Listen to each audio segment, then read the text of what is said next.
ಪ್ರಥಮ ಈ ಅಂಧಾಭಿಮಾನಿಗಳ ಬಗ್ಗೆ ಏನು ಹೇಳ್ತೀರಾ ಅಂತ ಹೇಳೋದು. ನನಗೆ ನನ್ನ ಕಾನ್ಸ್ಟೇಬಲ್ ಕೆಲಸ ಕೊಡಿ, ವಾರ್ಡ್ ಕಳಿಸ್ಬಿಡ್ತೀನಿ ಅಂತ ಹೇಳಿದೆ. ಏಯ್ ಕೂತ್ಕೊಳ್ಳಪ್ಪ ಅಂತ ಹೇಳ್ಬಿಟ್ಟು, ನಾವ್ ಯಾರು ಗೊತ್ತಾ ಅಂದ್ರು. SP ಎಲ್ಲೇ ಹೋದ್ರು ಎಲ್ಲರೂ ಕೇಳೋಕೆ ಶುರು ಮಾಡೋರು, ಸರಿ ಘಟನೆ ನಡೀತಲ್ಲ, ಏನಾಯ್ತು ಸರ್, ನಿಜನೇ ಸುಳ್ಳ, ಯಾರು ಸುಳ್ಳು ಹೇಳ್ತಾ ಇದ್ದಾರೆ? ನೆಕ್ಸ್ಟ್ ಡೇ ಯಾವಾಗ ಚಾಮುಂಡೇಶ್ವರಿ ಮೇಲೆ ಆಣೆ ಮಾಡಿ ಸುಳ್ಳು ಹೇಳೋದು, ಆಕ್ಸಿಡೆಂಟ್ ಮಾಡಿ ಕಾಲೇ ಮುರಿದೋಯ್ತಾ ಹುಡುಗನಿಗೆ. ಪ್ರಥಮ್ ಶಾಪ ಒಳ್ಳೇದಲ್ಲ ಗುರು, ನೋಡಿ ಆಗಿದ್ದಕ್ಕೆ ಮತ್ತೆ ಬೇಲ್ ಕ್ಯಾನ್ಸಲ್ ಆಯ್ತು, ಪ್ರಥಮ್ಗೆ ಮತ್ತೆ ರಮ್ಯಾಗಿ ಗೆಲುವು ಅಂತ ಹಾಕ್ಬಿಟ್ರು. ಮಾಲಾಶ್ರೀ ಮಗಳು ಸೆಕೆಂಡ್ ಸಿನಿಮಾ ಅವರು. ಬೇರೆಯವರು ಬಂದು ಡೈರೆಕ್ಷನ್ ಮಾಡೋರ್ನ, ಉಪ್ಪಿ ಸರ್ನ ನೀವು ನಮ್ಮ ಸಿನಿಮಾ ಕದ್ದು ಮಾಡಿದ್ರಿ ಅಂತ ಯಾರು ಹೇಳ್ಬಾರ್ದು. ನನಗೊಂದು ಸೆಕೆಂಡ್ ಚೆನ್ನಾಗಿ ಕ್ಲಾಸ್ ತಗೊಂಡಿದ್ದೀರಾ, ಬಟ್ ಸ್ಟಿಲ್ ಅದನ್ನ ಫಾಲೋ ಮಾಡ್ತಿಲ್ಲ ಗಣೇಶ್ ಸರ್. ನಮ್ಮ ಇಂಟರ್ವ್ಯೂಗೂ ಅರ್ಧ ಗಂಟೆ ಲೇಟ್ ಆಗಿ ಬಂದಿದ್ದಾರೆ. ಗಣೇಶ್ ಹತ್ರ ಹೋಗ್ಬೇಕಾದ್ರೆ ಹುಷಾರು, ಟೈಮ್ ಅಂದ್ರೆ ಡಿಸಿಪ್ಲಿನ್, ಅವ್ರ ವಿಚಾರದಲ್ಲಿ ಕರೆಕ್ಟ್ ಆಗಿ ಅಟ್ಲೀಸ್ಟ್ ಯಾವತ್ತೂ ಇದುವರೆಗೆ ಸೆಟ್ ಆಗಿ ಲೇಟ್ ಆಗಿ ಹೋಗಿಲ್ಲ. ಬಸ್ಗೆ ಸ್ಟಾರ್ಟಿಂಗ್ 3 ಸೆಕೆಂಡ್ ಹೇಳ್ಬಿಟ್ಟು ನೆಕ್ಸ್ಟ್ ಏನೋ ನೆಗೆಟಿವ್ ಆಗಿ ಹೇಳ್ಬಿಟ್ಟು ಅವ್ರ ಸಿನಿಮಾ ಬಗ್ಗೆ.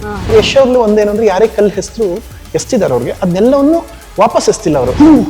ನೀನೇನೋ ಮಾರಾಯ ಇಲ್ಲಿ ಯಾವಾಗ ಬಂದ್ಯಪ್ಪ ಅಂದ್ರು, ಬಸ್ ನಿಮ್ ಕಾರ್ ಹಂಗ್ ಪಾರ್ಕ್ ಆಯ್ತು, ನನ್ ಕಾರ್ ಹಿಂಗ್ ಪಾರ್ಕ್ ಆಯ್ತು, ನಾನು ಹಿಂಗ್ ಬಂದೆ, ನೀವು ಹಂಗ್ ಬಂದ್ರಿ ಬಸ್. ಓಕೆ, ನೀವ್ ಹೇಳ್ತಾ ಇದ್ರಿ ನಾನು ಪರ್ಸನಲ್ ಲೈಫ್ ನ ಯಾವತ್ತು ಕ್ಯಾಮ್ರಾ ಮುಂದೆ ತರೋದಿಲ್ಲ ಅಂತ, ಬಟ್ ಇವತ್ತು ಒಂಚೂರು ಹೇಳ್ಕೊಂಡು ಬರೋಣ ಅಂತ ಆಸೆ ಪಡ್ತಾ ಇದ್ದೀನಿ. ಸೋಷಿಯಲ್ ಮೀಡಿಯಾದಲ್ಲಿ ವೈರಲ್ ಆಗಿತ್ತು ಎನಿ ಸ್ವೀಟ್ ನ್ಯೂಸ್ ಅಪ್ಡೇಟ್ ಅಂತ. ಅಲ್ಲ ಆ ಸ್ವೀಟ್ ಅಲ್ಲ, ನೀವು ಅಷ್ಟೊಂದು ಒಳ್ಳೆಯವರಾ? ಅಲ್ಲ, ಇವಾಗ ನಾನು ಕೇಳ್ತಿರೋ ಕ್ವೆಶನ್ಗೆ ನೀವು ಅಷ್ಟೊಂದು ಒಳ್ಳೆಯವರಾ ಅಂತ ಅಲ್ಲ, ನಾನು ಇದನ್ನ ಹೇಳ್ತಾ ಕೊಡ್ತೀನಿ. ಸ್ವೀಟ್ ನ್ಯೂಸ್ ಇದನ್ನ ಅಂತ ಹೇಳ್ಬಿಟ್ಟು ಸೋಷಿಯಲ್ ಮೀಡಿಯಾದಲ್ಲಿ ಅಪ್ಡೇಟ್. ನ್ಯೂಸ್ ಬೇರೆ, ಸ್ವೀಟ್ ತಿನ್ನೋದು ಬೇರೆ. ಈಗ ಸ್ವೀಟ್ ನ್ಯೂಸ್ ನಿಜನಾ? ಅದು ಯಾಕದು ತೋರ್ಪಡಿಕೆ ಆಗ್ಬೇಕು ಅಂತ ಅಷ್ಟೇ. ಈಗ ಕ್ಯಾಮ್ರಾ ಮುಂದೆ ಸಂಸಾರ ಮಾಡ್ತಾರೆ, ಗಂಡ ಹೆಂಡತಿ ಏನ್ ಮಾಡ್ಬೇಕು ಅದನ್ನ ಕ್ಯಾಮ್ರಾ ಮುಂದೆ ಮಾಡ್ತಾ ಇದಾರೆ. ಅಷ್ಟು ಬರಗೆಟ್ಟೋಗಿದ್ದಾರೆ ಜನ, ಅಂದ್ರೆ ಲೈಕ್ಸ್ ವ್ಯೂಸ್ಗೋಸ್ಕರ. ಯಾವತ್ತಾದ್ರೂ ಒಂದೇ ಒಂದು ಸಲ ನಿಮ್ಗೊಂದು ಶಾಕಿಂಗ್ ಸತ್ಯ ಗೊತ್ತಾ, ಬೇರೆ ಶೋಸ್ಗಳಿಗೂ ಕೂಡ ಕೇಳೋದು, ನಿಮ್ ಕುಟುಂಬ ನೀವು ಅವರು ಬನ್ನಿ ಅಂತ. ಕರೆಕ್ಟ್. ಯಾಕೆ ಒಂದೇ ಮಾತು ಹೇಳಿದ್ದು, ನೀವು ಬಂದ್ರೆ ಎಂಟರ್ಟೈನ್ಮೆಂಟ್ ನಿಮ್ಮಿಂದ ಏನೋ ನಿರೀಕ್ಷೆ ಮಾಡ್ತಾರೆ. ಸೊ ನಾನು ಬಂದಾಗ ಸೈಲೆಂಟ್ ಆಗಿ ನನಗೆ ಈ ತರ ಕ್ಯಾಮ್ರಾ ಮುಂದೆ ಮಾತಾಡಕ್ ಬರಲ್ಲ, ಬೆಬೆ ಬೆಬೆ ಬೆ ಅಂದ್ರೆ ತುಂಬಾ ಹಿಂಸೆ ಆಗುತ್ತೆ. ಶೋ ಮಾಡಿದವ್ರಿಗೆ ನೋವಾಗುತ್ತೆ, ಬೇಸರ ಆಗುತ್ತೆ, ಡಿಸಪಾಯಿಂಟ್ಮೆಂಟ್ ಆಗುತ್ತೆ. ಅವ್ರು ಅಷ್ಟು ಜನ ಟೆಕ್ನಿಷಿಯನ್ಸ್ ಶ್ರಮನ ನಾನು ಅವಮಾನ ಮಾಡಲ್ಲ, ಸೊ ನಾನು ಬಿಟ್ಬಿಡಿ ಅಂತ ಹೇಳ್ತಪ್ಪ ನನ್ನ ವೈಫ್. ಸೊ ಆರಾಮಾಗಿ ಊರಲ್ಲಿ ಇದ್ದಾರೆ ಅವರು. ನಾವು ಖುಷಿನ ನಮ್ಗೆ ಇರೋಬ್ಬರ ಹತ್ರದಲ್ಲಿರೋ ಸಂತೋಷದಲ್ಲಿ ಹುಡ್ಕೊಂಡಿದೀವಿ. ಈಗ ಹೆಂಗಾಗಿದೆ ಸೋಷಿಯಲ್ ಮೀಡಿಯಲ್ಲಿ ಸಂಸಾರ ಮಾಡ್ತಾರೆ, ಸೋಷಿಯಲ್ ಮೀಡಿಯಾಗೋಸ್ಕರ ಇನ್ಯಾನೋ ಇಂಪ್ರೆಸ್ ಮಾಡ್ಬೇಕು, ಈ ಮಟ್ಟಕ್ಕೆ ಆಗ್ತಾ ಇದೆ. ಅಂದ್ರೆ ಸ್ವೀಟ್ ನ್ಯೂಸ್ ನಿಜಾನ ಸುಳ್ಳ ಇವಾಗ ಆಗಿದೆ ಅನ್ಕೊಳ್ಳಿ, ಯಾಕೆ ಅದನ್ನ ಹೇಳ್ಬೇಕು? ಓ, ಕಂಗ್ರಾಚುಲೇಷನ್ಸ್ ಪ್ರಥಮ್ ಅವರೇ. ಆಯ್ತು, ಬಟ್ ಅದನ್ನ ನೋಡಿ, ಅದನ್ನ ನಾನು ಎಲ್ಲಾರು ಒಂದ್ ಹೊರಗಡೆ ಒಂದ್ ಫೋಟೋ ಹಾಕಿದ್ ಯಾಕೆ ಅದ್ ಹೇಳ್ಬೇಕು? ಬಟ್ ಈಗ ಹೇಳಿದ್ ನಿಜನಾ ನೀವು? ನಾನು ಮನ್ಸಾರೆ ಕಂಗ್ರಾಚುಲೇಷನ್. ಅದನ್ನ ಸುಮ್ನೆ ಹೆಂಗ್ ಹೇಳಕ್ಕಾಗತ್ತೆ? ಓ, ಬ್ರೇಕಿಂಗ್ ನ್ಯೂಸ್, ಅಪ್ಪ ಆಗ್ತಿರೋ ಪ್ರಥಮ್. ಅಲ್ಲ, ಆಗ್ತಿರೋಲ್ಲ, ಆಗಿರ್ಬೋದಲ್ವಾ, ಆಗಿರ್ಬೋದಲ್ವಾ? ನಾನು ಅದು ಡಬಲ್ ಧಮಾಕ. ಅಲ್ಲ, ಇದೊಳ್ಳೆ ಸರಿ. ಇದೊಂದು ಹೆಂಗೆ ಅಂದ್ರೆ, ನಾನು ತೋರ್ಪಡಿಕೆ ಮಾಡೋದಿಲ್ಲ. ಮೊನ್ನೆ ಒಂದ್ಸಲ ಕೊಕೇನ್ ಶೂಟ್ ನಡೀತಾ ಇತ್ತು. ಸರ್ ನಮ್ಗೆ ಪಾಪ ಹೀರೋಯಿನ್ ಏನೋ ಹೇಳಿದ್ರು, ನಂಗೊಂದು ಎಲ್ಲಿ ಸರ್ ಇದೊಂದು ಗಿಫ್ಟ್, ಇದು ಶೂಟ್ ಎಲ್ಲ ಮುಗಿತು, ಫೈಟ್ ಎಲ್ಲ ನಂಬಕ್ಕೆ ಸಾಧ್ಯ ಆಗ್ತಾ ಇಲ್ವೇ? ನಂಗೊಂದು ಗಿಫ್ಟ್. ನಾನು ಅವ್ರಿಗೆ ಹೇಳಿದ್ದನ್ನ ಮಾತು ಹೇಳ್ತೀನಿ, ಕರೆಕ್ಟ್ ಆಗಿ ಅರ್ಥ ಮಾಡ್ಕೊಳ್ಳಿ, ತಪ್ಪು ತಿಳ್ಕೊಬೇಡಿ. ಎಲ್ಲಿ ಸರ್ ನಮ್ಗೆ ಗಿಫ್ಟ್ ಅಂದ್ರು. ಮೊನ್ನೆ ಇದಕ್ಕೆ ಹೋಗಿ ಬಂದ್ರಲ್ಲ, ಅಬ್ರಾಡ್ಗೆ ಹೋಗಿ ಬಂದ್ರಲ್ಲ, ಎಲ್ಲಿ ಸರ್ ಅಂದ್ರು. ಅಯ್ಯೋ ಹೋಗಿ ಬಂದಿದ್ದ ಅದಪ್ಪ, ಒಂದು ಸಿನಿಮಾ ಮುಂಬೈದು ಡಬ್ಬಿಂಗ್ ರೈಟ್ಸ್ ಏನೋ ಮಾತಾಡಕ್ ಹೋಗಿದೆ. ನಮ್ಗೆ ಎಲ್ಲಿ ಸರ್ ಗಿಫ್ಟ್? ಬರೀ ನೀವು ನಿಮ್ಮ ಮನೆ ವೈಫ್ ಕೊಟ್ರಂತೆ ಅಂದ್ರು. ಅವ್ರಿಗೊಂದು ಮಗು ಕೊಡಿದ್ರೆ ನಿಮ್ಗೂ ಬೇಕಾ ಅಂದ್ರು. ಸೈಲೆಂಟ್. ಅದೇ ಲಾಸ್ಟ್ ಹುಡುಗಿ ಗಿಫ್ಟ್ ಕೇಳೋದೇ ನಿಲ್ಲಿಸ್ಬಿಡ್ತು. ಹೊರಗಡೆ ಪ್ರಪಂಚ ಹಂಗಾಗುತ್ತೆ. ನಾವು ಹೇಳೋದು ಅದನ್ನ ನಾನು ಹೊರಗಡೆ ಪ್ರಪಂಚಕ್ಕೆ ಯಾಕೆ ಹೇಳ್ಬೇಕು ಅಂತ. ಆಮೇಲೆ ಏನಾಗಿದೆ ಗೊತ್ತಾ, ಸೋಷಿಯಲ್ ಮೀಡಿಯಾ ವಿಷಕಾರುವ ಸ್ಥಾನ ಆಗ್ತಾ ಇದೆ. ಅಲ್ಲಿ ಇರ್ಲಿ, ಅದು ಅದೆಲ್ಲ ಬಿಟ್ಬಿಡೋಣ. ಬಟ್ ಕಂಗ್ರಾಚುಲೇಷನ್ ಸರ್, ನಿಜವಾಗ್ಲೂ ನಾನು ಯಾಕೆ ಸುಳ್ಳು ಹೇಳಿದ್ರೆ ಸ್ವೀಟ್ ತರ್ತಿದ್ನಲ್ಲ, ಎಂತ ಕೆಲಸ ನಾನು ತಿನ್ನಲ್ಲ. ಅಂಡ್ ಎರಡನೇದೇನು ಅಂದ್ರೆ, ಆಗಿರೋದು ನಿಜ, ಖುಷಿಯಾಗಿದ್ದಾರೆ ಎಲ್ಲರೂ. ಸೂಪರ್. ಯಾಕೆ ಅದನ್ನ ತೋರ್ಪಡಿಕೆ ಮಾಡಲ್ಲ ಅಷ್ಟೇ. ಅಲ್ಲ ಹುಡುಗನ ಅದೇನಿಕ್ಕೆ ನಿಮ್ಗೆ ಹೇಳೋ ಸಮಯ ಬಂದ ಇದು ಹಾಕಲ್ಲ, ಹಾಕಲ್ವೋ? ನಾನು ಹಾಕಿದ್ರು ಅಷ್ಟೇ, ಹಾಕ್ತಿರಷ್ಟೇ, ಇಟ್ ಡಸಂಟ್ ಮ್ಯಾಟರ್, ನಂಗೆ ಏನು ಎಫೆಕ್ಟ್ ಆಗಲ್ಲ. ನಾನು ಅದನ್ನು ಕ್ಯಾಮ್ರಾ ಮುಂದೆ ತರಲ್ಲ. ಸೂಪರ್. ಬಟ್ ಕಂಗ್ರಾಚುಲೇಷನ್ಸ್ ಪ್ರಥಮ್ ಅವರೇ, ತಂದೆ ಆಗ್ತಿರೋ ಖುಷಿಗೆ. ಅಲ್ಲ, ತಂದೆ ಆಗಿದ್ದೀರಾ, ಆಗಿರೋ ಎರಡಕ್ಕೂ ವ್ಯತ್ಯಾಸ ಇದೆ. ಅದೇ ತಂದೆ ಆಗಿದ್ದಾರೆ, ಈಗ ಇಷ್ಟೇ ಹೇಳ್ತಿದ್ದಾರೆ ಅಂದ್ರೆ ಗ್ಯಾರಂಟಿ ತಂದೆ ಆಗಿದ್ದಾರೆ. ಒಂದು ನಿಮಿಷ, ನೀವು ಮದುವೆ ಆದಾಗ ನಿಮ್ಗೆ ತಾಯಿ ಆಗ್ತಿರೋ ಖುಷಿಗೆ ಅಂತ ಹೇಳ್ತಾರೆ, ಮಗು ಕೈಲಿ ಇಟ್ಕೊಂಡ ತಾಯಿ ಆಗ್ತಿರೋ ಖುಷಿ ಅಂತ ಅಂದ್ರೆ ಫಿಕ್ಸ್. ಸೂಪರ್. ಅಂದ್ರೆ ಆ ಕಳೆ ಏನ್ ಕಾಣಿಸ್ಲಿಲ್ಲ, ಸೊ ಹಂಗಾಗಿ ಸ್ವಲ್ಪ ಡೌಟ್ ಇತ್ತು ಅಷ್ಟೇ. ನೀವೆಲ್ಲೂ ಅಪ್ಡೇಟ್ ನಿಮಿಷ ಅದನ್ನ ಹೆಂಗೆ ಅದು ಹೆಣ್ಮಕ್ಳಲ್ಲಿ ಡಿಫ್ರೆನ್ಸ್. ಅಲ್ಲ, ನೀವು ಬಿಗ್ ಬಾಸ್ ಟೈಮ್ ಇಂದ ಹಿಂಗೇ ಮಾತಾಡ್ಕೊಂಡು ಹಿಂಗೇ ಇದೀರಾ. ಮದುವೆ ಆದ್ಮೇಲೂ ಚೇಂಜ್ ಆಗ್ಲಿಲ್ಲ, ಸಿನಿಮಾ ಬಂದ್ಮೇಲೂ ಚೇಂಜ್ ಆಗ್ಲಿಲ್ಲ, ಇನ್ನೊಂದು ಶೋ ಹೋದ್ಮೇಲೂ ಚೇಂಜ್ ಆಗ್ಲಿಲ್ಲ. ನೋಡಿ, ಪ್ರಪಂಚದಲ್ಲಿ ಯಾರು ಹುಟ್ಟಿಸಿಲ್ಲ, ನಾನೊಬ್ಬರೇ ಗಂಡಸು. ನೋಡಿ ಒಂದು ಮಗು ಆಗಿರ್ತದೆ. ಇದು ಪ್ರಪಂಚದಲ್ಲಿ ಯಾವ್ದು ಸಿನಿಮಾ ಆಗಿದ್ರೆ ಎಳ್ಕೊಂಡು ಓಡಾಡ್ಬೋದು ರೀ. 145 ಕೋಟಿ ಜನಸಂಖ್ಯೆ ನಮ್ದು ಒಬ್ರು ಅಷ್ಟೇ. ಈ ಜನಸಂಖ್ಯೆ ಹೆಂಗಾಗಿದೆ ಗೊತ್ತಾ? ಈಗ ಯಾವ್ದೋ ನೋಡ್ತಾ ಇದ್ದೆ, ಪ್ರೆಗ್ನೆಂಟ್ ಇದೆ, ಅದನ್ನ ವಿಡಿಯೋ ಮಾಡೋದು, ಅದನ್ನ ಇಟ್ಕೊಂಡು ಅದು ಇನ್ನೊಂದೇನಂದ್ರೆ ಇಡೀ ದೇಶವೇ ಸಂಭ್ರಮಿಸೋ ಸುದ್ದಿ, ಇಡೀ ದೇಶವೇ ಖುಷಿ ಪಡೋ ಸುದ್ದಿ. ಇನ್ಯಾರೋ ಇದು ಯಾವ್ದು ನಂಗೆ ಬೇಕಾಗಿಲ್ಲಮ್ಮ. ಏನಕ್ಕೆ ಅದೆಲ್ಲ? ಬಟ್ ಏನೋ ಸರ್, ಒಳ್ಳೇದಾಗ್ಲಿ ಸರ್, ಸೂಪರ್, ಒಳ್ಳೇದಾಗ್ಲಿ. ಆದಷ್ಟು ಬೇಗ ನಾವು ನೋಡೋ ಹಾಗಾಗ್ಲಿ ಮಗ ಅಥವಾ ಮಗಳು ಯಾರಿದ್ದಾರೆ ಅವ್ರನ್ನ ಹಾಗಾಗಿ ಅದು ಹೊರಗಡೆ ಬರಲ್ಲ. ಒಂದ್ ಹೇಳ್ತೀನಿ ಕೇಳಿಸ್ಕೊಳ್ಳಿ, ಅಂಟಿಲ್ ಅನ್ಲೆಸ್ ಆರಾಮಾಗಿ ನಾವು ಖುಷಿಯಾಗಿದ್ದೀವಿ. ನಾನು ಅವ್ರನ್ನ ಇನ್ನೊಂದು ವಿಷಯ ಗೊತ್ತಾ, ನಮ್ಮ ಶ್ರೀಮತಿನ ಕರೀದೆ ಹೋಗಿ ಬನ್ನಿ ಅಂತ.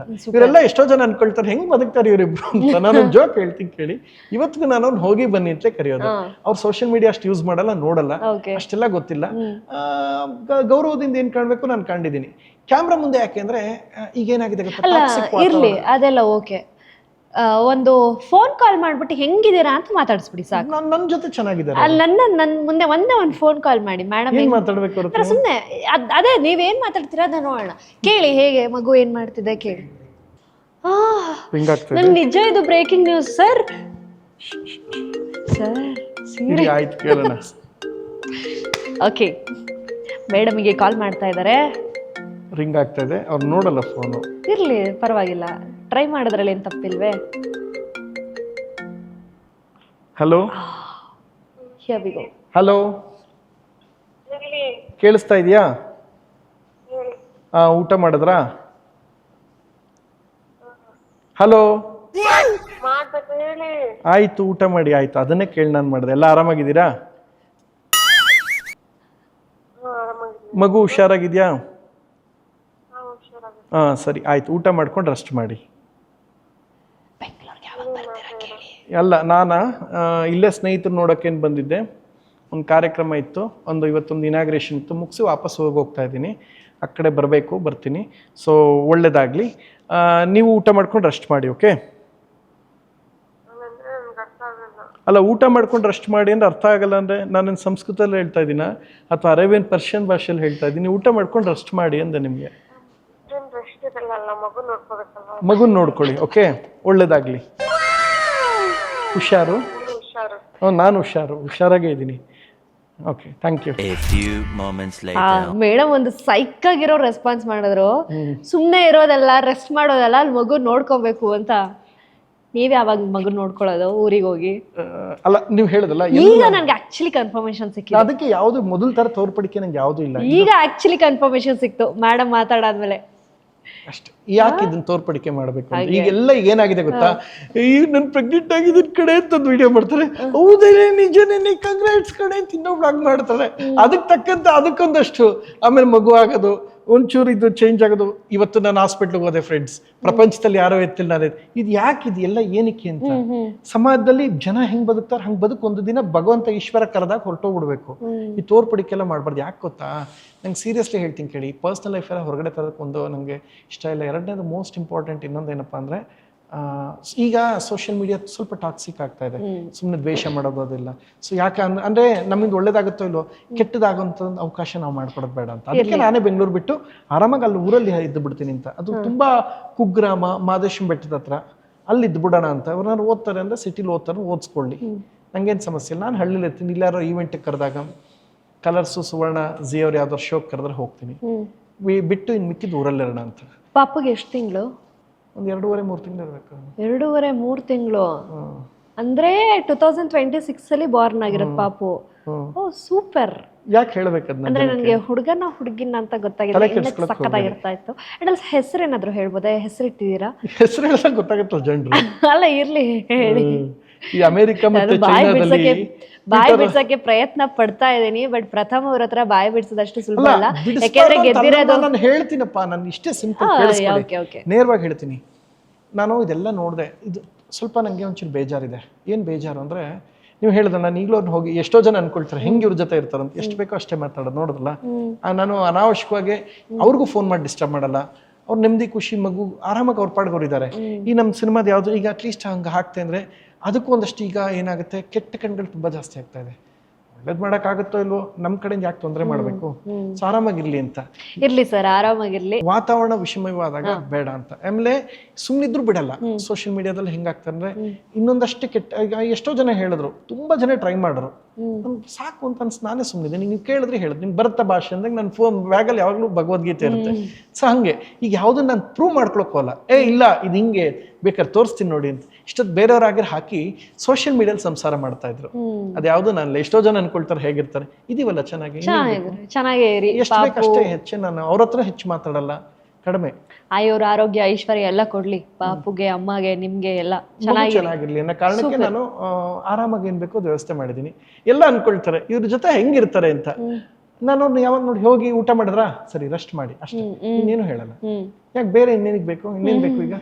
ಹೇಳೋ ಪ್ರಕಾರ ಇಲ್ದರದೆಲ್ಲ ಡ್ರಾಮಾ ಮಾಡಿ ಕ್ಯಾಮ್ರಾ ಮುಂದೆ ನಾಟಕ, ಇವಾಗ ನಾವು ಚೆನ್ನಾಗಿದೀವಿ ನೋಡಿ, ಇಬ್ರು ಚೆನ್ನಾಗಿದೀವಿ, ಅದ್ರ ಅಗತ್ಯ ಇಲ್ಲ. ಯಾವ್ದು ರೀ ಇಷ್ಟೆಲ್ಲ ಆಗಿ 2-3 ಶೋಸ್ ಕರೆದ್ರಿ ಜೊತೆ ಮಾಡಕ್ಕೆ, ನಮಸ್ಕಾರ ಮಾಡಿ ನಾನೇ ಬ್ರೇಕ್ ತಗೊಂಡು ಬೇಡ ಅಂತ. ನನಗೆಲ್ಲವೂ ದುಡ್ಡೇ ಮುಖ್ಯ ಆಗಿ ಹಂಗೆ ಮಾಡ್ತಾ ಇದ್ದೆ. ಓಕೆ. ಸೊ ಬೇಸಿಕಲಿ ಇಂಟರ್ವ್ಯೂನಲ್ಲಿ ಈ ಸೆಗ್ಮೆಂಟ್ ಏನಕ್ಕೆ ಇಟ್ಟಿದ್ದೀನಿ ಅಂತ ಅಂದರೆ, ನಮಗೆ ಗೊತ್ತಿಲ್ಲದಿರೋ ವಿಚಾರಗಳನ್ನ ಹೇಳ್ತಾ ಹೋಗಬೇಕು. ಹೆಸರು ಹೇಳ್ತಾ ಹೋಗ್ತೀನಿ, ಒಂದೊಂದಾಗಿ ನೀವು ಆ ಒಂದು ಎಕ್ಸ್ಪೀರಿಯನ್ಸ್ನ ಹೇಳ್ತಾ ಹೋಗ್ಬೇಕು, ರೈಟ್? ಓಕೆ. ಸೊ ನೆಕ್ಸ್ಟು ತುಂಬ ಚಾಲ್ತಿಯಲ್ಲಿರೋ ನಮ್ಮ ಸೆಲೆಬ್ರಿಟಿ ಹೆಸರು ಬಂದು ಡಿ ಬಾಸ್, ನಮ್ಮ ಚಾಲೆಂಜಿಂಗ್ ಸ್ಟಾರ್ ದರ್ಶನ್ ಸರ್. ಕೊನೆಯದಾಗಿ ಯಾವಾಗ ಭೇಟಿ ಮಾಡಿದ್ದು ಸರ್ ನೀವು ದರ್ಶನ್ ಸರ್ನ? ಲೈಕ್ ಅವ್ರನ್ನ ಭೇಟಿ ಮಾಡಿ ನೋಡಿ, ನನಗ ಏನೇ ಒಳ್ಳೇದು ಹೇಳಿದ್ರು ನೆಗೆಟಿವ್ ಆಗುತ್ತೆ ಬಿಡ್ರಿ. ಆ ಪ್ರಶ್ನೆ ನೋಡಿ, ಈ ಜನ ಅರ್ಥ ಮಾಡ್ಕೊಳ್ಳ, ಪ್ರಶ್ನೆ ಕೇಳ್ತಾರೆ ನೀವು ಅಂತ. ಬಟ್ ನನಗೆ ಒಳ್ಳೇದು ಎಷ್ಟೋ ಜನ ಹೇಳ್ತಾರೆ ಗೊತ್ತಾ, ನನ್ಗೆ ಯಾರೋ ಬಂದು ಕೇಳ್ತಾರೆ ಈಗ ಇವರು CM ಆಗ್ತಾರ ಇಲ್ವಾ ಹೇಳಿ ಅಂತ. ಈಗ ನಿಂದು ಅದೇ ನೆಕ್ಸ್ಟ್ ಪ್ರಶ್ನೆ ಆಗಿರುತ್ತೆ, CM ಆಗ್ತಾರ ಇಲ್ವಾ? ನನಗ ಹಾಕ್ತಾರೆ ಅಂತ ಹೇಳಿದ್ರೆ, ನೋಡಿದ್ಯಾ ಬಾಸ್ ಮೇಲೆ ಇನ್ನೊಂದು ಗುರಿ ಇದೆ ಅಂತ ಹೇಳಿ, ಇಲ್ಲಪ್ಪ ಅದು ಕಷ್ಟ ಇದೆ ಅಂತ ಹೇಳಿ, ನೋಡಿದೆ ಬಾಸ್ ಮೇಲೆ ಇನ್ನೂ ದ್ವೇಷವನ್ನು ಬಿಟ್ಟಿಲ್ಲ ಅಂತ ಹೇಳ್ತಾರೆ. ಪ್ರಶ್ನೆ ಕೇಳೋದು ಬಿಟ್ಬಿಡ್ತಾರೆ, ನನ್ನ ಹಿಡ್ಕೊಳ್ತಾರೆ. ಆಕ್ಚುಲಿ ನಿಮ್ಗೆ ಒಂದೇ ಒಂದು ವರ್ಡ್ ಹೇಳ್ತೀನಿ, ನಾನು ಎರಡೂ ಹೇಳಲ್ಲ, ಆಗ್ತಾರೆ ಅಂತೂ ಹೇಳಲ್ಲ, ಆಗಲ್ಲ ಅಂತೂ ಹೇಳಲ್ಲ, ಒಂದು ಮಾತು ಹೇಳ್ತೀನಿ, ಎಲ್ಲ ಮುಗಿಸಿ ಆರಾಮಾಗಿ ಹೊರಗಡೆ ಬಂದು ಕುಟುಂಬದ ಸಮೇತ ನೆಮ್ಮದಿಯಾಗಿರ್ಲಿ ಅಂತ ನಾನು ಹೇಳ್ತೀನಿ. ನಾನು ಇನ್ನೊಂದೇನಂದ್ರೆ, ಆಕ್ಚುಲಿ ನನ್ನ ಸಿನಿಮಾಗೆ ವಾಯ್ಸ್ ಓವರ್ ಕೊಡ್ಬೇಕಾಗಿತ್ರಿ ಅವರು ಕರ್ನಾಟಕದಲ್ಲಿ, ಎಲ್ಲ ರೆಡಿಯಾಗಿ ಹೋಗಿತ್ತು. ಒಂದು ಒಳ್ಳೆ ಫೌಂಡೇಶನ್ ಹಾಕಿಟ್ಬಿಟ್ಟಿದೆ ಈ ಫ್ಯಾನ್ ವಾರಲ್ಲಿ. ಮತ್ತಿದೆಲ್ಲ ಒಂದಷ್ಟು ಬಿಡಿ, ನಂಗೇನ್ ಗೊತ್ತಾ, ಪ್ರಾಮಾಣಿಕವಾಗಿ ನನಗೆ ಗೊತ್ತು ನಿಜವಾಗ್ಲೂ ವೈಯಕ್ತಿಕವಾದ ಬಾಂಡಿಂಗ್ ಹೆಂಗಿತ್ತು ಅಂತ. ಇದು ಹೇಳಿದ್ರೆ ಜನಕ್ಕೆ, ಎಷ್ಟೋ ಜನಕ್ಕೆ ಶಾಕ್ ಆಗ್ಬೋದು. ಒಳ್ಳೆ ವಿಚಾರ ಅವರು ತಲುಪಿಸ್ದೆ, ನೆಗೆಟಿವ್ ವಿಚಾರ ಜಾಸ್ತಿ ಆಯ್ತು. ಒಳ್ಳೆ ವಿಚಾರ ಒಂದು ಹೇಳ್ತೀನಿ ಕೇಳಿ. 2024 ಜೂನ್ 6 ಒಂದು ಘಟನೆ ನಡೀತು. ನಾನು ಡೇಟ್ ಸಮೇತ ಯಾಕೆ ಹೇಳ್ತೀನಿ, ನನ್ನ ತಲೆಯಲ್ಲಿ ಯಾವತ್ತೂ ನಾನು ಮರೆಯಲ್ಲ. ನನ್ನ ಜೀವನದಲ್ಲಿ ಆದಂಥ ಬಹಳ ದೊಡ್ಡ ಘಟನೆ ಇದು. 2024 ಜೂನ್ 6 ಕನ್ನಡದ ಪ್ರತಿಷ್ಠಿತ ನಿರ್ಮಾಪಕರಾದ ಅಣಜಿ ನಾಗರಾಜ್ ಯಶವಂತಪುರದ ಒಂದು ಆಸ್ಪತ್ರೆಯಲ್ಲಿ ಹುಷಾರ್ ತಪ್ಪಿ ತುಂಬಾ ಡೆತ್ ಬೆಡ್ ಕರುಳಿಗೆಲ್ಲ ಎಫೆಕ್ಟ್ ಆಗಿ ದರ್ಶನ್ ಸರ ಜೀವದ ಗೆಳೆಯ ಹಾಸ್ಪಿಟ್ಲಲ್ಲಿ ಇದ್ರು. ನಂಗೆ ಇದ್ದಕ್ಕಿದ್ದಂಗೆ ಅಣಜಿ ನಾಗರಾಜ್ ಫೋನ್ ಮಾಡ್ರು, ಎಲ್ಲಿದ್ದೀರಿ ಸರ್? ಅದೇ ಹಾಸ್ಪಿಟ್ಲಿಗೆ ಬರ್ತಾ ಇದ್ದೀನಿ ಸಂಜೆ ಅಂತ ಹೇಳೋದು. ಇಲ್ಲ, ಒಂದು 12 ಗಂಟೆಗೆ ಬಂದ್ಬಿಡ್ತೀರಾ? ದರ್ಶನ್ ಸರ್ ಡಿ ಬಾಸ್ ಬರ್ತಾವ್ರೆ, ನೀವು ಬರಬೇಕು, ಜೊತೆಲಿರ್ಬೇಕು. ಹಾಂ ಸರ್ ಬರ್ತೀನಿ ಸರ್ ಅಂತ ಹೇಳಿ ಮತ್ತೆ ಕಟ್ ಮಾಡಿದೆ. ಪುನಃ 5 ನಿಮಿಷ ಬಿಟ್ಟು ಮಾಡಿದೆ. ಸರ್ ಇಲ್ಲ ಸರ್ ನಾನು ಬರಲ್ಲ ಅಂದೆ. ಬನ್ರಿ ದರ್ಶನ್ ಸರ್ ಇರ್ತಾರೆ, ಮೀಟ್ ಮಾಡ್ದಂಗೆ ಆಗುತ್ತೆ, ತುಂಬ ದಿನ ಆಯ್ತು ಅಂದರೆ ಈ ಘಟನೆಗೂ ಮುಂಚೆ ಕೇಳಿ. ನಾನಂದೆ ಇಲ್ಲ ಸರ್, ಅವ್ರು ಏನಿಗೆ ಬರ್ತಾ ಇದ್ದಾರೆ, ಬಹುಶಃ ನಿಮ್ಗೇನೋ ಹುಷಾರಿಲ್ಲ ಅನ್ಸುತ್ತೆ, ನಿಮ್ಗೆ ನಿಮ್ಗೆ ಹುಷಾರಿಲ್ಲದೆ ಇರೋದ್ರಿಂದ ಅವ್ರು ನಿಮ್ಮ ಜೊತೆ ಮನ್ಸು ಬಿಚ್ಚು ಒಂದು 10 ನಿಮಿಷ ಮಾತಾಡ್ಬೋದು, ಏನೋ ಹಾಸ್ಪಿಟಲ್ ಸಾಕಾರ ಏನೋ ಕೊಡ್ಬೋದು. ನಿಮ್ಮಿಬ್ಬರು ಸ್ನೇಹದ ಮಧ್ಯೆ ಯಾರು ಬರಬಾರ್ದು ಸರ್. ಅವ್ರೇನೋ ಮನ್ಸು ಬಿಚ್ಚಿ ಹಳೇದು ಯಾವುದೋ ಮೆಲ್ಕ್ ಹಾಕ್ಬೋದು, ಇನ್ನೇನೋ ಸಹಾಯ ಮಾಡ್ಬೋದು, ಇಲ್ಲ ಹಾಸ್ಪಿಟ್ಲ್ ಬಿಲ್ ಕಟ್ಬೋದು. ಅಲ್ಲಿ ಮಧ್ಯದಲ್ಲಿ ನಾನಿದ್ರೆ ಕಷ್ಟ ಆಗುತ್ತೆ. ನಿಮಗೆ ನಾನಿಷ್ಟ ಅಂತ ಅವ್ರಿಗೆ ಗೊತ್ತು, ಹಾಗಂತ ಪಕ್ಕದಲ್ಲಿ ನಾನಿದ್ದಾಗ ಕ್ಲೋಸ್ ಆಗಿ ಮಾತಾಡೋಕ್ಕಾಗಲ್ಲ. ಅವ್ರು ನಿಮ್ಮ ಏಕವಚನದಲ್ಲಿ ಬೈಯೋ ಮಾತುಗಳು ಇರ್ಬೋದು, ಅಥವಾ ನಿಮ್ಗೆ ಹೊಗಳೋದಿರ್ಬೋದು, ಅಥವಾ ಇನ್ನೇನೋ ಹೇಳೋದಿರ್ಬೋದು. ನಾನಿದ್ದಾಗ ಮಾಡಲ್ಲ ಅವರು. ಸೊ ನಿಮಗೂ ನನ್ನ ಮೇಲೆ ಇಷ್ಟ ಅಂತ ಗೊತ್ತು, ಅವ್ರಿಗೂ ನಿಮ್ಮ ಮೇಲೆ ಇಷ್ಟ ಅಂತ ಗೊತ್ತು. ಈ ಸಮಯದಲ್ಲಿ ಮನುಷ್ಯ ಹಾಸ್ಪಿಟ್ಲಲ್ಲಿ ಇದ್ದಾಗ ನೋಡಕ್ ಬರ್ತಾರೆ ಅಂತ ಗೊತ್ತು. ಸೊ ಈ ಸಮಯದಲ್ಲಿ ನಾನು ಹೇಳಿದ್ರೆ ನಾನಿರೋದು ಬೇಡ, ನಿಮ್ಮಿಬ್ರು ಸ್ನೇಹದ ಮಧ್ಯದಲ್ಲಿ ಯಾರು ಬರೋದು ಬೇಡ, ಅವ್ರು ಏನು ಮಾಡ್ತಾರೆ ಮಾಡಲಿ, ಅದಾದ್ಮೇಲೆ ನಾನು ಬಂದು ಕಾಣ್ತೀನಿ ಅಂದೆ. ಟ್ರಸ್ಟ್ ಮಾಡಿ ಆ ದಿನ ಹೋಗಿ ದರ್ಶನ್ ಸರ್ 2 ಲಕ್ಷ ದುಡ್ಡು ಕೊಟ್ಟು ಹಾಸ್ಪಿಟ್ಲಿಗೆ ಹೋಗಿದ್ದು ನಿಜ. ಯಾರೋ ರೇಣುಕಾ ಸ್ವಾಮಿ ಅವ್ರು ತೀರ್ಕೊಳ್ಳೋಕೆ 3 ದಿನದ ಮುಂಚೆ ನಡೆದ ಘಟನೆ ಇದು. 2 ಲಕ್ಷ ಕೊಟ್ಟು ಬಿಲ್ ಏನಾಗ್ಲಿ ನಾನು ನೋಡ್ಕೋತೀನಿ ಎಂಬುದು ದರ್ಶನ್ ಸರ್ ಹೇಳಿದ್ದು ನಿಜ. ಇಂಥ ಒಳ್ಳೆ ವಿಚಾರ ಅವ್ರ ಫ್ಯಾನ್ಸ್ ಹಂಚ್ತಾನೆ ಇಲ್ಲ. ಅಲ್ಲಿಂದ ಅದಾಯ್ತಲ್ವಾ, ಅದಾದ್ಮೇಲೆ ಏನಾಯ್ತು ಕೇಳಿ. 2-3ನೇ ದಿನಕ್ಕೆ ರೇಣುಕಾ ಸ್ವಾಮಿ ಅವ್ರ ವಿಚಾರ ಬಂತು. 10ನೇ ತಾರೀಕು ನನ್ನ ಸಿನಿಮಾ ಮುಹೂರ್ತ ರೀ. ನನಗೆ ಇಂಥ ಒಳ್ಳೆ ವಿಚಾರ ಬಂದಾಗ ನಾನಂದೆ, ತುಂಬಾ ಒಳ್ಳೆ ವಿಚಾರ ನೋಡಿದ್ರ, ನಾನು ಬಂದಿರ್ ಬಹುಶಃ ಅವ್ರು ಕ್ಯಾಶ್ ಕೊಡೋಕೆ ಕಷ್ಟ ಆಗೋದು ಅಥವಾ ಇನ್ನೇನೋ ಒಂದು ಆಗಿರೋದು. ನಿಮ್ಮ ಶ್ರೀಮತಿ ಕಲ್ಲಿ ದರ್ಶನ್ ಸರ್ ಕೊಟ್ಟಿದ್ದಾರೆ, ಇಂಥ ಒಳ್ಳೆ ವಿಚಾರ ಹಂಚಿ ಜನಕ್ಕೆ. ಇಲ್ಲ 14ನೇ ತಾರೀಕು ಬಹುಶಃ ರಿಲೀಸ್ ಆಗ್ತಾರೆ, 13ನೇ ತಾರೀಕು ಇದು ಯಾರು ಡಿಸ್ಚಾರ್ಜ್ ಆದ್ರೆ ಯಾರು ಅಣಜಿ ನಾಗರಾಜ್ ಹಾಸ್ಪಿಟ್ಲಿಂದ ಬಿಲ್ ಕಟ್ಟಿದ್ದು ದರ್ಶನ್ ಸರ್. ಈಗ ಒಂದು ಮಜಾ ಹೇಳ್ತೀನಿ ಕೇಳಿ, ಇಲ್ಲೊಂದು ಶಾಕಿಂಗ್ ಹೇಳ್ತೀನಿ. ನನ್ನ ಸಿನಿಮಾ ನೋ ಕೊಕೇನ್ ಮುಹೂರ್ತ 10ನೇ ತಾರೀಕು. ಕರೆಕ್ಟಾಗಿ ಕೇಳಿಸ್ಕೊಳ್ಳಿ. ಜೂನ್ 6ನೇ ತಾರೀಕು ಈ ಘಟನೆ ಹಾಸ್ಪಿಟ್ಲ ನಡೆದಿದೆ. 7ನೇ ತಾರೀಕು MP ಎಲೆಕ್ಷನ್ ಎಲ್ಲ ಮುಗಿದಿದೆ, ಪ್ರಧಾನಮಂತ್ರಿ ಆಯ್ಕೆ. 10ನೇ ತಾರೀಕು ಬೆಳಗ್ಗೆ ಪ್ರಧಾನಮಂತ್ರಿ ಆಯ್ಕೆ ಆಯಿತು. 3rd time PM Narendra Modi ಅವ್ರ ಗೌರ್ಮೆಂಟ್ ಬಂತು.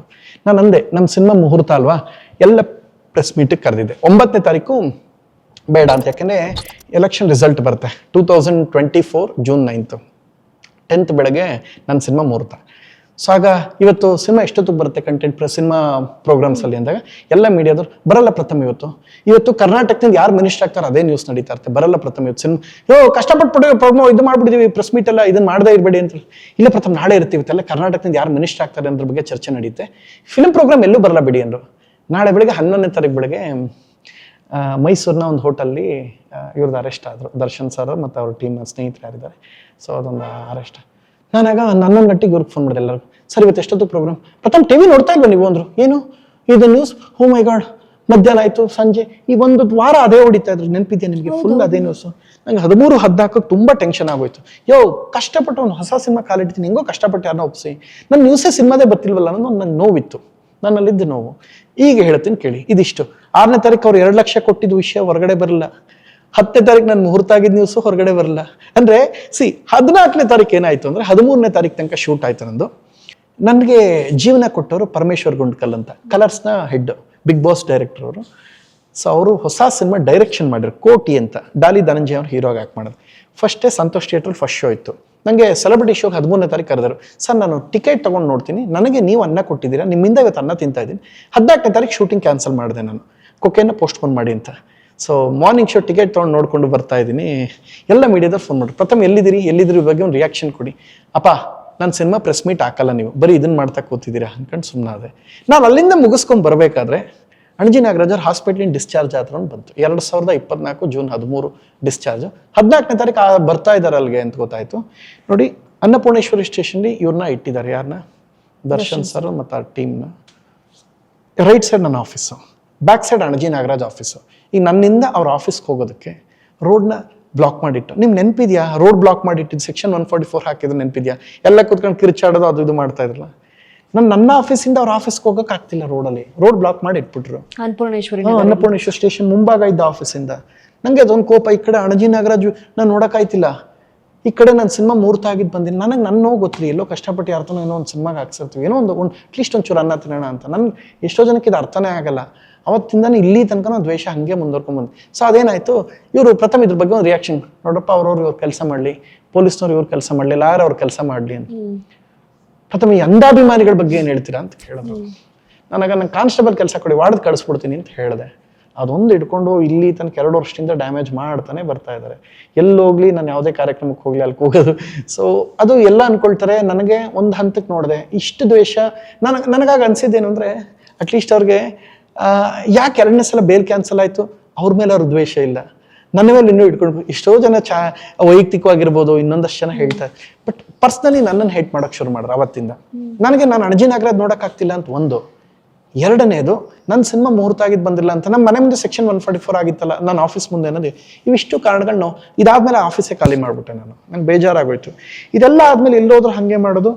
ಬಟ್ ಅಲ್ಲ, ಎಲ್ಲ ಟೈಮ್ ಬಿಡಿ. ಐ ಥಿಂಕ್ ಅದೆಲ್ಲ ಆದ್ಮೇಲೆ ಲಾಸ್ಟ್ ಇಯರ್ ಏನಾಗಿತ್ತು, ಮನೇಲಿ ಹೆದರ್ಬಿಟ್ಟು ಇದು ನಾನು ಅದಕ್ಕೆ ಬೆಂಗಳೂರನ್ನ ಬಿಡೋಕೆ ಕಾರಣ ಆಗಿದೆ ಅದೇ ಘಟನೆ. ನಾನು ಯೂಶಲಿ ದೇವ್ರ ಕೆಲಸ ನೋಡಿ, ದೇವ್ರ ವಿಚಾರದಲ್ಲಿ ಸುಳ್ಳು ಹೇಳಿದ್ರೆ ಮನುಷ್ಯ ಎಷ್ಟು ಹಾಳಾಗ್ತಾರೆ ಅನ್ನೋಕ್ಕೊಂದು ಸಣ್ಣ ಎಕ್ಸಾಂಪಲ್ ಕೊಡ್ತೀನಿ. ದೇವ್ರ ಕಾರ್ಯಕ್ರಮಕ್ಕೆ ಒಂದು ನನಗೋಸ್ಕರ ಅಲ್ಲಿ ಮರಿ ಹೊಡೆದ ಪೂಜೆ, ದೊಡ್ಡಬಳ್ಳಾಪುರದಲ್ಲಿ ದೇವಸ್ಥಾನಕ್ಕೆ ಒಂದು ಪೂಜೆ ಕರೆದಿರು. ನಾನು ದೇವ್ರ ಕೆಲಸನ ಯಾವುದೂ ಮಿಸ್ ಮಾಡಲ್ಲ ಮೋನಿಕಾ ಅವರೇ. ಬಹಳ ಪ್ರೀತಿಯಿಂದ, ಭಕ್ತಿಯಿಂದ, ಶ್ರದ್ಧೆಯಿಂದ ಹೋಗ್ತೀನಿ. ಬೇರೆ ಕಾರ್ಯಕ್ರಮಗಳು ದುಡ್ಡು ಇಸ್ಕೊಂಡು ಹೋಗ್ತೀನಿ ನಾನು ಹೊಟ್ಟೆಪಾಡು ನಡಿಬೇಕಲ್ಲಪ್ಪ. ಈಗೆಲ್ಲ ಏನಾಗುತ್ತೆ, ಎಲ್ರಿಗೂ ಅವಕಾಶ ಸಿಗಲ್ಲ. ಸೊ ಅದಕ್ಕೆ ನಂಗೆ ಏನೋ ಒಂದು ಸಣ್ಣ ಕೊಟ್ಟರೆ ನಾನು ಪ್ರೀತಿಯಿಂದ ಹೋಗ್ತೀನಿ. ದೇವ್ರ ಕಾರ್ಯಕ್ರಮ ಅಲ್ವಾ ಅಂತ ಹಾಗೆ ಹೋಗಿ ಬಂದೆ. ಪೂಜೆ ಮುಗಿಸ್ಕೊಂಡ್ಬೇಕಾರೆ ಅಲ್ಲಿ ಒಂದು ಘಟನೆ ಆಯಿತು. ನಿಮ್ಗೆ ಚುಚ್ಬಿಡ್ತೀನಿ ಅದು ಇದು ಕೂಗಿ ಅಂತ. ಸೊ ಅದು ಮನ್ಸಲ್ಲಿ ಆಕ್ರೋಶವಾಗಿ ಮಾರ್ಪಡ್ತವ್ರೆ, ಹೆಸರೇಳಿ ಮಾಡಿದ್ರಲ್ಲ ಅಂತ. ದೊಡ್ಡಬಳ್ಳಾಪುರದ ಗಲಾಟೆ ಅಂತ ಹೇಳ್ತಿದ್ರೆ, ಆಕ್ಚುಲಿ ಅವತ್ತು ಏನಾಯ್ತು ಹಂಗಾದ್ರೆ? ಏನೂ ಆಗಲ್ಲ, ದೇವ್ರ ಪೂಜೆಗೆ ಅಂತ ನಾನು ಕರೆದ ಕಾರ್ಯಕ್ರಮಕ್ಕೆ ನಾನು ಹೋಗ್ತೀನಿ. ಯಾರೇ ಕರೆದ್ರು, ಈಗ ಯಾರೋ ಈವೆಂಟಿಗೆ ಕರೆದ ಖುಷಿಯಿಂದ ಹೋಗ್ತೀನಿ. ಹಾಗೆ ದೇವ್ರ ಕಾರ್ಯಕ್ರಮ ದುಡ್ಡು ಇಸ್ಕೊಳ್ಳೋದು ಹೋಗ್ತೀನಿ.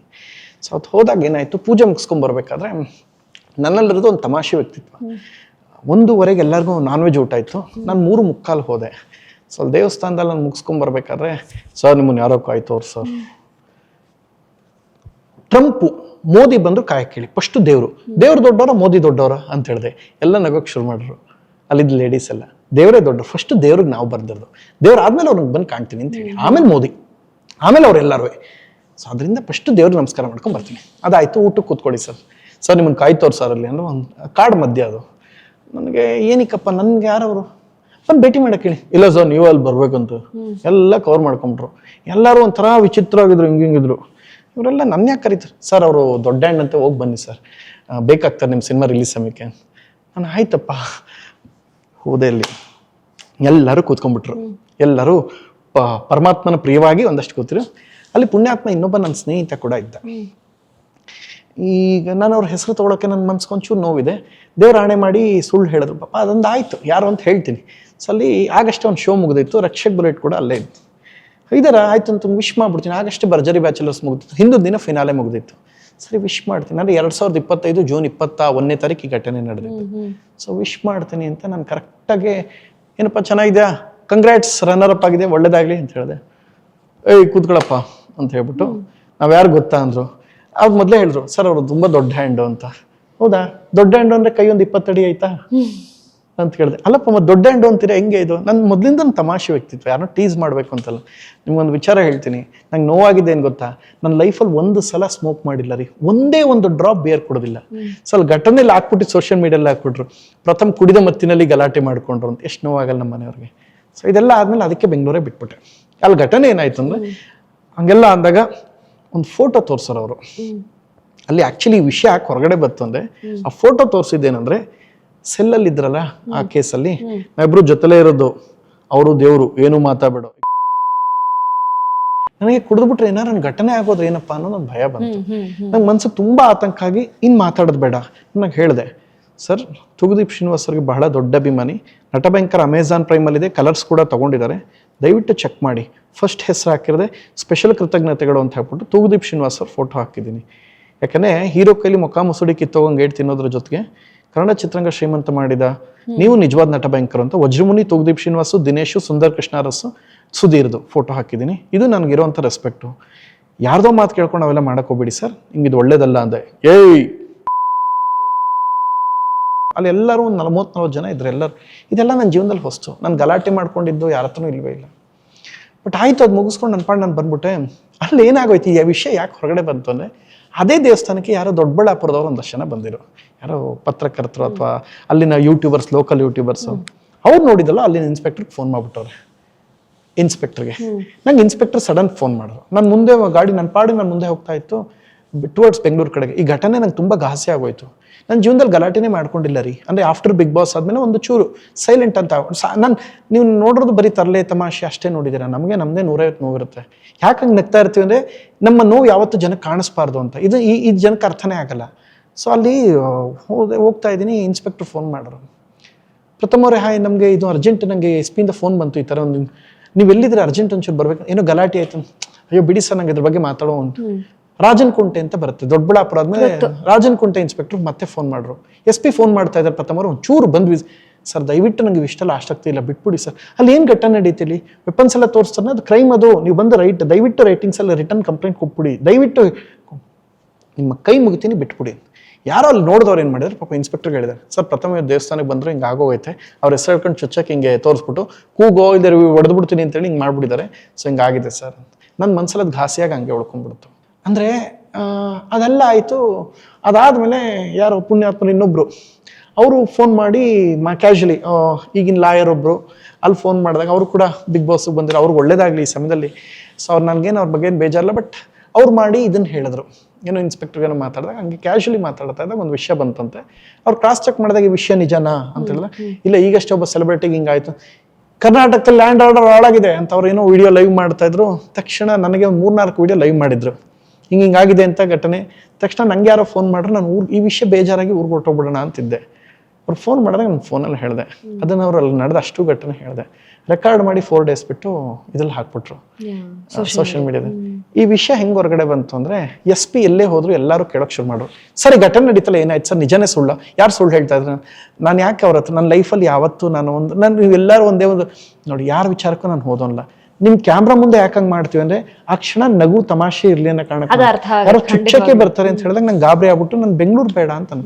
ಸೊ ಯಾವಾಗ ಆಡಿಯೋ ಹೊರಗಡೆ ಬಂತು, ಅವರು ರೆಕಾರ್ಡ್ ಮಾಡಿ ಹಾಕ್ಬಿಟ್ರು. ಯಾರೋ ಮನೆಯವ್ರು ಹೆದರ್ಕೊಂಡ್ಬಿಟ್ರು, ನಿನ್ನ ಕೈ ಮುಗಿತೀನಿ ಬೆಂಗಳೂರು ಬಿಟ್ಟು ಬಂದ್ಬಿಡು ಅಂತ. ಸೊ ಇದೆಲ್ಲ ಆದಮೇಲೆ ಏನಾಗೋಯ್ತು, ಇನ್ನಷ್ಟು ಜಾಸ್ತಿ ಆಯಿತು. ನಾನು ಈ ವಿಷಯನ ಬಿಟ್ಬಿಟ್ಟೆ. ಅವ್ರು ಎಷ್ಟೋ ಸಲ ಕೇಳಿದ್ರು ಇನ್ಸ್ಪೆಕ್ಟ್ರು, ಪ್ರಥಮ ಅವರೇ ದಯವಿಟ್ಟು ರಿಟರ್ನ್ ಕಂಪ್ಲೇಂಟ್ ಕೊಡಿ, ನಾವು ಹೊತ್ವಾಗಿ ಇದನ್ನು ತೆಗಿಸ್ತೀವಿ, ಅದು CDR ತೆಗ್ಸದೆ, ಯಾರು ಎಷ್ಟೊತ್ತಿಗೆ ಎಲ್ಲಿದ್ರು ಅಂತ ಗೊತ್ತಾಗುತ್ತೆ, ಎಲ್ಲ ವಿಚಾರ ಹೊರಗಡೆ ಬರುತ್ತೆ ಅನ್ನೋ. ಎಲ್ಲರನ್ನೂ ಮೀರಿ ದೊಡ್ಡವ್ರು ಯಾರು ಗೊತ್ತಾ, ದೇವರು ಅನ್ನೋಕ್ಕೊಂದು ನನಗೆ ಅದಾದಮೇಲೆ ಒಂದು ಘಟನೆ ಎಲ್ಲ ಆಯಿತು. ಇದು ಗಲಾಟೆ ಎಲ್ಲ ಒಂದಷ್ಟು ಆದಾಗ ನನ್ನ ಮನ್ಸಿಗೆ ತುಂಬ ನೋವು. SP ಎಲ್ಲೇ ಹೋದ್ರು ಕೇಳೋರು, ಸರ್ ಈ ಘಟನೆ ಬಗ್ಗೆ ಏನು ಹೇಳ್ತೀರಿ ಸರ್, ಅದೇನಾಯ್ತು ಸರ್, ಅದನ್ನ ಜನ ಸುಳ್ಳ, ಕೇಸು ಗಲಾಟೆ ಈ ಥರ ಆಡಿಯೋ ಎಲ್ಲ ಹೊರಗಡೆ ಬಂದಿದೆಯಲ್ಲ ಏನು. SP ಅವ್ರು ಏನು ಮಾಡ್ರು, ಹಿಂಗೆ ಹೇಳೋದಕ್ಕೆ ಶುರು ಮಾಡ್ತಾ ಇದ್ದಂಗೆ ನನಗೆ ಪ್ರೆಷರ್ ಬೀಳ್ತು. ನಾನು ಇವೆಲ್ಲ ಬಿಟ್ಟು ಆರಾಮಾಗಿ ಒಂದು ಕಾರ್ಯಕ್ರಮಕ್ಕೆ ಅಂತ ದೊಡ್ಡಬಳ್ಳಾಪುರದಲ್ಲಿ ಒಂದು ದೇವ್ರ ಕಾರ್ಯಕ್ರಮ ಮುಗಿಸ್ಕೊಂಡು ಬರ್ತಾ ಇದ್ದೀನಿ. ಸೋಷಿಯಲ್ ಮೀಡಿಯಲ್ಲಿ ಒಂದು ಪೋಸ್ಟು, ಈಗ ನೆನ್ನೆ ಅರೆಸ್ಟ್ ಆದ್ರು ಗೊತ್ತಾ, ಯಾರು D ಟೀಮ್ ಅಂತೇನೋ ಒಂದು ಅರೆಸ್ಟ್ ಆದ್ರು 3 ಜನ ನೆನ್ನೆಗೆ, ಇವತ್ತಿಗೆ 3 days. ಏನಾಯ್ತು ಅಂದ್ರೆ ಅಲ್ಲಿ ಒಂದು ಪೋಸ್ಟ್ ಹಾಕಿದ್ರು, ನಾವು ಇದನ್ನ ಕ್ರಾಸ್ ಚೆಕ್ ಮಾಡಲಾಗಿ ಹೌದು ಅಲ್ಲಿ ಹೋಗಿದ್ದು ನಿಜ, ಆ ಮಾತಾಡುವ ಸಮಯದಲ್ಲಿ ಪ್ರಥಮ್ ಕುಡಿದಿದ್ರು, ಡ್ರಗ್ಸ್ ತೆಗೆದುಕೊಂಡಿದ್ರು, ಆ ಕಾರಣದಲ್ಲಿ ಚಿಪ್ಸು ಪಪ್ಸ್ನ ಗಲಾಟೆ, ಒಂದು ಚಿಪ್ಸು ಪಪ್ಸ್ನ ಕತೆ, ಡ್ರಗ್ಸ್ ತಗೊಂಡು ಹಿಂಗೆ ಹಾಕಿದ್ರು. ನನ್ನ ಲೈಫಲ್ಲಿ ರೀ ಈಶ್ವರನ ಸಾಕ್ಷಿಯಾಗ್ಲು, ಈಶ್ವರನ ಮೇಲೆ ಪ್ರಮಾಣ ಮಾಡ್ತೀನಿ, ಒಂದು ಡ್ರಾಪ್ ಬಿಯರ್ ಹೇಗಿದೆ ಅಂತ ಕುಡ್ದಿಲ್ಲ, ಒಂದೇ ಒಂದ್ಸಲ ವೈನ್ ಹೇಗೆ, ನಾನು ಸ್ಮೋಕ್ ಅಂತ ಮಾಡಿಲ್ಲ. ಅಯ್ಯೋ ದೇವ್ರೆ, ನಾನೇ ಬಿಟ್ಬಿಟ್ಟು ಸುಮ್ ಕೂತಿದ್ದೀನಿ, ನನ್ನ ವಿರುದ್ಧ ನೆಗೆಟಿವ್ ಹಾಕ್ತಾವ್ರಲ್ಲ, ನಾವು ಕ್ರಾಸ್ ಚೆಕ್ ಮಾಡಲಾಗಿ. ನನಗೇನಾಗೋಯ್ತು, ಅಲ್ಲಿ ತುಂಬ ಅತ್ಯಂತ ಆಪ್ತರಾದಂಥ ನಮ್ಮ ದರ್ಶನ್ ಸರ್ ಆಪ್ತರೊಬ್ಬರು ಫೋನ್, SP ಬಂದು ಕಂಪ್ಲೇಂಟ್ ಕೊಡಿ ಪ್ರಥಮ್ ಅಂತ ಹೇಳಿದ್ರು. ನಾನು ಕಂಪ್ಲೇಂಟ್ ಕೊಡೋಕ್ಕೆ ಅಂತ ಹೋದಾಗ ಅವ್ರ ಮ್ಯಾನೇಜರ್ ಒಬ್ಬರು ಫೋನ್ ಮಾಡಿದ್ರು. ಭಾಳ ನನ್ನ ಒಳ್ಳೆ ವಿಷಯ, ಕಾಡು ಅಂತ ಅವ್ರನ್ನ ಭಾಳ ಪ್ರೀತಿಯಿಂದ ಕರೀತಾರೆ. ದರ್ಶನ್ ಸರ್ ಆಪ್ತರವ್ರು.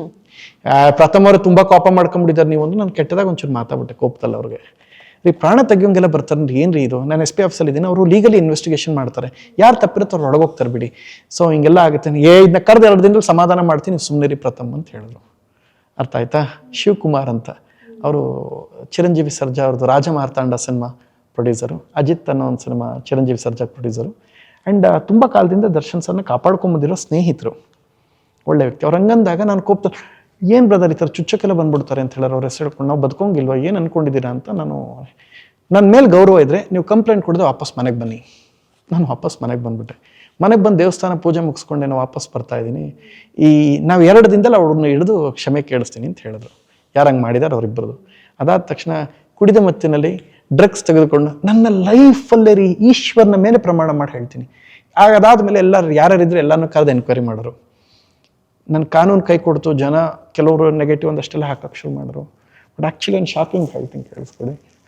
ಅವತ್ತು ಚಾಮುಂಡೇಶ್ವರಿ ಮೇಲೆಲ್ಲ ಒಬ್ಬ ನಟ ಆಣೆ ಮಾಡ್ದ, ಇಲ್ಲ ಸರ್ ಅದೇನೂ ಆಗಿಲ್ಲ, ಘಟನೆ ಇಲ್ಲ ಅಂದ.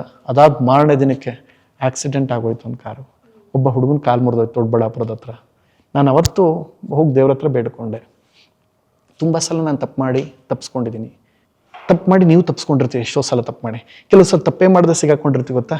ಇದು ತಪ್ಪೇ ಮಾಡದೆ ಸಿಗಾಕೊಂಡಿದ್ದೀನಿ, ಮನೆಯವರೆಲ್ಲ ಹೆದರ್ಬಿಟ್ಟಿದ್ದಾರೆ, ನನಗೆ ಸಿನಿಮಾಸೇ ಸಾಕು ಅಂತ ಹೆದರ್ಕೊಂಡ್ಬಿಡು, ಹೊರಟೋಗ್ತೀನಿ ನಾನು ವಾಪಸ್ಸಪ್ಪ, ಇನ್ನು ಬೆಂಗಳೂರು ಬೇಡ, ಬದುಕಿದ್ರೆ ಹೆಂಗಾರು ಬದುಕ್ಬೋದು, ಈ ಥರ ಸುಳ್ಳೆಲ್ಲ ಹಾಕ್ತಾ ಇದ್ದಾರೆ ಇವರು ಅಂತ ಅನ್ಕೊಂಡು, ನನಗೆ ಯಾರು ಮಾಡಿರ್ತಾರೆ ಭಗವಂತ ನೋಡ್ಕೊಳ್ಳಿ ಅಂತ ಅಂದ್ಕೊಂಡೆ.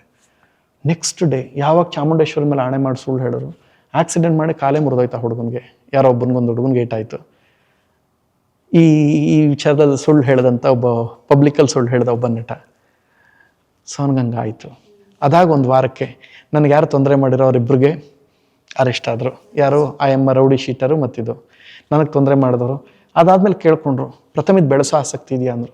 ಇಲ್ಲ ಸರ್ ನಾನು ವಾಪಸ್ ತೊಗೊಂಡ್ಬಿಡ್ತೀನಿ, ನಂಗೆ ಯಾರ ಮೇಲೂ ದ್ವೇಷ ಇಲ್ಲ, ಬಿಟ್ಬಿಡಿ ಅಂತ. ಈಗ ಅವ್ರು ನಂಗೆ ಏನೋ ಒಂದು ಮೆಸೇಜ್ ಯಾರೋ ಕಳಿಸಿದ್ರು ಫಾರ್ ಎಕ್ಸಾಂಪಲ್, ನನಗೆ ಗೊತ್ತದು. ಈಗ ನಾನು ಅದನ್ನ ಇಟ್ಕೊಂಡು ಮಾರ್ಕೆಟಿಂಗ್ ನಾನು ಯಾಕೆ ಇಟ್ಕೊಳ್ಳಿ, ಯಾರೋ ಒಂದು ಚರ್ಚೆ ಅವ್ರು ಲಾಯರ್ ಮಾತಾಡಿದಾಗ ನಾನು ಆಯ್ತು ಬಿಟ್ಬಿಡೋಣ ಇದನ್ನ ಅಂತ ಹೇಳಿ ಮುಗಿಸ್ಬಿಟ್ಟೆ. ಅದಾಗ ಒಂದು 15 ದಿನಕ್ಕೆ ನನಗೆ ಯಾರಿಂಗೆ ತೊಂದರೆ ಮಾಡಿದ್ರು, ಅಂದರೆ ಆಮೇಲೆ ಅದು ನಿಜವಾಗ್ಲೂ ಅದ್ರಲ್ಲಿ ನನ್ನ ತಪ್ಪಿರಲ್ಲ. ಅದಾದ ತಕ್ಷಣ ನಿಮ್ಗೊಂದು ಶಾಕಿಂಗ್ ನ್ಯೂಸ್ ಹೇಳ, ನನ್ನ ಹಣೆ ಬರ ಹೆಂಗೆ ಕೈ ಕೊಡುತ್ತೆ ಒಂದೊಂದ್ಸಲ ಅಂದರೆ, ಇದು ಅದಾಗ ಒಂದು 15 ಡೇಸ್ಗೆ ಬೇಲ್ ಕ್ಯಾನ್ಸಲ್ ಆಯಿತು. ಯಾರ್ದೋ ಸುಪ್ರೀಂ ಕೋರ್ಟು ಇವರಿಬ್ಬರು ಬೇಲ್ ಕ್ಯಾನ್ಸಲ್ ಮಾಡಿದ್ರು. ಯಾವ ಗ್ರೌಂಡ್ಸಲ್ಲಿ ಕ್ಯಾನ್ಸಲ್ ಮಾಡಿದ್ರೆ ಗೊತ್ತಾ? ಯಾಕೆಂದರೆ ಹಿಂಗೆಲ್ಲ ಆಗಿದೆ, ಕೇಸ್ ಹಿಂಗಾಗಿದೆ, ಆದರೂ ಯಾಕೆ ಹೈಕೋರ್ಟ್ ಕೊಟ್ಟಿದ್ದೀರಾ ಅಂತ. ಸೊ ಕ್ಯಾನ್ಸಲ್ ಆಯಿತು. ತಕ್ಷಣ ಯಾವುದೋ ಒಂದು ಸೋಷಿಯಲ್ ಮೀಡಿಯಾ ಪ್ಲ್ಯಾಟ್ಫಾರ್ಮಲ್ಲಿ ಹಂಗೆ ಹಾಕ್ಬಿಟ್ರು, ಪ್ರಥಮ್ ಶಾಪ ಒಳ್ಳೇದಲ್ಲ ಗುರು, ನೋಡಿ ಆಗಿದ್ದಕ್ಕೆ ಮತ್ತೆ ಬೇಲ್ ಕ್ಯಾನ್ಸಲ್ ಆಯಿತು, ಪ್ರಥಮ್ಗೆ ಮತ್ತೆ ರಮ್ಯಾಗೆ ಗೆಲುವು ಅಂತ ಹಾಕ್ಬಿಟ್ರು. ತಕ್ಷಣ ನನ್ನ ಚಾನಲ್, ನಿಮ್ಮ ಕೈ ಮುಗಿತೀನಿ, ದಯವಿಟ್ಟು ಹಿಂಗೆ ಹಾಕ್ಬೇಡಿ, ನನಗೋರ್ಗೂ ಯಾವ ದ್ವೇಷವಿಲ್ಲ, ನನ್ನ ಪಾಡಿಗೆ ನಾನು ಬೆಂಗಳೂರೇ ಬಿಟ್ಟು ಹೊರಟೋಗ್ತೀನಪ್ಪ, ಹಂಗೆ ಹಾಕ್ಬೇಡಿ, ನನ್ನ ಗೆದ್ದಿಲ್ಲ. ಈಗ ಅವ್ರದ್ದು ಬೇಲ್ ಕ್ಯಾನ್ಸಲ್ ಆಯ್ತು ಗೊತ್ತಾ. ಆಗ ಒಂದಲ್ಲಿ ಏನು ಹಾಕಿದ್ದು ಅಂದರೆ, ಪ್ರಥಮ್ ಮತ್ತು ರಮ್ಯಾಗೆ ಗೆಲುವು, ಬೇಲ್ ಕ್ಯಾನ್ಸಲ್ ಆಗಿ ಒಳಗೆ ಹೋಗ್ತಾ ಇದ್ದಾರೆ ಅಂತ. ಸೊ ನನ್ನಿಂದ ಬೇಲ್ ಕ್ಯಾನ್ಸಲ್ ಆಯಿತಾ? ಅಲ್ಲ, ಅದು ಕ್ಯಾನ್ಸಲ್ ಆಗೋದಕ್ಕೆ ಹೈಕೋರ್ಟ್ ಕೊಟ್ಟ ಗ್ರೌಂಡ್ಸು ಮತ್ತು ಅವ್ರು ಕೊಟ್ಟ ಕಾರಣ ಆಗಿತ್ತು. 164 ಸ್ಟೇಟ್ಮೆಂಟ್ ಆಗಿದ್ರು, ಅವ್ರ ಜೊತೆ ಸಿನಿಮಾ ನೋಡಿದ್ರು ಅಂತ ಆಯಿತು, ಹಂಗೆಲ್ಲ. ಬಟ್ ನಾನು ಏನೂ ತಪ್ಪೇ ಮಾಡಲ್ಲ, ನಾನು ಊರಲ್ಲಿದ್ದೆ ಆ ದಿನ. ಈ ಘಟನೆ ಆದಮೇಲೆ ಮಲ್ಕೋತಿದ್ದೀನಿ, ಅಲ್ಲಿ ಪ್ರಥಮ್ ಮತ್ತು ರಮ್ಯಂಗೆ ದೊಡ್ಡ ಜಯ, ಬೇಲ್ ಕ್ಯಾನ್ಸಲ್ ಅಂತ. ಪ್ರಥಮ್ ಶಾಪ ಒಳ್ಳೇದಲ್ಲ, ಅದಕ್ಕೆ ಹಿಂಗೆ ನಿಮ್ಮ ಕೈ ಮುಗಿತೀನಿ ದಯವಿಟ್ಟು ಹಿಂಗೆ ಹಾಕ್ಬಿಡಿ. ಪ್ರಥಮ್ ಇದ್ರ ಬಗ್ಗೆ ನಿಮ್ಗೆ ಏನು ರಿಯಾಕ್ಷನ್ ಕೊಡ್ತೀರಾ ಅಂದರು. ನಾನು ಅದನ್ನ ಊರಲ್ಲಿ 5:15 ಎದ್ದು ಹಾಲು ಕರಿತಾ ಇದ್ದೆ, ಕೊಳ್ಳೇಗಾಲದಿಂದ ಆಚೆ ನಮ್ಮೂರು. 5:15 ಹಾಲು ಕರೆದಿದ್ದೀನಿ, 11 ಗಂಟೆಗೆ ಜಡ್ಜ್ಮೆಂಟ್ ಬಂತು, ಆಗಸ್ಟ್ 14. ನಾನು 5:15 7 ಗಂಟೆ ತನಕ ಹಾಲು ಕರೆದೆಲ್ಲ ಆದ್ಮೇಲೆ ಮಲಗಿಬಿಟ್ಟಿದ್ದೆ. 10:15 ಒಂದಷ್ಟು ಜನ ಮಾಧ್ಯಮದವ್ರು ಫೋನು, ಪ್ರಥಮ್ ಹಾಗೂ ರಮ್ಯಾಗೆ ಸಿಕ್ಕ ಜಯ, ಇದು ಹೋರಾಟದ ಪ್ರತಿಫಲ, ಬೇಲ್ ಕ್ಯಾನ್ಸಲ್ ಆಯಿತು, ನಿಮ್ಮ ಕೈ ಮುಗಿತೀನಿ ದಯವಿಟ್ಟು ಹಿಂಗೆಲ್ಲ ಹಾಕ್ಬಿಡಿ, ನನಗೂ ಅದಕ್ಕೂ ಸಂಬಂಧ, ನನ್ನ ಪಾಡಿಗೆ ನಾನು ಊರಲ್ಲಿದ್ದೀನಿ ರೀ, ನಾನು ಬಿಟ್ಬಿಡಿ, ನನಗೆಲ್ಲ ಮಾಡಬೇಡಿ, ನೀವು ಏನಾರು ಮಾಡ್ಕೊಳ್ಳಿ ಬಿಟ್ಬಿಡಿ. ನಾನು ಬಿಟ್ಬಿಟ್ಟೆ. ಅದಾಗ ಒಂದು ವಾರಕ್ಕೆ ಮತ್ತೆ ಹೋಗಿ ನಾನು ವಾಪಸ್ ತೊಗೊಂಬಿಟ್ಟೆ, ಯಾರಿಗೆ ಅವ್ರು ಕೊಟ್ಟಿದ್ದಲ್ಲ, ಇದೆಲ್ಲ ಬಿಟ್ಟು ಬೆಂಗಳೂರು ಬಿಟ್ಟು ಹೊರಟೋಗೋಣ ಅಂತ. ಬಟ್ ಇವತ್ತು ಸರಿ ಎಲ್ಲೇ ಹೋದ್ರೂ ನನ್ನನ್ನೇ ದ್ವೇಷ ಮಾಡ್ತಾರೆ. 2 ವರ್ಷದಿಂದ ಏನು ಅನ್ಕೊಂಡಿದ್ದಾರೆ ಅಂದರೆ ನನ್ನಿಂದನೇ ಹಿಂಗಾಗಿರೋದು ಅಂತ ಅನ್ಕೊಂಡಿದ್ದೆ. ಬಟ್ ಆ್ಯಕ್ಚುಲಿ ಅವರು ಒಂದು ಅರ್ಥ ಮಾಡ್ಕೋಬೇಕು, ಇಷ್ಟೆಲ್ಲ ಅಟ್ಲೀಸ್ಟ್ ನನಗೆ ಎಷ್ಟು ಡ್ಯಾಮೇಜ್ ಆಗಿದೆ ಅಂದರೆ, ನನಗೆ ಯಾವುದೋ ಒಂದು ಶೋ ಅಟ್ಲೀಸ್ಟ್ ನಾನು ಒಂದು ಅಟ್ಲೀಸ್ಟ್ ನನ್ನ ಪ್ರೊಡಕ್ಷನ್ಲಿ ಯಾರೋ ಒಂದಷ್ಟು ಜನ ಊಟ ನಿಮ್ಗೊಂದು ಗೊತ್ತಿಲ್ಲ, ಇವತ್ತು ಪ್ರತಿಷ್ಠಿತ 2 ಸೀರಿಯಲ್ ನಾನು ಮಾಡಬೇಕಾಯ್ತು, ಇನ್ಯಾರಿಗೂ ಒಂದು ಆಗಲಿ ಅಂತ ಕಾರಣಕ್ಕೆ ನಾನು ಹೇಳಿದೆ.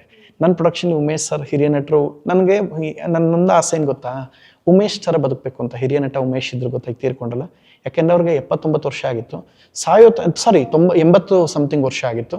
ಸಾಯೋ ತನಕನೂ ಸ್ವಾವಲಂಬಿಯಾಗೆ ದುಡಿದ್ರು. ಸಾಯೋ 3 ದಿನದ ಹಿಂದೆನೂ ಕೂಡ ಅವ್ರು ದುಡ್ದೇ.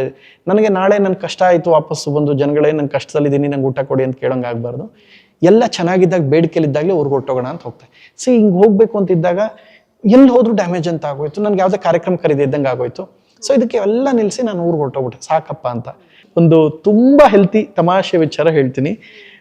ರೀಸೆಂಟ್ ಡಿಸೆಂಬರ್ ಅವ್ರದ್ದು ಸಿನಿಮಾ ಬಂತು ಡೆವಿಲ್. 3 ದಿನದ ಹಿಂದೆ ಒಬ್ರಿಗೆ ಫೋನ್ ಮಾಡಿದೆ ನಾನು, ನೋಡಪ್ಪ ನಾನೇನೇ ಒಳ್ಳೇದು ಹೇಳೋದು ನೆಗೆಟಿವ್ ಆಗುತ್ತೆ, ನಿನಗೊಂದು ಕೈ ಮುಗಿತೀನಿ ಒಂದು ಕೆಲಸ ಮಾಡು ಅಂತ. ಏನು ಯಾರು ಅಂದ್ರೆ ನಿಮಗೂ ಕೂಡ ಗೊತ್ತಿರೋರೆ, ರಘುರಾಮ್ ಅಂತ ಗೊತ್ತಾ, ಜೋಗಿ ಸಿನಿಮಾದೆಲ್ಲ ಮಾಡಿದ್ರು. ನನಗೊಂದು ಹೆಲ್ಪ್ ಮಾಡ್ತೀರಾ ಅಂದ್ರು. ಅಣ್ಣ ಪ್ರಕಾಶ್ ಅವ್ರು ನಿಮ್ಗೆ ಹೆಂಗಿದ್ದಾರೆ ಅಂದೆ. ಚೆನ್ನಾಗಿದ್ದಾರೆ ಪ್ರಥಮ್ ಅವ್ರು, ಹೇಳಿ ಯಾಕೆ, ನಿಮ್ಮ ಕೈ ಮುಗಿತೀನಿ ವಾಪಸ್ ಅವ್ರಿಗೆ ಫೋನ್ ಮಾಡ್ಬಿಟ್ಟು ಸಿಕ್ಕಿದ್ರೆ ಹೇಳಿ. ಪ್ರಕಾಶ್ ಯಾರ ಮಗ ಗೊತ್ತಾ, ಮಿಲನ ಡೈರೆಕ್ಟರ್, ಡೆವಿಲ್ ಡೈರೆಕ್ಟ್ರು. ನಾನು ತುಂಬ ಇಷ್ಟಪಡ್ತೀನಿ ಪ್ರಕಾಶ್ ಅವ್ರಿಗೆ, ಅಂದರೆ ನಂಗೆ ಸಖತ್ ಅವ್ರದ್ದು ಖುಷಿ, ರಿಷಿ, ಶ್ರೀ, ಮಿಲನ ಎಲ್ಲ ತುಂಬ ಇಷ್ಟವಾದ ಸಿನಿಮಾ. ದಯವಿಟ್ಟು ಅವ್ರನ್ನ ಪ್ರೆಸ್ ಮೀಟಲ್ಲಿ ಕೂತ್ಕೊಂಡಾಗ ಪಾಪ ಅವ್ರು ಹೀರೋ ಪ್ರೆಸ್ ಮೀಟ್ಗೂ ಬರೋಕ್ಕಾಗಿಲ್ಲ, ಬಿಕಾಸ್ ಬೇಲ್ ಕ್ಯಾನ್ಸಲ್ ಆಗಿತ್ತಲ್ಲ. ಸಂಗೀತ ಒಂದೇ ಒಂದು ಕೆಲಸ ಮಾಡೋಕ್ಕೆ ಹೇಳಿ, ಪ್ರೆಸ್ ಮೀಟಲ್ಲಿ ಹೇಳಕ್ಕೆ ಹೇಳಿ. ಶಂಕರ್ ನಾಗ್ ಅಂದರೆ ನಿಮ್ಗೆ ಏನು ನೆನಪು ಬರುತ್ತೆ ಮೋನಿಕಾ? ನಿಮಗೆ ಒಂದು ಒಳ್ಳೆ ವಿಚಾರಗಳಷ್ಟೆಲ್ಲ. ಆಟೋ ರಾಜ ಸಿನಿಮಾನ, ಆಟೋ ರಾಜ ಪ್ರೊಡ್ಯೂಸರ್ ಯಾರು ಗೊತ್ತಾ, ಇದೇ ಡೆವಿಲ್ ಸಿನಿಮಾ ಡೈರೆಕ್ಟರ್ ಆದಂಥ ಪ್ರಕಾಶ್ ಸರ್ ಅವರಪ್ಪ. ಈ ಜನರೇಷನ್ ಯಾರಿಗೂ ಗೊತ್ತಿಲ್ಲ. ದಯವಿಟ್ಟು ಪ್ರಕಾಶ್ ಸರ್ ಪ್ರೆಸ್ ಮೀಟಲ್ಲಿ ಇದ್ದಾಗ ಹಿಂಗೆ ಒಳ್ಳೆ ಮಾತನ್ನು ಹೇಳಕ್ಕೆ ಹೇಳಿ. ಎಲ್ರಿಗೂ ನಮಸ್ಕಾರ. ತುಂಬ ದೊಡ್ಡ ಚಾಲೆಂಜ್ ತೊಗೊಂಡ್ಬಿಟ್ಟಿದ್ದೀನಿ. ನಮ್ಮ ತಂದೆ ನಿಮ್ಮನ್ನೆಲ್ಲರೂ ಅನಿಸ್ತಂಥ ಹೆಮ್ಮೆಯ ಶಂಕರ್ನಾಗ್ ಅವ್ರಿಗೆ ಒಳ್ಳೊಳ್ಳೆ ಸಿನಿಮಾ ಮಾಡಿದ್ದಾರೆ. ಇವತ್ತು ನಾನು ಅವ್ರ ಮಗನ ಒಂದು ದೊಡ್ಡ ಚಾಲೆಂಜ್ ತೊಗೊಂಡಿದ್ದೀನಿ. ದಯವಿಟ್ಟು ಈ ಸಮಯದಲ್ಲಿ ನೀವೆಲ್ಲರೂ ಹಾರೈಸಿ ಅಂತ ಒಂದು ಪ್ರೆಸ್ ಮೀಟಲ್ಲಿ ಕೇಳ್ಬಿಟ್ರೆ ಇನ್ನೊಂದು 3-4 ಎಕ್ಸ್ಟ್ರಾ ಟಿಕೆಟ್ ಸೇಲ್ ಆಗುತ್ತೆ. ಯಾಕೆಂದ್ರೆ ಶಂಕರ್ನಾಗ್ನ ದ್ವೇಷವ್ರು ಯಾರೂ ಇಲ್ಲ. ನಾನೇನೋ ಒಳ್ಳೆ ವಿಚಾರ ಹೇಳಿದ್ರು ನೆಗೆಟಿವ್ ಆಗುತ್ತಪ್ಪ, ದಯವಿಟ್ಟು ನೀವು ಹೇಳಿ ಅಂತ ರಘುರಾಮ್ ಅವ್ರಿಗೆ ಹೇಳಿದೆ. ಇಲ್ಲ ಪ್ರಥಮ್ ಅವ್ರು ಒಳ್ಳೇದಾಗುತ್ತೆ, ಈ ಸಮಯದಲ್ಲಿ ಆರಾಮಾಗಿ ಇದ್ಬಿಡು ಊರಲ್ಲಿ, ನೀವು ನೆಮ್ಮದಿಯಾಗಿರಿ. ಸೊ ಇದು ನನ್ನ ಒಳ್ಳೆತನ. ನನಗೆ ಅಟ್ಲೀಸ್ಟ್ ಅದು ಆ ಸಮಯದಲ್ಲಿ ನನ್ನ ಸಿನಿಮಾ ಅದಾಗ ಹೋದವರಕ್ಕೆ ನಾನಂದೆ ಡೆವಿಲ್ ಜೊತೆಗೆ ಬರ್ತೀನಿ ಅಂದೆ ಫಸ್ಟ್ ಹೇಳಿದೆ. ಆಮೇಲೆ ಡೆವಿಲ್ ವಿರುದ್ಧವಾಗಿ ಅಂತ ಆಯ್ತು, ಅದು ಕೂಡ ನಂಗೆ ಹಂಗಾಯ್ತು. 11ನೇ ತಾರೀಕು ಅಖಂಡ ರಿಲೀಸ್ ಆಯ್ತು, 3ನೇ ತಾರೀಕು ಡೆವಿಲ್ಲು, 19ನೇ ತಾರೀಕು ಅವತಾರ್ 3 ಅಂತ, 25ನೇ ತಾರೀಕು ಮಾರ್ಕ್ ಮತ್ತೆ 45 ಎರಡೂ. ಇವಿಷ್ಟು ಥಿಯೇಟರ್ ಬ್ಲಾಕ್ ಆದ್ರೆ ನಾನು ಹೆಂಗ್ ಸಿನಿಮಾ ರಿಲೀಸ್ ಮಾಡ್ಲಿ ನೀವೇ ಹೇಳಿ. ನನ್ನೊಂದು ಪ್ರಶ್ನೆ. ಡೆವಿಲ್ ಜೊತೆಗೆ ಬರ್ತೀನಿ ಅಂದೆ. ಡಿಸೆಂಬರ್ 3 ಡೆವಿಲ್ ಅಲ್ವಾ, ಡಿಸೆಂಬರ್ 11 ಅಖಂಡ 2, ಡಿಸೆಂಬರ್ 19 ಇನ್ನೊಂದು ಸಿನಿಮಾ ಇದೆ, ಅದ್ರ ಹೆಸರು ಏನದು, ಅವತಾರ್ ವರ್ಲ್ಡ್ ಮಾರ್ಕೆಟಿಂಗ್ ಐತೆ. ಅಖಂಡ 2 ಸೂಪರ್ ಹಿಟ್ ಇನ್ ಕರ್ನಾಟಕ. ಡಿಸೆಂಬರ್ 25 ಮಾರ್ಕು 45 ಇದೆ. ಈಗ ಹೇಳಿ, ನನಗೆ ಹೇಳ್ಕೊಡಿ, ಹೆಂಗ್ ಬರ್ಲಿ, ಯಾವ ಥಿಯೇಟರ್ ಬರ್ಲಿ, ನೀವು ಹೇಳ್ಕೊಡಿ. ಇದೆಲ್ಲ ಆದ್ಮೇಲೆ ಮತ್ತೆ ಬಂದಾಗ ಇನ್ನೂ ದ್ವೇಷ ಮಾಡ್ತಾ ಇರುವ ಪ್ರಥಮ್ ಅಂತ ಆಗ್ತಾರೆ. ನಾನು ಬಿಟ್ಬಿಡ್ರಪ್ಪ ಅಂತ ಬಿಡಿ ಸರ್, ಕಾಲ ಟೈಮು ಎಲ್ಲ ಅನ್ನೋದಿದೆ. ಖಂಡಿತವಾಗ್ಲೂ ಇದು ಕ್ಲಿಯರ್ ಆಗ್ಲಿ ಅಂತ ನಾವು ಕೂಡ ಬೆಸ್ಟ್ ವಿಶಸ್ ತಿಳಿಸ್ತಾ. Uppi sir, so Uppi sir ಬಗ್ಗೆ ಹೇಳಿ, ಹೌದು. ಬಟ್ ನನಗೆ ಒಂದು ಕ್ವೆಶನ್ ಇದೆ. ಅವ್ರು ಒಂದು ಇಂಟರ್ವ್ಯೂನಲ್ಲಿ ಕುತ್ಕೊಂಡು ಹೀಗೆ ಇಂಟರ್ವ್ಯೂವರ್ ಒಬ್ರು ಒಂದು ಆ್ಯಂಕರ್ ಇದ್ದವ್ರು ಕ್ವೆಶನ್ಸ್ ಕೇಳ್ತಾ ಹೋಗ್ತಾರೆ. ಸೊ ಆ ಟೈಮಲ್ಲಿ ಆ್ಯಂಕರ್ ಕೇಳ್ತಾರೆ, ಪ್ರೈಮ್ ಮಿನಿಸ್ಟರ್ ಯಾರಾಗಬೇಕು, ನೀವೇನಾದರೂ CM ಆದರೆ ಅಥವಾ ಆ ಥರದ್ದೇನೋ ಆ ಇಂಟರ್ವ್ಯೂನಲ್ಲಿ ಹೇಳ್ತಾರೆ Uppi sir. So prime minister ಅಂತ ಬಂದರೆ ನಾನು ಪ್ರಥಮ್ ಅವ್ರಿಗೆ ಕೊಡ್ತೀನಿ ಅಂತ, which is huge compliment Uppi sir ಕಡೆಯಿಂದ ನಿಮಗೆ ಜೀವನದಲ್ಲಿ ಸಿಕ್ಕ ಅತಿ ದೊಡ್ಡ ಕಾಂಪ್ಲಿಮೆಂಟ್ ಅಂತ ಅನ್ಕೊಳ್ಳಿ. ಯಾಕೆ ಅಂತ ಹೇಳಿದ್ರೆ ಎಲ್ಲರೂ ಬುದ್ಧಿವಂತ ನಿರ್ದೇಶಕ ಅಂತ ಅವ್ರನ್ನ ಹೇಳ್ತಾರೆ. ಅವ್ರ ನಿರ್ದೇಶನದಲ್ಲಿ ನೋಡಿ ನಿಮ್ಗೆ ಏನಕ್ಕೆ ನಾನು ಕೇಳ್ತಾ ಇರ್ತೀನಿ ಉಪ್ಪಿ ಸರ್ನ, ಯಾಕೆ ಹಿಂಗೆ ನೀವು ಮಾಡ್ತಿರಲ್ಲ ಸಿನಿಮಾಸ್ ಯಾಕೆ ಅಂದಾಗ, ಅವ್ರ ಸಿನಿಮಾಸ್ನ ಯಾರು ಬೇರೆಯವರು ಬಂದು ಡೈರೆಕ್ಷನ್ ಮಾಡೋರನ್ನ ಉಪ್ಪಿ ಸರ್ನ ನೀವು ನಮ್ಮ ಸಿನಿಮಾ ಕದ್ದು ಮಾಡಿದ್ರಿ ಅಂತ ಯಾರು ಹೇಳ್ಬಾರ್ದು. ಈಗ ಉಪೇಂದ್ರ ಸಿನಿಮಾನ ಯಾರು ರಿಮೇಕ್ ಮಾಡೋಕ್ಕಾಗಲ್ಲ ಅಂತ ಯುನಿಕ್ ಕಾನ್ಸೆಪ್ಟ್ನ ಅವ್ರು ಆಯ್ಕೆ ಮಾಡ್ಕೊಳ್ಳೋದು. ಈಗ ಓಮ್ ಸಿನಿಮಾ ಬಂದು ಬಹಳಷ್ಟು ರೌಡಿಸಮ್ ಸಿನಿಮಾ ಬಂತು, ಓಮ್ ಸಿನಿಮಾ ಒಂದು ಇನ್ಸ್ಪಿರೇಷನ್ ಆಗಿ ಅದು ಉಳ್ಕೊಂಡ್ಬಿಡ್ತು. ಸೊ ಒಂದು ಟ್ರೆಂಡ್ ಸೆಟ್ಟರ್ ಆಗಿ ಈಗ ಹಾರರ್ ಸಿನಿಮಾ ಅಂತೆಲ್ಲ ಇದ್ ಕಾಲದಲ್ಲಿ ನಾನಿನ್ನ ಬಿಡಲಾರೆ ಎಲ್ಲ ಬಂದು ಒಂದು ಆತ್ಮಬಂಧನ ಎಲ್ಲ ಟ್ರೆಂಡ್ ಸೆಟ್ಟಿಂಗ್ ಮಾಡಿದ ಸಮಯದಲ್ಲಿ ಇದೇ ಉಪ್ಪಿ ಸರ್ ಉಷ್ ಅಂತ ಹಾರರ್ ಅನ್ಕೊಂಡೆ ಹಾರರ್ ಅಲ್ಲದೆ ಒಂದು ಸಸ್ಪೆನ್ಸ್ ಥ್ರಿಲ್ಲರ್ ಕೊಟ್ಟಿರೋ. ಸೊ ಒಂದೊಂದ್ರಲ್ಲೂ ಒಂದೊಂದು ಯುನೀಕ್ನೆಸ್ ಕಾಪಾಡ್ಕೊಂಡ್ಬಂದ್ರು. ಅದ್ರದ್ದು ವೈವಿಧ್ಯತೆನೇ ಬೇರೆ ಥರ ಇತ್ತು. ಅವ್ರನ್ನ ಹೀರೋ ಅಂತ ಲಾಂಚ್ ಮಾಡ್ಬೇಕಾದ್ರೆ ಆ ಪೋಸ್ಟರ್ಸ್ ಇರ್ಬೋದು, ಈಗ CG ಎಲ್ಲ ಇದೆ, ಡಿಸೈನಿಂಗ್ಸು ಸ್ಕಿಲ್ಸ್ ಎಲ್ಲ ಇದೆ, ಆಗ ಏನೋ ಯುನೀಕ್ ಆಗಿ ಮಾಡ್ತಾ ಇದ್ರು. ನನಗೆ ಆಗ ಉಪ್ಪಿ ಸರಲ್ಲಿ ಒಂದು ಹಸುವಿತ್ತು, ಆ ಹಸು ತುಂಬ ಇಷ್ಟ. ಈಗ ಅಂಥವ್ರು ಬಂದು ಈ ಮಾತು ಹೇಳ್ತಾರೆ ಅಂದರೆ ಅವ್ರಿಗೆ ಒಂದು ಇಂಟರ್ವ್ಯೂ ಮಾಡ್ಬೇಕಾದ್ರೆ ಕೇಳಿದಾಗ ಒಂದೊಂದು ಸೆಗ್ಮೆಂಟ್ ಕ್ಯೂಟ್ ಆಗಿರುತ್ತೆ ಹೇಳಿ ಅಂದಾಗ ಅವ್ರು ನನ್ನ ಹೆಸರು ತೊಗೊಂಡ್ರು. ಜೀವನದ ಬಹಳ ದೊಡ್ಡಗಳಿಗೆ ಎಷ್ಟೋ ಜನ ಗೊತ್ತಿಲ್ಲದ ಒಂದು ಇಂಟ್ರೆಸ್ಟಿಂಗ್ ಒಂದು ಸೆಕೆಂಡಲ್ಲೇ ಹೇಳ್ತೀನಿ ಕೇಳಿ. ನನ್ನ ಸಿನಿಮಾಗೆ ಉಪ್ಪಿ ಸರ್ ಟೈಟಲ್ ಟ್ರ್ಯಾಕ್ ಹಾಡಿದ್ರು. ಸೊ ನಾನು 3-4 ಸಲ ಫೋನ್ ಮಾಡಿದೆ, ಎತ್ತಲ್ಲ ಅವರು. 3 ಸಲ ಎತ್ತಲ್ಲ, ನನಗೆ ಟೆನ್ಷನ್ ಆಗೋಗುತ್ತೆ. ಫೋನ್ ಎತ್ತದೇ ಇದ್ರೆ ಏನು ಗುರು ಹಿಂಗೆ ಮಾಡ್ಬಿಟ್ಟಲ್ಲ ಅಂತ ಮತ್ತೆ ವಾಪಸ್ ಏನು ಮಾಡಿದೆ, ಒಂದು ಆಡಿಯೋ ಮೆಸೇಜ್ ಆಗ್ತದೆ. ಸರ್ ಒಂಚೂರು ಅರ್ಜೆಂಟ್, ನೀವು ಈ ಮೆಸೇಜ್ ನೋಡಿದ ತಕ್ಷಣ ವಾಪಸ್ ಕಾಲ್ ಮಾಡಿ ಸರ್, ಒಂದು ಇಂಟ್ರೆಸ್ಟಿಂಗ್ ವಿಚಾರ, ತುಂಬ ಇಂಪಾರ್ಟೆಂಟ್ ಇದೆ. ಪ್ರಥಮ್ ಹೇಳಿ 20 ನಿಮಿಷ ಆಯಿತು, ವಾಪಸ್ ಕಾಲ್ ಮಾಡ್ರು. ಹೇಳಿ ಪ್ರಥಮ್. ಸರ್ ಬಸ್ ಒಂದು ಇಂಪಾರ್ಟೆಂಟ್ ವಿಚಾರ ಬಸ್, ನಿಮ್ಮನ್ನ ಭೇಟಿ ಮಾಡ್ಬೇಕಾಯ್ತಾ? ವಿಷಯ ಹೇಳ್ರಿ. ಆಯಿತು, ಅಲ್ಲ ಮಾಡೋಣ ಅಂತ ಹೇಳಿ. ಸರ್ ಇಲ್ಲ ಅಲ್ಲೇ ಬಂದು ಮಾತಾಡಿ, ತುಂಬ ಇಂಪಾರ್ಟೆಂಟ್ ಆ್ಯಂಡ್ ಇಂಟ್ರೆಸ್ಟಿಂಗ್. ನಾನು ಯಾವ್ದಾದ್ರು ವಿಷಯ ಇದ್ದರೆ ಮಾತ್ರ ನಿಮ್ಮ ಹತ್ರ ಬರ್ತೀನಿ. ಹಾಗಂತೀರಾ? ಒಂದು 11 ಗಂಟೆಗೆ ಮನೆಗೆ ಬಂದುಬಿಡ್ತೀರಾ ನಾಳೆ ಅಂದರು. ಸರ್ 9 ಗಂಟೆಗೆ ಬಂದರೆ ಏನು ಪ್ರಾಬ್ಲಮ್ ಇಲ್ಲ, ಟಿಫನ್ ನಿಮ್ಮಲ್ಲೇ ಆಗೋಯ್ತೆ ಅಂತ ಹೇಳಿದೆ. ಆಯ್ತು ಬನ್ನಿರಿ, 9 ಗಂಟೆಗೆ ಬನ್ನಿರಿ. ಸೊ ಹೋದೆ, ಟಿಫನ್ ಎಲ್ಲ ಆಯಿತು. ಮೇಲ್ಗಡೆ ಅವ್ರದ್ದು ಗ್ರೌಂಡ್ ಫ್ಲೋರು ಒಂದು ಎಂಟ್ರಿ ಇದೆ, ಇದು ಅಲ್ಲಿ ಮೇಲ್ಗಡೆ ಒಂದು ಲಿಫ್ಟ್ ಇದೆ. ಲಿಫ್ಟ್ ಹತ್ಕೊಂಡು ಟಾಪ್ ಫ್ಲೋರಲ್ಲಿ ಅವ್ರು ಬರೆಯೋಕ್ಕೆ ಅಥವಾ ಡಿಸ್ಕಷನ್ಗೆ ಅಂತ ಇಟ್ಕೊಂಡಿದ್ದಾರೆ. ಸೊ ಅಲ್ಲೇ ಅಟ್ಲಿಗೆ ಟಿಫನ್ ಒಂದು ಬಂದವ್ರಿಗೆ ವಿಶೇಷವಾಗಿ ವ್ಯವಸ್ಥೆ ಮಾಡ್ತಾರೆ. ಮಾತಾಡ್ಕೊಂಡು ಕೂತ್ಕೊಂಡಾಗ ವಿಷಯಕ್ಕೆ ಬರಲೇ ಇಲ್ಲ ಪ್ರಥಮ್. ಏನಂದ್ರು, ಸರ್ ಅದೊಂದು ಸಾಂಗ್ ಆಡಿಸ್ಬೇಕಾಯ್ತು ನಿಮ್ಮ ಕೈಲಿ. ಇದ್ಯಾವ್ದ್ರಿ ದೊಡ್ಡ ವಿಚಾರ, ಹಾಗಾದ್ರೆ ನೀವು ಕಳಿಸತ್ತಂಟ ಇವನು ವಾಟ್ಸಪ್ಪಲ್ಲಿ. ಸರ್ ಹಾಗಲ್ಲ ಸರ್, ಕೇಳೋದು ನನ್ನ ಕರ್ತವ್ಯ, ಹಾಡೋದು ಬಿಡೋದು ನಿಮ್ಮ ಹಕ್ಕಾಗಿರುತ್ತೆ, ನಿಮ್ಮ ಆಯ್ಕೆ. ಸೊ ದಯವಿಟ್ಟು ಇದನ್ನು ನೀವು ಹಾಡ್ಕೊಡ್ಬೇಕು ಅಂದಾಗ ನಾನು ಬಂದು ರಿಕ್ವೆಸ್ಟ್ ಮಾಡ್ಕೋಬೇಕು, ಅದೇ ನ್ಯಾಯ ಅದು. ಬಿಕಾಸ್ ನಿಮ್ಮ ಸಾಧನೆ ದೊಡ್ಡದಿದೆ, ನಾನು ಹಿಂಗೆ ಬೇಕು ನನಗೆ ಅಂತ ಹೇಳ್ಕೊಳಕ್ಕಲ್ಲ, ಅದಕ್ಕೆ ಕೇಳ್ಕೊಳ್ಳೋದಷ್ಟೇ. ನಾನು ಯಾಚಕನ ಸಾಲಿನಲ್ಲಿರ್ತೀನಿ. ಯಾವಾಗಲೂ ಕೃಷ್ಣನ ಅರ್ಜುನ ಪಡ್ಕೊಳ್ಳ ನನಗೆ ನೀವು ಬೇಕು ಅಂತ. ದುರ್ಯೋಧನ ಮತ್ತು ಅರ್ಜುನಂಗೆ ಒಂದು ಆಯ್ಕೆ ನೀವು ಮಾಡಬೇಕು ಅಂತ ಕೊಟ್ಟಾಗ ಯಾಚನಕ ಸ್ಥಾನದಲ್ಲಿ ಅರ್ಜುನ ಇದ್ದ. ಸೊ ನನಗೆ ಆ ಥರ ನೀವು ಕಾಣಿಸ್ತೀರ. ನಿಮ್ಮನ್ನು ನಾನು ಆಯ್ಕೆ ಮಾಡ್ಕೊಳಕ್ಕೆ ಬಂದಿಲ್ಲ ಸರ್, ನನ್ನ ಸಿನಿಮಾಗೆ ಸಾಂಗ್ ಆಡಿ ಅಂತ ಹೇಳಕ್ಕೆ ಬಂದಿಲ್ಲ, ಹಾಡ್ಕೊಡಿ ಅಂತ ಕೇಳ್ಕೊಳಕ್ಕೆ ಬಂದಿದ್ದೀನಿ ಅಂತ ಹೇಳಿದೆ. ಎಲ್ಲ ಓದ್ತಿರ್ತೀರಾ ಅಂತ ಆಯಿತು ಅಂದು. ಬಸ್ ಫ್ರೀ ಇದ್ದಾಗ ಎಲ್ಲವನ್ನೂ ಗಮನಿಸ್ತಾ ಇರ್ತೀನಿ. ಸರಿ ಆಯಿತು, ಟ್ಯೂನ್ ಕಳಿಸಿ ಅಂದರು. ಅಲ್ಲಿಗೆ ಮುಗೀತು. ಮನೆಗೆ ಹೋದೆ. ಟ್ಯೂನ್ ಕಳಿಸಿದ್ಮೇಲೆ ಹಾಡಬೇಕಲ್ವ, ಇಷ್ಟ ಆದಮೇಲೆ ಟ್ಯೂನ್ ಕಳಿಸಿದ್ಮೇಲೆ ಫೋನ್ ಎತ್ತೋದೇ ನಿಲ್ಲಿಸ್ಬಿಟ್ರು. ಅವ್ರು ಹಂಗೆ ಸ್ವಲ್ಪ ಟ್ಯೂನ್ ಕಳಿಸಿದ ತಕ್ಷಣ ಫೋನ್ ಎತ್ತೋದು ನಿಲ್ಲಿಸ್ಬಿಟ್ರು. ಯಾಕೆ ಗುರು ಹಿಂಗಾಗೋಯ್ತು? ನಂಗೆ ಮೊದಲೇ ಟೆನ್ಷನ್ನು. ಇಷ್ಟೆಲ್ಲ ಮಾತಾಡಿ ಕನ್ವಿನ್ಸ್ ಮಾಡಿ, ಈಗ ಸಿಗದೇ ಇದ್ರಿ ಇಲ್ಲ ಪ್ರಥಮ್ ಹಾಡಲ್ಲ ಅಂದ್ರೆ ಮೊದಲೇ ಹೇಳ್ಬಿಟ್ರು ಬೇರೆ ಮಾತು, ಫೋನ್ ಎತ್ತೋದು ನಿಲ್ಲಿಸ್ಬಿಟ್ರು. ನಂಗೆ ಟೆನ್ಷನ್ ಆಗೋಯ್ತು. ಗುರು ಏನು ಗುರು ಹಿಂಗೆ ಮಾಡ್ಬಿಟ್ಟಲ್ಲ. ಪುನಃ 3 ದಿನ ಫಾಲೋ ಅಪ್ ಮಾಡಿದೆ, ಎತ್ತಲ್ಲ. 4ನೇ ದಿನ ತುಂಬ ಇಂಪಾರ್ಟೆಂಟ್ ಇದೆ ಸರ್, ಒಂಚೂರು ಅರ್ಜೆಂಟು, ನೀವು ದಯವಿಟ್ಟು ವಾಟ್ಸಪ್ ಚೆಕ್ ಮಾಡಿ ಮತ್ತೆ ಕಳಿಸ್ತೆ. SMS ಮಾಡಿದೆ. ಅದನ್ನು ವಾಟ್ಸಪ್ ನೋಡಿ ವಾಪಸ್ ಏನೋ ಮಾಡಿದಾಗ ಹೇಳಿ, ಅದೇ ಫೋನೇ ಎತ್ತಲ್ಲ ಸರ್ ನೀವು ಒಂಚೂರು. ಪ್ರಥಮ್ ಫೋನ್ ಎತ್ತಿಲ್ಲ ಅಂದರೆ ಒಂದು ಹಾಡೋಕ್ಕಾಗಿಲ್ಲ ಅಥವಾ ಹಾಡಲ್ಲ ಅಂತ ಅರ್ಥ ಅಲ್ವಾ? ನೀವು ಅದು ಅರ್ಥ ಮಾಡ್ಕೋಬೇಕು. ಯಾವಾಗಲೂ ನೀವೇ ಹೇಳ್ಸೋಕ್ಕೆ ಟ್ರೈ ಮಾಡಬಾರ್ದು. ಓಹೋ ಇದು ಹಿಂಗೆ, ಇದು ಸರ್ ಏನಾಯಿತು ಅಟ್ಲೀಸ್ಟ್. ಅಲ್ಲ ರೀ, ಇದು ಹೈ ಪಿಚ್ ಇದೆ, ಅದು ನಾನು ಆಡೋದಲ್ಲ, ಬೇರೆ ಒಳ್ಳೆ ಇವ್ಕೆಲ್ಲ ಆಡಿಸ್ಬೇಕು ನೀವು ಅಂದರು. ಓ ಅದಾ, ಓಕೆ ಸರ್. ನಿಮ್ಮ ಕೈಲಿ ಹಾಡ್ಸೋಕ್ಕೆ 2 ಕಾರಣ ಇದೆ. ನೀವು ಹಾಡಿದ್ರೆ ಆ ದುಡ್ಡನ್ನು ಒಂದು ಒಳ್ಳೆ ಉಪ್ಪಿ ಫೌಂಡೇಶನ್ ಅಂತ ಒಂದು ಒಳ್ಳೆ ಕಾರ್ಯಕ್ರಮಕ್ಕೆ ಬಳಸ್ತೀರಾ. ಇದು ಉಪ್ಪಿ ಸರ್ ಮಾಡೋವಂಥದ್ದು. 2ನೇದು, ನೀವು ಹಾಡಿದ್ರೆ ಇವರೇ ಸೂಪರ್ ಸ್ಟಾರ್, ನನ್ನ ಸಿನಿಮಾಗೆ ಸ್ಟಾರ್ ವರ್ಚಸ್ ಬರುತ್ತೆ. ನಿಮ್ಮನ್ನು ನೋಡಿ ಕಲ್ತಿದ್ದೀನಿ ದೂರದಲ್ಲಿ, ಸಿಂಪ್ಲಿಸಿಟಿ ಹೆಂಗಿರಬೇಕು ಅಂತ ಖುಷಿ ಆಗುತ್ತೆ. ನೀವು ಹಾಡು ಕೊಡಲೇಬೇಕು ಸರ್. ಆಯಿತು, ನಾನು ಫೋನ್ ಮಾಡ್ತೀನಿ ನಿಮ್ಗಿರಿ ಅಂದ್ರಿ. ಮತ್ತೆ 2 ದಿನ ಫೋನ್ ಎತ್ತಲಿ. ಪುನಃ ಹಿಂಗೆ ಅಂದಮೇಲೆ ದೊಡ್ಡವನ್ನ ಫಾಲೋ ಅಪ್ ಮಾಡೋದು ಕಷ್ಟ ಆಗೋರು ಅಂತ ಬೈಕೊಂಡು ಮನಸ್ಸಲ್ಲಿ ನಾನೇ ಬೈಕೊಂಡು ಸುಮ್ಮನೆ ಆಗ್ಬಿಟ್ಟೆ. ನಮ್ಮ ಮ್ಯೂಸಿಕ್ ಡೈರೆಕ್ಟರ್ ಪ್ರಜ್ವಲ್ ಕನ್ನಡ ಮಿಶ್ರಿತ ತೆಲುಗು.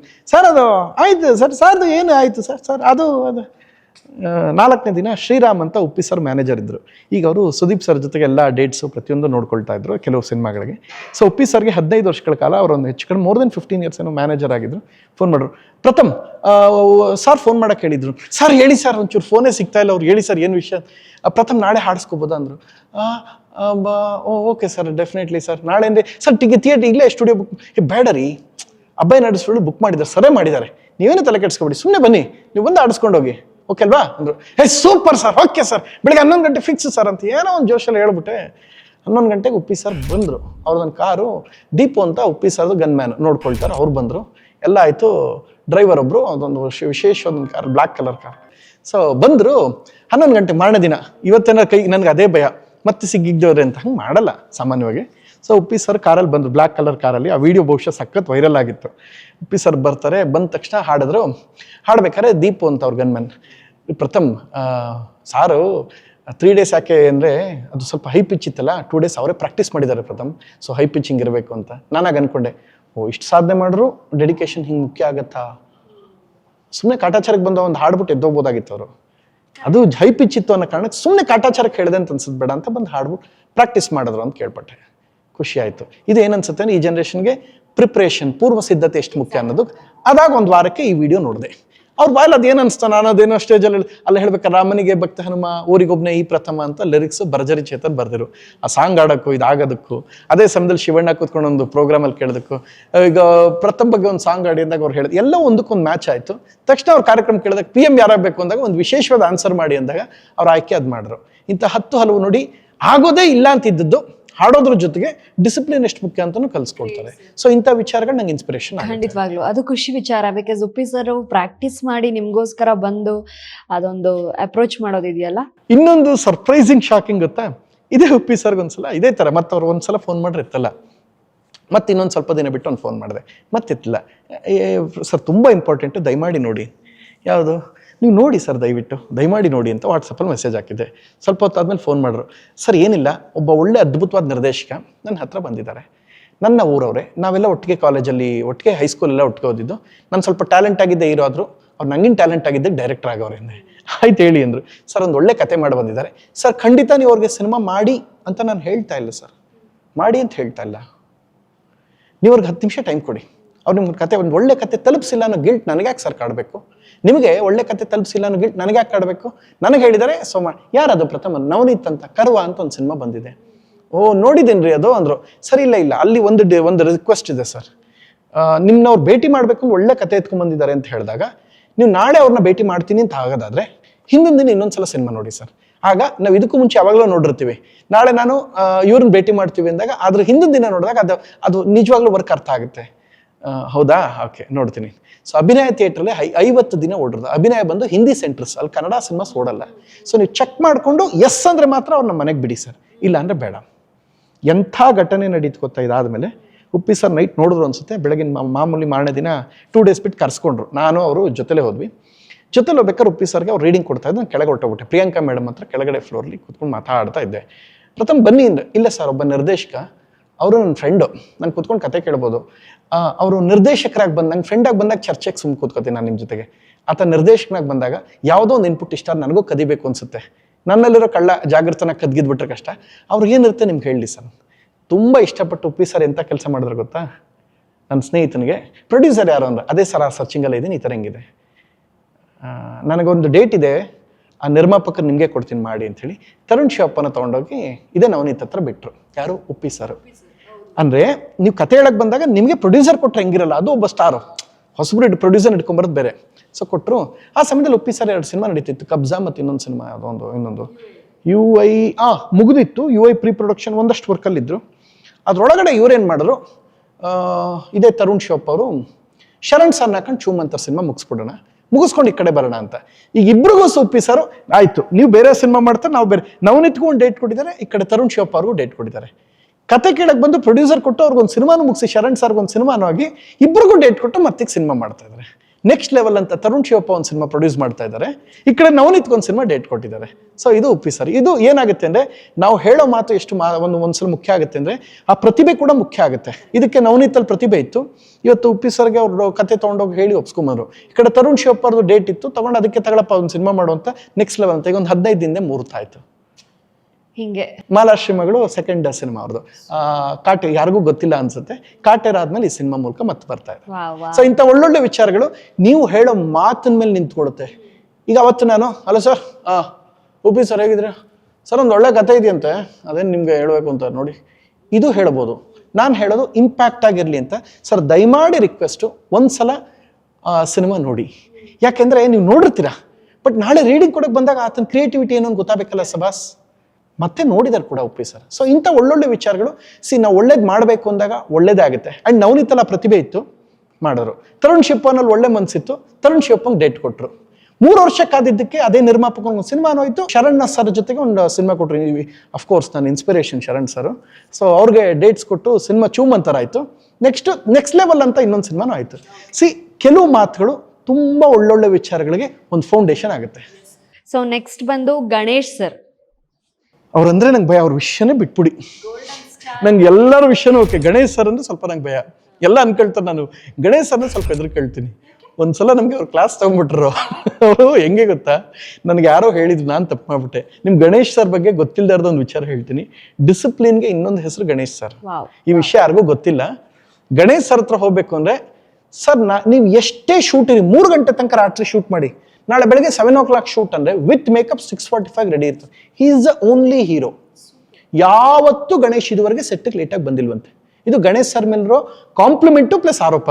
ನನಗೇನಾಗೋಯ್ತು ಅಂದ್ರೆ, ನಟ ಭಯಂಕರಾಗೆ ನನ್ನ ಎಲ್ಲ ಇನ್ಪುಟ್ಸ್ ಕ್ರೋಢೀಕರಿಸ್ಬಿಟ್ಟಿದೆ ಆ ಸಿನಿಮಾಗೆ. ನಾನು ಗಣೇಶ್ ಸರ್ 2 days ಫೋನ್ ಮಾಡಿದ್ದೆ ನಿಮ್ಗೆ ಅಂತ ಹೇಳಿದ್ರು. ಪ್ರಥಮ್ ಹೇಳಮ್ಮ ಅಂದ್ರು. ಸರ್ ಅದೇ ನಿಮ್ದು ಒಂಚೂರು ಭೇಟಿ ಮಾಡ್ಬೇಕಾಯ್ತು ನಾಳೆ.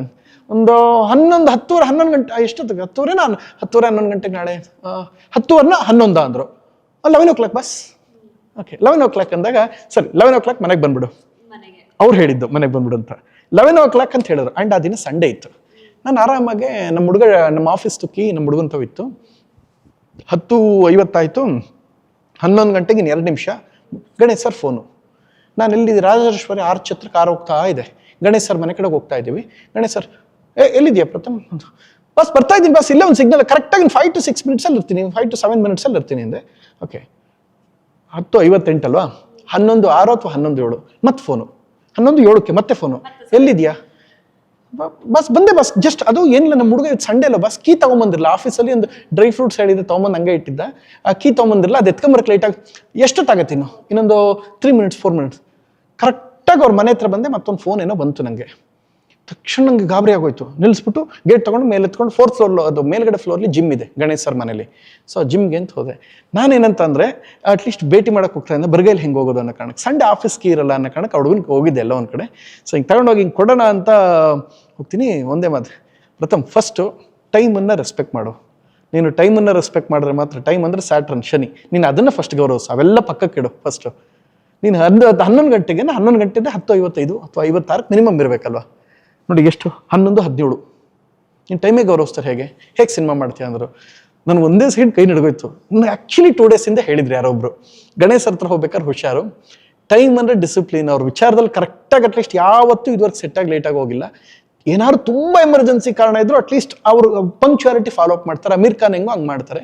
ಸ್ವಲ್ಪ ಹುಷಾರಾಗಿ. ನಾನು ಮಾಮೂಲಿ ಆರಾಮಾಗಿ ಹೋಗೋಣ, ಒಂದು 5-10 ನಿಮಿಷದಲ್ಲಿ ಏನಾಗೋಯ್ತು ಅಂತ 5-10 ನಿಮಿಷದಲ್ಲಿ ನಾನು ನಡಗಿಸಿ ಬೆವರಿಳಿಸ್ಬಿಟ್ರು. ಆ ಮೇಲ್ಗಡೆ ಫ್ಲೋರಲ್ಲಿ ಜಿಮ್ಮಲ್ಲಿ. ನಿಮ್ಗೆ ಆ ಶರ್ಟಲ್ಲಿ ಒದ್ದೆ ಆಗಿದೆ ನೋಡಿ, ನಾನು ಸ್ವಲ್ಪ ಗಾಬರಿ ಆಗ್ಬಿಟ್ಟಿದೆ. ಆ ಒಂದು ವಿಡಿಯೋ ಇದೆ, ಗಣೇಶ್ ಸರ್ ವಿಶ್ ಮಾಡ್ಬೇಕಾದ್ರೆ ಜಿಮ್ ಮುಗಿಸ್ಕೊಂಡು ಅವ್ರು ಒದ್ದೆ ಆಗಿತ್ತು. ನಾನು ಅವ್ರು ಮಾತಾಡೋದ್ ಕೇಳಿ ಕೈ ನಡುಗ್ತಾ ಇತ್ತು. ಕಳಿಸಿ ಆ ವಿಡಿಯೋ ಕಳಿಸಿ. ನಮ್ಮ ಇಂಟರ್ವ್ಯೂ ಗಣೇಶ್ ಸರ್ ತುಂಬಾ ಚೆನ್ನಾಗಿ ಕ್ಲಾಸ್ ತಗೊಂಡಿದ್ದೀರಾ, ಬಟ್ ಸ್ಟಿಲ್ ಅದನ್ನ ಫಾಲೋ ಮಾಡ್ತಿಲ್ಲ ಗಣೇಶ್ ಸರ್. ನಮ್ಮ ಇಂಟರ್ವ್ಯೂಗೂ ಅರ್ಧ ಗಂಟೆ ಲೇಟ್ ಆಗಿ ಬಂದಿದ್ದಾರೆ, ಅರ್ಧ ಗಂಟೆಗೆ ಲೇಟ್ ಆಗಿ ಬಂದಿದ್ದಾರೆ. ಇಲ್ಲ ಅದು ಅಂದ್ರೆ 1 ಸೆಕೆಂಡ್ ಅಂದ್ರೆ ಒಂದ್ ಸ್ವಲ್ಪ ಗಾಬರಿ ಆಗ್ಬಿಟ್ಟಿದೆ. ಸೊ ಅಂತ ಭಯ ಹುಡ್ಸ್ಬಿಡ್ತಾರೆ ಅವರು. ಅದ್ರ ಜೊತೆಗೆ ಇನ್ನೊಂದೇನ್ರೆ, ಇದಾದ್ಮೇಲೆ ಕೂಡ ನನ್ನ ಸೆಟ್ಟಿಗೆ ಬಂದಿರು ಗಣೇಶ್ ಸರ್. ನಟ ಭಯಂಕರ ಲಾಸ್ಟ್ 2 days ಶೂಟ್ ಇದೆ ಅಂದಾಗ ಕಂಟಿರೋದಲ್ಲಿ ನನ್ನ ಸೆಟ್ಟಿಗೆ ವಿಸಿಟ್ ಮಾಡಿ ಒಂದೇ ಮಾತು ಹೇಳಿ, 19 ವರ್ಷ ಆಯ್ತು ಕಣ ನಾನು ಹೀರೋ ಆಗಿ ಪ್ರಥಮ್, ಯಾರು ಸೆಟ್ಗೆ ಹೋಗಿಲ್ಲ, ನಿನ್ಗೆ ಅಷ್ಟು ಫಾಲೋ ಅಪ್ ಮಾಡಿದ ರೀತಿ ಇಷ್ಟ ಆಯ್ತು ಬಂದೆ ಅಂದ್ರು. ಸೊ ಖುಷಿ ಆಯ್ತು. ಈ ಕಡೆ ಸ್ಟ್ರಿಕ್ಟ್ ಅಂದ್ರೆ ಡಿಸಿಪ್ಲಿನ್ ವಿಚಾರದಲ್ಲಿ ಅವ್ರು ಹಂಗೆ ಬರ್ತಾರೆ, ಯಾವ ವಿಚಾರಕ್ಕೂ ಕಾಂಪ್ರಮೈಸ್ ಆಗಲ್ಲ. ನಂಗೆ ಅದಕ್ಕೆ ಅವ್ರದ್ದು ಹೆಂಗೆ ಅಂದ್ರೆ, ಟೈಮ್ ಇದ್ರೆ ಹೆಂಡತಿ ಮಕ್ಕಳ ಜೊತೆ ಟೈಮ್ ಕಳೀತಾರೆ, ಇಲ್ಲ ಕ್ರಿಕೆಟ್ ಆಡ್ತಾ ಇರ್ತಾರೆ. ಥ್ರಿಲ್ಲರ್ ಮಂಜು ಸರ್ ಮತ್ತೆ ಗಣೇಶ್ ಸರ್ ತುಂಬಾ ಕ್ಲೋಸ್, ಕ್ರಿಕೆಟ್ ಆಡ್ತಾ ಇರ್ತಾರೆ ಫ್ರೆಂಡ್ಸ್ ಜೊತೆಗೆ. ಅವ್ರದ್ದೊಂದು ಟೀಮ್ ಇದೆ. ಅನಾವಶ್ಯಕವಾದ ವಿಚಾರ ಅಲ್ಲಿ ಸಿನಿಮಾ ಏನು ಚರ್ಚೆ ಇಲ್ಲ. ಯಾರಿಗಾರು ಹೆಲ್ಪ್ ಮಾಡ್ಬೇಕಾ, ಕ್ರಿಕೆಟ್ ಆಡ್ತಾರೆ, ಎಲ್ಲ ಉತ್ಸಾಹಿ ಯುವಕರ ಜೊತೆ. ಸೊ ಗುಡ್ ಟೈಮ್ನ ಅವ್ರು ಕಳೀತಾರೆ. ಡಿಸಿಪ್ಲಿನ್ ಅಂದ್ರೆ ಬೇವ್ರು ಇಳಿಸ್ತಾರೆ. ಇದನ್ನು ಅರ್ಥ ಮಾಡ್ಕೋ. ನನ್ಗೆ ಗೊತ್ತಿಲ್ಲ ಹಿಂಗ ಆಗುತ್ತೆ ಅಂತ. ಫಸ್ಟ್ ಕಲ್ತಿದೀವಿ, ಸುಮ್ನಿರ್ರಿ. ನಿಮ್ ಕಡೆ ನನಗೆ ಸಿದ್ದರಾಮಯ್ಯ ಮೋದಿ ಸುಪ್ರೀಂ ಕೋರ್ಟ್ ಜಡ್ಜ್ಗೆ 0 ಟ್ರಾಫಿಕ್ ಇರುತ್ತೆ, ನನ್ಗಿರುತ್ತಾ? ಸುಮ್ನಿರ್ರಿ. 7 ಗಂಟೆಗೆ ಇಲ್ಲಿ ಇರ್ಬೇಕು, 7:05 ನಾನು ಫೋನ್ ಮಾಡಿ ಎಬ್ರಿಸಿದೀರಿ, ಸರ್ ಇಂಟರ್ವ್ಯೂ ಇದೆ ನೆನಪಿದೆಯಾ? ಓಕೆ ಮೋನಿಕಾ 7 ಗಂಟೆಗೆ ಇಲ್ಲಿ ಇರ್ಬೇಕು, 7:05 ಫೋನ್ ಮಾಡಿ ಆನ್ ದ ವೇ ಇದಾರ ವಿಚಾರಿಸೋಣ. ಬಿಡಿ ಇದೆಲ್ಲ ಕಟ್ ಮಾಡ್ತಾರೆ. ಇಲ್ಲ ನಾನು ಇದನ್ನೇ ತಮ್ಮನೇಲ್ ಇದೇ starting few seconds punching lines, do watch it. ಹಿಂಗಾಗಿತ್ತು ಒಂದ್ಸಲ. ನಂಗೆ ಫಸ್ಟ್ ಅಂದ್ರೆ ಅವ್ರು ಹೇಳೋ ರೀತಿಲಿ ಹೆಂಗಿತ್ತು ಅಂದ್ರೆ, ಇದು ಗಣೇಶ್ ಸರ್ಗೆ ಪರ್ಸನಲ್ ಆಗಿ ಕಳಿಸ್ತೀನಿ. ಪರ್ಸನಲ್ ಆಗಲ್ಲ, ಗೋಲ್ಡನ್ ಸ್ಟಾರ್ ಗಣೇಶ್ ಸರ್ನ ಟ್ಯಾಗ್ ಮಾಡ್ತೀನಿ, ಅಟ್ ಲೀಸ್ಟ್ ಟ್ಯಾಗ್ ಮಾಡ್ತೀನಿ. ಡಿಸಿಪ್ಲಿನ್ ನಿಮ್ಗೆ. ಅದಕ್ಕೆ ಗಣೇಶ್ ಸರ್ 20 ವರ್ಷ ಆಗಿ 2006 ಅವ್ರದ್ದು ಚೆಲ್ಲಾಟ ರಿಲೀಸ್ ಆಯ್ತು. 2006 ಏಪ್ರಿಲ್ 17 ಅಥವಾ 24 ಅನ್ಕೋತೀನಿ ಅವ್ರ ಸಿನಿಮಾ ರಿಲೀಸ್ ಆಗಿರೋದು, ನನಗೆ ನೆನಪಿದೆ. 21ನೇ ವರ್ಷ ನಡೀತಾ ಇದೆ ಗಣೇಶ್ ಸರ್ ಹೀರೋ ಆಗಿ ಇಂಡಸ್ಟ್ರಿಗೆ ಬಂದು ಆಸ್ ಅ ಹೀರೋ ಆಗಿ. ಸೊ ಅದಕ್ಕೆ ಆ ಡಿಸಿಪ್ಲಿನ್ ಅವ್ರಿಗೆ ಇವತ್ತಿಗೂ ಅನ್ನ ಆಗ್ತಾ ಇದೆ ಅಂತ ನಾನು ನಂಬ್ತೀನಿ. Super sir. ನಾನು ನೀವು ಕಲ್ತ್ಕೊಳ್ಳಿ ಅಂತ ಹೇಳ್ತಾ ಈಗ ಮುಂದುವರೆದ ಕಂಟಿನ್ಯೂ ಮಾಡೋಣ ಸರ್. ನೆಕ್ಸ್ಟ್ ನಾನು ಕೇಳೋದಕ್ಕೆ ಇಷ್ಟಪಡೋದು ಧ್ರುವ ಸರ್. ಧ್ರುವ ಸರ್ದು ನಿಮ್ದು ಒಂಥರ ಬಾಂಡಿಂಗ್ ಚೆನ್ನಾಗಿದೆ, ಆಗಾಗ ಪಾಪಪ್ ಆಗ್ತಾನೆ ಇರುತ್ತೆ ಸೋಷಿಯಲ್ ಮೀಡಿಯಾದಲ್ಲಿ. ಧ್ರುವ ಬಾಸ್ ಜೈ ಆಂಜನೇಯ ಇನ್ಸ್ಟಾ ಅದು ಕ್ಯಾಪ್ಷನ್ಸ್. ಆಕ್ಚುಲಿ ಚೆನ್ನಾಗಿತ್ತು ಮೊದ್ಲೆಲ್ಲ, ಈಗ ಸ್ವಲ್ಪ ಕಡಿಮೆ. ಯಾಕಂದ್ರೆ ಅವ್ರ ಕೆಲ್ಸದಲ್ಲಿ ಬಿಸಿ, ದೊಡ್ಡ ಸಿನಿಮಾ ಅಂದ್ರೆ ಏನಾಗಿದೆ ಅಂದ್ರೆ ನೋಡಿ, ಒಂದ್ಸಲ ನಮ್ದು ಅಲ್ಲದ ತಪ್ಪುಗಳು ಒಂದ್ಸಲ ಹಿಂಗ ಆಗ್ಬಿಡುತ್ತೆ. ನನ್ಗೊಂದು ಮಜವಾದ ಘಟನೆ ಹೇಳ್ತೀನಿ ಕೇಳಿ. ಎಷ್ಟೋ ಸಲ ನೀವು ಯಾವ ತರ ತಪ್ಪು ಮಾಡಿ ಸಿಗಾಕೊಂಡಿದ್ದೀರಾ, ಬೇರೆ ಯಾವುದೇ ವಿಚಾರದಲ್ಲ ಅದು, ಯಾವ ತರ ವಿಚಾರ, ಯಾವುದೇ ವಿಚಾರ ನೀವು ತಪ್ಪು ಮಾಡಿ ಅದಕ್ಕೆ ಶಿಕ್ಷೆ ಅಥವಾ ಸಿಗಾಕೊಂಡಿರೋದು ಹೌದು ಸರಿ. ತಪ್ಪೇ ಮಾಡದೆ ಶಿಕ್ಷೆ ಏನ್ ಮಾಡ್ತೀರಾ ನೀವು? ಅಂದ್ರೆ ಬೇಜಾರಾಗುತ್ತೆ. ಈಗ ಒಂದು ಘಟನೆ ಹೇಳ್ತೀನಿ. ನಾನು ತುಂಬಾ ಸಲ ತಪ್ಪು ಮಾಡಿದೀನಿ, ತುಂಬಾ ಸಲ ತಪ್ಪಿಸ್ಕೊಂಡಿದೀನಿ. ಬಟ್ ತಪ್ಪೇ ಮಾಡಿದ ಒಂದ್ 2-3 ಸಲ ಸಿಗಾಕೊಂಡಿದೀನಿ. ಒಂದ್ ಘಟನೆ ಹೇಳ್ತೀನಿ ಕೇಳಿ, ಮಜವಾದ ಘಟನೆ ಇದು. ಇದು ಗೊತ್ತಿಲ್ಲ, ಇದು ಆದ್ಮೇಲೆ ಸ್ವಲ್ಪ ನಾನೇ ಗಾಬರಿ ಆಗ್ಬಿಟ್ಟೆ. ನನ್ಗೆ ಅದಕ್ಕೆ ಸಿನಿಮಾ ಸಾಕು ಅಂತ ಅನ್ಸಿದೀವಲ್ಲ. ಅಂದ್ರೆ ಬೇರೆ ಕಡೆ ತಪ್ಪು ಮಾಡಿ ತಪ್ಪಿಸ್ಕೊಂಡಿದೀನಿ, ಇಲ್ಲಿ ತಪ್ಪು ಮಾಡದೆ ಸಿಗಾಕೊಂಡಿದೀನಿ. ಏನಾಯ್ತು ಅಂತ ಹೇಳ್ತೀನಿ. ಒಂದ್ಸಲ ನಿಮ್ಗೆ ಧರ್ಮಸ್ಥಳದ ಲಾಸ್ಟ್ ಇಯರ್ ಒಂದಷ್ಟು ಇನ್ಸಿಡೆಂಟ್ ಆಯ್ತು ಗೊತ್ತಲ್ಲ. ನನ್ನ ಪಾಡಿಗೆ ನಾನು ಕೂತಿದ್ದೆ, ಯಾರೋ ಕರ್ನಾಟಕದ ಪ್ರತಿಷ್ಠಿತ ವ್ಯಕ್ತಿಯೊಬ್ರು ಫೋನ್ ಮಾಡಿದ್ರು. ಪ್ರಥಮ್, ನಿಮ್ಮ ಬಗ್ಗೆ ಗೌರವ ಇದೆ, ಏನಿದೆಲ್ಲ ಇವರೆಲ್ಲ ಯಾರು ಇವರು ಅಂತ. ಸರ್ ಏನಾಯ್ತು ಸರ್? ನಾನು ಸೋಷಿಯಲ್ ಮೀಡಿಯಾ ನೋಡ್ತೀನಿ, ನಂಗೆ ಒಂದು ಬ್ರೇಕ್ ಅಂತ ತೊಗೊಂಡಿದ್ದೀನಿ, ಆರಾಮಾಗಿ ಊರ್ ಕಡೆ ಇದ್ದೀನಿ. ಯಾರು ನಿಮ್ಮ ಶಿಷ್ಯ ಅಂತ ಹಿಂಗೆಲ್ಲ ಆಗೋಯ್ತು. ಅಲ್ಲಿ ಏನಾಗಿತ್ತು, ಪಾಪ ಶರಣು ಅಂತ ಒಂದು ಹುಡುಗ, ಒಳ್ಳೆ ಪಾಪ ಅವ್ನು ಪಾಡ್ದು ಅವನದೇ ಶೈಲಿಲಿ ಏನೋ ಸೋಷಿಯಲ್ ಮೀಡಿಯಾಲಿ ರೀಲ್ಸ್ ಎಲ್ಲ ಒಳ್ಳೆ ಹುಡುಗನೇ, ನಾನು ಕೆಟ್ಟವನು ಅಂತ ಹೇಳಲ್ಲ. ಏನೋ ಮಾಡೋ ಪ್ರಯತ್ನದಲ್ಲಿ ಎಡವಟ್ಟಾಗೋಯ್ತು. ಏನಾಗ್ಬಿಟ್ಟೈತೆ, ಧರ್ಮಸ್ಥಳಕ್ಕೆ ಪಾದಯಾತ್ರೆ ಹೋಯ್ತೀನಿ ಅದು ಇದು ಅಂತೆಲ್ಲ ಹೇಳಿ ಏನೋ ಮಾಡ್ಬಿಟ್ಟು ಪಾಪ. ಅದಕ್ಕೂ ಮುಂಚೆ ಒಂದು 15 ದಿನದಿಂದ ಏನಾಗೋಯ್ತು, ಒಂದು ವಿಡಿಯೋ ಮಾಡಿಟ್ಟಿದ್ದ. ಎಲ್ರಿಗೂ ನಮಸ್ಕಾರ, ಎಲ್ಲ ಕೇಳ್ತಾರೆ ಇದಕ್ಕೂ ಮುಂಚೆ ಏನ್ ಮಾಡ್ತಾ ಇದ್ದೆ ಅಂತ. ಸೊ ನಾನು ಹೇಳ್ತಾ ಇದ್ದೆ, ನಾನು ಪ್ರಥಮ್ ಸರ್ ಜೊತೆಗೆ ನಟಭಯಂಕರ್ಗೆ ಅಸ್ಟೆಂಟ್ ಆಗಿದ್ದೆ. ಸೊ ಅಲ್ಲಿದ್ದಂತೆ ಹೌದು ಹಂಗಿದ್ದೆ ಕಣಪ್ಪ, ಆಗ ಕಬ್ಜಾ ಶರಣು ತರ ಆಗಿದ್ದೆ. ಸೊ ಈಗ ಪಾಪ 40-45 ಕೋಟಿ ಖರ್ಚು ಮಾಡಿ ಉಪ್ಪಿ ಸರ್ ಹೀರೋ ಆಗಿದ್ದ, ಕಬ್ಜಾ ಉಪೇಂದ್ರ ಅಂತ ಹೇಳ, ಕಬ್ಜಾ ಚಂದ್ರು ಅಂತ ಹೇಳ. ನೀವು ಬರೀ ಅಲ್ಲಿ ವರ್ಕ್ ಮಾಡ್ಬಿಟ್ಟು ಕಬ್ಜಾ ಶರಣು ಅಂತ ಮಾಡಿಟ್ಕೊಂಡ್ಬಿಡಿದ್ಯಾ, ಒಳ್ಳೇದಾಗ್ಲಪ್ಪ, ನಿಮ್ ಚೆನ್ನಾಗಿರಿ ಅಂತ ಹೇಳಿ ಹೇಳಿದೆ. ಅದ್ರ ನೆಕ್ಸ್ಟ್ ವಿಡಿಯೋ ಧರ್ಮಸ್ಥಳಕ್ಕೆ ಪಾಪ ಹುಡುಗ ಪಾದಯಾತ್ರೆ ಹೊಟ್ಟೋಗ್ಬಿಟ್ಟೈತೆ. ಅಲ್ಲೋಗ್ಬಿಟ್ಟು ನಕಲಿ ಅದು ಇದು ಅಂತೆಲ್ಲ ಶುರು ಮಾಡಿ ಹಾಕ್ಬಿಟ್ಟವ್ರೆ. ನನಗೆ ಗೊತ್ತಿಲ್ಲ, ನನ್ನ ಪಾಡಿಗೆ ನಾನು ಊರಲ್ಲಿದ್ದೀನಿ. ನನಗೆ ಪ್ರಥಮ್ ನಿಮ್ಮ ನನ್ನ ಶಿಷ್ಯನ ಯಾರು ಇಲ್ಲಿ ಶಿಷ್ಯ ಅಂತ ಬರಲ್ಲ ರೀ. ಇಲ್ಲಿ ಯಾರು ಇಂಡಸ್ಟ್ರಿ ಗುರು ಆಗಕ್ಕಲ್ಲ, ಶಿಷ್ಯ ಆಗಕ್ಕಲ್ಲ, ಎಲ್ಲರೂ ಅವರೇ ಬೆಳೆದು ಬಿಡ್ತಾರೆ. ತಕ್ಷಣ ನೋಡ್ತೀನಿ ಈ ಕಡೆ ಕೂತ್ಕೊಂಡು ಅಲ್ಲಿ ಪ್ರತಿಭಟನೆ ಮಾಡ್ತಾರೆ. ಪ್ರಥಮ್ ಶಿಷ್ಯ ಅಂತ ಎಲ್ಲ ಸೇರ್ಕೊಂಡು ನನಗೆ ಗಾಬರಿ ಬೈಯಕ್ಕೆ ಶುರು ಮಾಡಿದ್ರು. ಪ್ರಥಮ್ ಎಂಥದ್ದು ಈ ಥರ ಎಲ್ಲ ಧರ್ಮಸ್ಥಳ ಒಂದು ನಿಮ್ ಇದ್ರ ಬಗ್ಗೆ ನನ್ ಏನೂ ಇಲ್ಲ, ನನ್ನ ಪಾಡಿಗೆ ನಾನು ಬಿಟ್ಬಿಟ್ರಪ್ಪ, ಅವನೇನೋ ಅದ್ರ ಹಿಂದಿನ ವಿಡಿಯೋ ನನ್ನ ಜೊತೆ ಹಾಕಿದ್ದ. ಆಯ್ತಾ, ಅದೊಂದಕ್ಕಲ್ಲ, ಅದಕ್ಕೆ ಸ್ವಲ್ಪ ದಿನದಿಂದ ಒಂದು ಸಿನಿಮಾ ರಿಲೀಸ್ ಆಯ್ತು, ಮಾರ್ಟಿನ್ ಅಂತ. ಇದು ವಿಚಾರ, ಮಾರ್ಟಿನ್ ಸಿನಿಮಾ ರಿಲೀಸ್ ಸಮಯದಲ್ಲಿ ಅದಕ್ಕೊಂದು 15 ದಿನ ಬಿಫೋರು ಅವರ ಕುಟುಂಬದ ಯಾರೋ ಧ್ರುವ ಸರ್ ಅವರ ಶ್ರೀಮತಿಯ ಸೀಮಂತ ಕಾರ್ಯಕ್ರಮ ಇತ್ತು. ಅವರು ಬ್ರೋ ಕೆಲವ್ರು ಜನಕ್ಕೆ ಹೇಳಿದ್ದೀನಿ, ನೀವು ಬನ್ನಿ ಬ್ರೋ ಅಂತ ಹೇಳಿದ್ರು. ನಾನು ಧ್ರುವ ಅವ್ರಿಗೆ ಯಾಕೆ ಇಲ್ಲ ಅನ್ನೋಕ್ಕಾಗಲ್ಲ ಅಂದರೆ, ಅವರು ನನ್ನ ಸಿನಿಮಾಗೆ ವಾಯ್ಸ್ ಓವರ್ ಕೊಟ್ಟಿದ್ದಾರೆ ನಟಭಯಂಕರ್. ನಾನು ದುಡ್ಡು ಕೊಡಕ್ಕೆ ಹೋದೆ, ಇಸ್ಕೊಳ್ಳ. ನನಗೆ ಉದಯ್ ಮೆಹ್ತಾ ಎಚ್ಚರಿಸಿರು, ಪ್ರಥಮ್ ಅವರು ದೊಡ್ಡ ಸ್ಟಾರು, ಬರಗೈಲಂತೂ ಕಳಿಸ್ಬಿಡಿ, ಏನೋ ಒಂದು ಮಾಡಿಕೊಡಿ. ನಾನು 1-1.5 ಲಕ್ಷ ಕೊಡೋಣ ಅಂತ ಎತ್ತಿಟ್ಕೊಂಡಿದ್ದೆ. ಯಾರಿಗೆ ಅವ್ರು ಕೊಟ್ಬಿಡೋಣ, ವಾಯ್ಸ್ ಓವರ್ ಕೊಡ್ತಲ್ಲ, ಕೊಟ್ಬಿಟ್ಟು ಸುಮ್ಮನೆ ಕವರಾಕಿ ಹಿಂಗೆ ನಮಸ್ಕಾರ ಮಾಡಿ ಅದು ಇದು ಮಾಡಿ ₹1 ತಗೊಳ್ಳ ಪಾಪ, ಅವ್ರು ಮಾಡಿಕೊಟ್ರು. ನನ್ಗೆ ಖುಷಿ ಇದೆ ಅವ್ರ ಬಗ್ಗೆ. ಅದೆಲ್ಲ ಆಯ್ತು. ಸೀಮಂತದ ಕಾರ್ಯಕ್ರಮ ಅದಾದ ತಕ್ಷಣ ಸೀಮಂತಕ್ಕೆ ಕರೆದ್ರು, ನಾನು ಬರ್ತೀನಿ ಅಂತ ಹೇಳಿ ಶರಣು ಪಾಪ ಬಂದ್ರು. ಅವ್ರ ಜೊತೆ ಫೋಟೋ ಗಿಟ್ಟೆಲ್ಲ ತಪ್ಕೊಂಡು ಎಲ್ಲ ಆಗೈತೆ. ಅದಾಗ ಒಂದು ವಾರಕ್ಕೆ ಏನ್ ಮಾಡ್ಬಿಟ್ಟಾರೆ, ಮಾರ್ಟಿನ್ ರಿಲೀಸ್ ಆಯ್ತಲ್ಲ, ಅದ್ರ ಬಗ್ಗೆ ಬಸ್ ಕಚಿವಿ ಏನ್ ಮಾಡಿದಿರಿ ಸಿನಿಮಾ ಹಂಗೆ ಹೆಂಗೆ ಅಂತೇನೋ ಪಾಪ ಅವ್ರ ಸ್ಟೈಲಲ್ಲಿ ರಿವ್ಯೂ ಕೊಟ್ಬಿಟ್ಟವ್ರೆ. ಅದೇನು ಶರಣು ನಾನು ನೆಗೆಟಿವ್ ಆಗಿ ನಾನೇನ್ ಮಾಡಿದೆ, ನಂಗೆ ಅವ್ರ ಫ್ರೆಂಡ್ಸ್ ಆ್ಯಂಡ್ ಫ್ಯಾನ್ಸ್ ಎಲ್ಲ ಒಂದಷ್ಟು ಜನ, ಸರ್ ನಿಮ್ಗೆ ಅಷ್ಟು ಹೆಲ್ಪ್ ಮಾಡಿದ್ದಾರೆ, ನಿಮ್ಗೆ ಒಂಚೂರು ಇದೇ ಇಲ್ವಲ್ಲ ಸರ್. ನಾನೇನು ಮಾಡಿದ್ನಪ್ಪ, ಅಲ್ಲ ವಿಡಿಯೋ ನೋಡಿ ಏನು ಮಾಡಿದಾರೆ ಅವರು, ನಿಮ್ಮ ಶಿಷ್ಯ ನಿಮ್ಮ ಫ್ರೆಂಡ್ ಅಂತ. ಹೌದು ನನ್ನ ಫ್ರೆಂಡೇ, ನಂಗೆ ಗೊತ್ತಿರೋರಪ್ಪ, ನೋಡಪ್ಪ 3 ವರ್ಷದಿಂದ ನನ್ನ ಜೊತೆಲಿದ್ದ, 1 ವಾರ 10 ದಿನ, ಆಮೇಲೆ ಅವ್ನ ದಾರಿ ಅವ್ನು ಹುಡ್ಕೊಂಡಿದ್ದಾನೆ, ಏನಾಯ್ತು? ಅಲ್ಲ ವಿಡಿಯೋ ನೋಡಿ ಧ್ರುವ ಬಸ್ ಕಜೆ ಸ್ಟಾರ್ಟಿಂಗ್ 3 ಸೆಕೆಂಡ್ ಹೇಳ್ಬಿಟ್ಟು ನೆಕ್ಸ್ಟ್ ಏನೋ ನೆಗೆಟಿವ್ ಆಗಿ ಹೇಳ್ಬಿಟ್ಟು ಒಂದು ಸಿನಿಮಾ ಬಗ್ಗೆ ಸ್ಟಾರ್ಟಿಂಗ್ ಬಿಲ್ಡಪ್ ಕೊಟ್ಟು ನಾನು ಕರೆಕ್ಟಾಗಿ ಹೇಳೋಲ್ಲ. ಹೌದಾ, ಓಕೆ, ನಿಮ್ಗೆ ಒಳ್ಳೇದಾಗ್ಲಿ ಅಂತ ಹೇಳಿದ್ರು. ನಾನು ನೋಡಿಲ್ಲ, ಬರೀ 3 ಸೆಕೆಂಡ್ ಅಷ್ಟೇ ನೋಡಿದ್ರು. ಊರಲ್ಲಿ ನೆಟ್ವರ್ಕ್ ಇರಲ್ಲ ಅನ್ನೋ ಕಾರಣಕ್ಕೆ ಎಲ್ಲ ಅನ್ಕೊಂಡ್ರು. ಇದು ನನ್ಗೆ ಗೊತ್ತಿಲ್ಲದೆ ಯಾರೋ ಮಾಡ್ಬಿಡ್ತಾರೆ. ಈಗ ನನ್ನ ಜೊತೆ ಯಾರೋ ತಗೊಂಡೋಗಿರ್ತಾರೆ, ನೆಕ್ಸ್ಟ್ ಹೋಗೋನೋಗೇನೋ ಸೊ ನಾನು ಶರಣುದು ತಪ್ಪು ಅಂತ ಹೇಳಿ, ಅವ್ನಿಗೇನೋ ಸಿನಿಮಾ ನೋಡಿ ಬೇಜಾರಾಗಿತ್ತು. ಬಟ್ ನನಗಾಗ ಊರಲ್ಲಿದ್ದೆ, ನಾನೇ ಒಂಚೂರು ಡಿಸ್ಪಾಯಿಂಟಲ್ಲಿ, ನನಗೊಂಚೂರು ಬೇಡಪ್ಪ ಸಿನಿಮಾ ಅಂತ ಆರಾಮ್. ಸೊ ಇದೇನಾಯಿತು, ಕಂದಕ ಸೃಷ್ಟಿ ಮಾಡ್ತಾ ಬಂತು. ಅದಾದಮೇಲೆ ದೊಡ್ಡ ಸಿನಿಮಾ ಮಾಡ್ತಾ ಇದ್ದಾರೆ, ದೂರದಿಂದ ಹಾರೈಸ್ಬೇಕು. ಯಾರಿಗೆ? ಧ್ರುವ ಅವ್ರಿಗೆ ದೂರದಿಂದ ಹಾರೈಸೋಣಪ್ಪ, ಅವ್ರ ಪಾಡಿಗೆ ಅವ್ರು ಒಳ್ಳೆ ಸಿನಿಮಾ ಮಾಡ್ತಾ ಇದ್ದಾರೆ. ಹಿಂಗೆಲ್ಲ ಘಟನೆಗಳಾದ ಈ ಕಡೆ ಧರ್ಮಸ್ಥಳದಲ್ಲಿ ನೋಡಿ, ಅವ್ನು ಪಾಪ ಏನು ಪ್ರತಿಭಟನೆಗೆ ತೊಟ್ಟೋಗ್ಬಿಟ್ಟ. ಬಟ್ ಆಗಿದ್ದ ಎಫೆಕ್ಟ್ ನನಗೆ ಇಲ್ಲಿ ಕೂತ್ಕೊಂಡು ವಿಡಿಯೋ ಮಾಡಿಟ್ಬಿಟ್ಟ, ಆಗಿದ್ದು ನನಗೆ. ಪ್ರಥಮ್ ಇಂಥದ್ದೆಲ್ಲ ನೋಡ್ಕೊಂಡು ಸುಮ್ಮನವ್ರೆ, ಅವ್ರು ಕೂತ್ಕೊಂಡು ಫ್ರೆಂಡ್. ಸೊ ಇದೆಲ್ಲ ನೋಡಿದಾಗ ನನ್ನದಲ್ಲದ ತಪ್ಪಿಗೆ ನಾನು ತಲೆ ಕೊಟ್ಟಿದ್ದುಂಟು. ಸೊ ಅದೆಲ್ಲ ಆದಾಗ ಸಾಕಪ್ಪ ಸಿನಿಮಾ ಅನ್ನೋ ಭಯನೂ ಬಂದ್ಬಿಡ್ತು, ಬೇಜಾರಾಗೋಯ್ತು. ಅದಾದ್ಮೇಲೆ ಯೋಚನೆ ಮಾಡಿದೆ, ನೋಡಪ್ಪ ಅವ್ರು 100 ಕೋಟಿ ಹಾಕೊಂಡು ಸಿನಿಮಾ ಮಾಡ್ತಾ ಇದ್ದಾರೆ, ನಮ್ಗೆ ಒಳ್ಳೇದು ಮಾಡೋಕ್ಕಾಗುತ್ತೋ ದೂರದಿಂದ ಹಾರೈಸ್ಬಿಡೋಣ, ಆರಾಮಾಗಿ ಅವ್ರ ಪಾಡ್ಗೆ ಅವ್ರು ಚೆನ್ನಾಗಿರಲಿ. ಸೊ ಇದಿಷ್ಟು ನಡೀತು. ಇದಾದ್ಮೇಲೆ ಮೊದಲು ಥರ ಡೈಲಿ ಹೋಗ್ತಾ ಇದ್ದೆ, ಡೈಲಿ ಮಾತಾಡ್ತಾ ಇದ್ದೆ. ಈಗ ವಾರ 15 ದಿನಕ್ಕೊಂದ್ಸಲ ಮಾತಾಡ್ತೀವಿ, ಹೃದಯದಿಂದ ಹಾರೈಸ್ತೀವಿ. ತುಂಬ ತೋರ್ಪಡಿಕೆ ನಾಟಕವೂ ಇಲ್ಲ. ನೀವು ಎಲ್ಲೂ ಕೇಳದಿರೋ ವಿಚಾರ ಅಂದಿದ್ದಕ್ಕೆ ನಾನು ಹೇಳಿದೆ. ಸೊ ನನ್ನ ಸಿನಿಮಾ ವಾಯ್ಸ್ ಅವ್ರು ಕೊಟ್ಟಾಗ ದುಡ್ಡು ತಗೊಳ್ಳೋರು, ನಂಗೆ ಈ ಗೌರವ ನಂಗಿದೆ. ಸೊ ನಂಗೆ ಇವತ್ತಿಗೂ ಆ ಪ್ರೀತಿ ಇದೆ, ಆ ಡೆಡಿಕೇಶನ್ಸ್ ಅವ್ರ ಬಗ್ಗೆ ಖುಷಿ ಇದೆ. 100 ಕೋಟಿ ರೂಪಾಯಿಗೆ 2 ಸಿನಿಮಾ ಮಾಡಿದ್ದಾರೆ, ಮಾರ್ಟಿನು KD ಎಲ್ಲ. ಅವ್ರಿಗೆ ಒಳ್ಳೇದಾಗ್ಲಿ. ಇಲ್ಲ, ಬಾಂಡಿಂಗ್ ಆಗೇ ಇದೆ ಒಳ್ಳೇದೇ. ಬಟ್ ಏನಾಗುತ್ತೆ ಅಂದ್ರೆ ಈಗ ಗೊತ್ತಿಲ್ಲದೆ ಯಾರೋ ಮಾಡ್ಬಿಟ್ಟಾಗ ಹಂಗಾಗುತ್ತೆ. ಇವ್ರ ಜೊತೆ ಅದೆಲ್ಲ ಟೈಮು ಒಳ್ಳೆ ಟೈಮ್ ಬಂದಾಗ ಸರಿ ಹೋಗುತ್ತೆ ಯಾವ್ದೇ. ಹೌದು. ಸೊ ಈಗ ನೆಕ್ಸ್ಟ್ ನಮ್ಮ ರಾಕಿಂಗ್ ಸ್ಟಾರ್ ಯಶ್ ಸರ್, ಅವ್ರ ಬಗ್ಗೆ ನನಗೆ ತುಂಬಾ ಪ್ರೀತಿ ಇದೆ. ಪ್ರತಿಯೊಬ್ರು ಹೊಡೆದಿರೋ ಕಲ್ಲನ್ನ ನಂಗೆ ಅವ್ರ ಬಗ್ಗೆ ಯಾಕೆ ಖುಷಿ ವಿಶೇಷವಾಗಿ, ಕೊನೆಯದಾಗಿ ಭೇಟಿ ಮಾಡಿದ್ ನೆನಪಿದ್ಯಾ? ಹೌದು, ಪಬ್ಲಿಕ್ ಟಿವಿ ರಂಗನಾಥ್ ಸರ್ ಮಗಳ ಮದುವೆ. ಅದಾದ್ಮೇಲೆ ರೀಸೆಂಟ್ ನಾನು ಅವ್ರ ಪಕ್ಕದಲ್ಲೇ ಕೂತಿದ್ದೆ, ತುಂಬಾ ಹೊತ್ತು ಮಾತಾಡಿದ್ವಿ. ಯಶ್ ಸರ್ಲಿ ಒಂದು ಗುಣ ಇದೆ, ಅಂದ್ರೆ ವಿಷ್ಣು ಸರ್ ಅವರ ಒಂದು ಗುಣ ಇದೆ. ವಿಷ್ಣು ಸರ್ ಯಾರಿಗಾರು ಹಿಂಗ್ ಹೊಡಿತಾರೆ, ಇಲ್ಲಿ ಹೊಡಿತಾರೆ ಹಿಂಗೆ. ಅದು ಒಂದು ಆ ಸ್ಪರ್ಶ ಗೊತ್ತಾಗುತ್ತೆ ನಿಮಗೆ ವಿಷ್ಣು ಸರ್ದು. ಗಮನಿಸಿ, ಅವ್ರು ಯಾರಿಗಾರು ಅದೊಂಥರ ಕೈ ಅವ್ರದ್ದು ಸಾಫ್ಟ್ ಅದು. ಅಂದ್ರೆ ಆ ಒಂದು ಏಜ್ ಆಯ್ತಾ ವಿಷ್ಣು ಸರ್ಗೆ 55, ನಾನು 59ರಲ್ಲಿ ಅವ್ರು ನೋಡಿದ್ದೆ, 58, 59ರಲ್ಲಿ ಅವ್ರನ್ನ ನೋಡಿದ್ದು.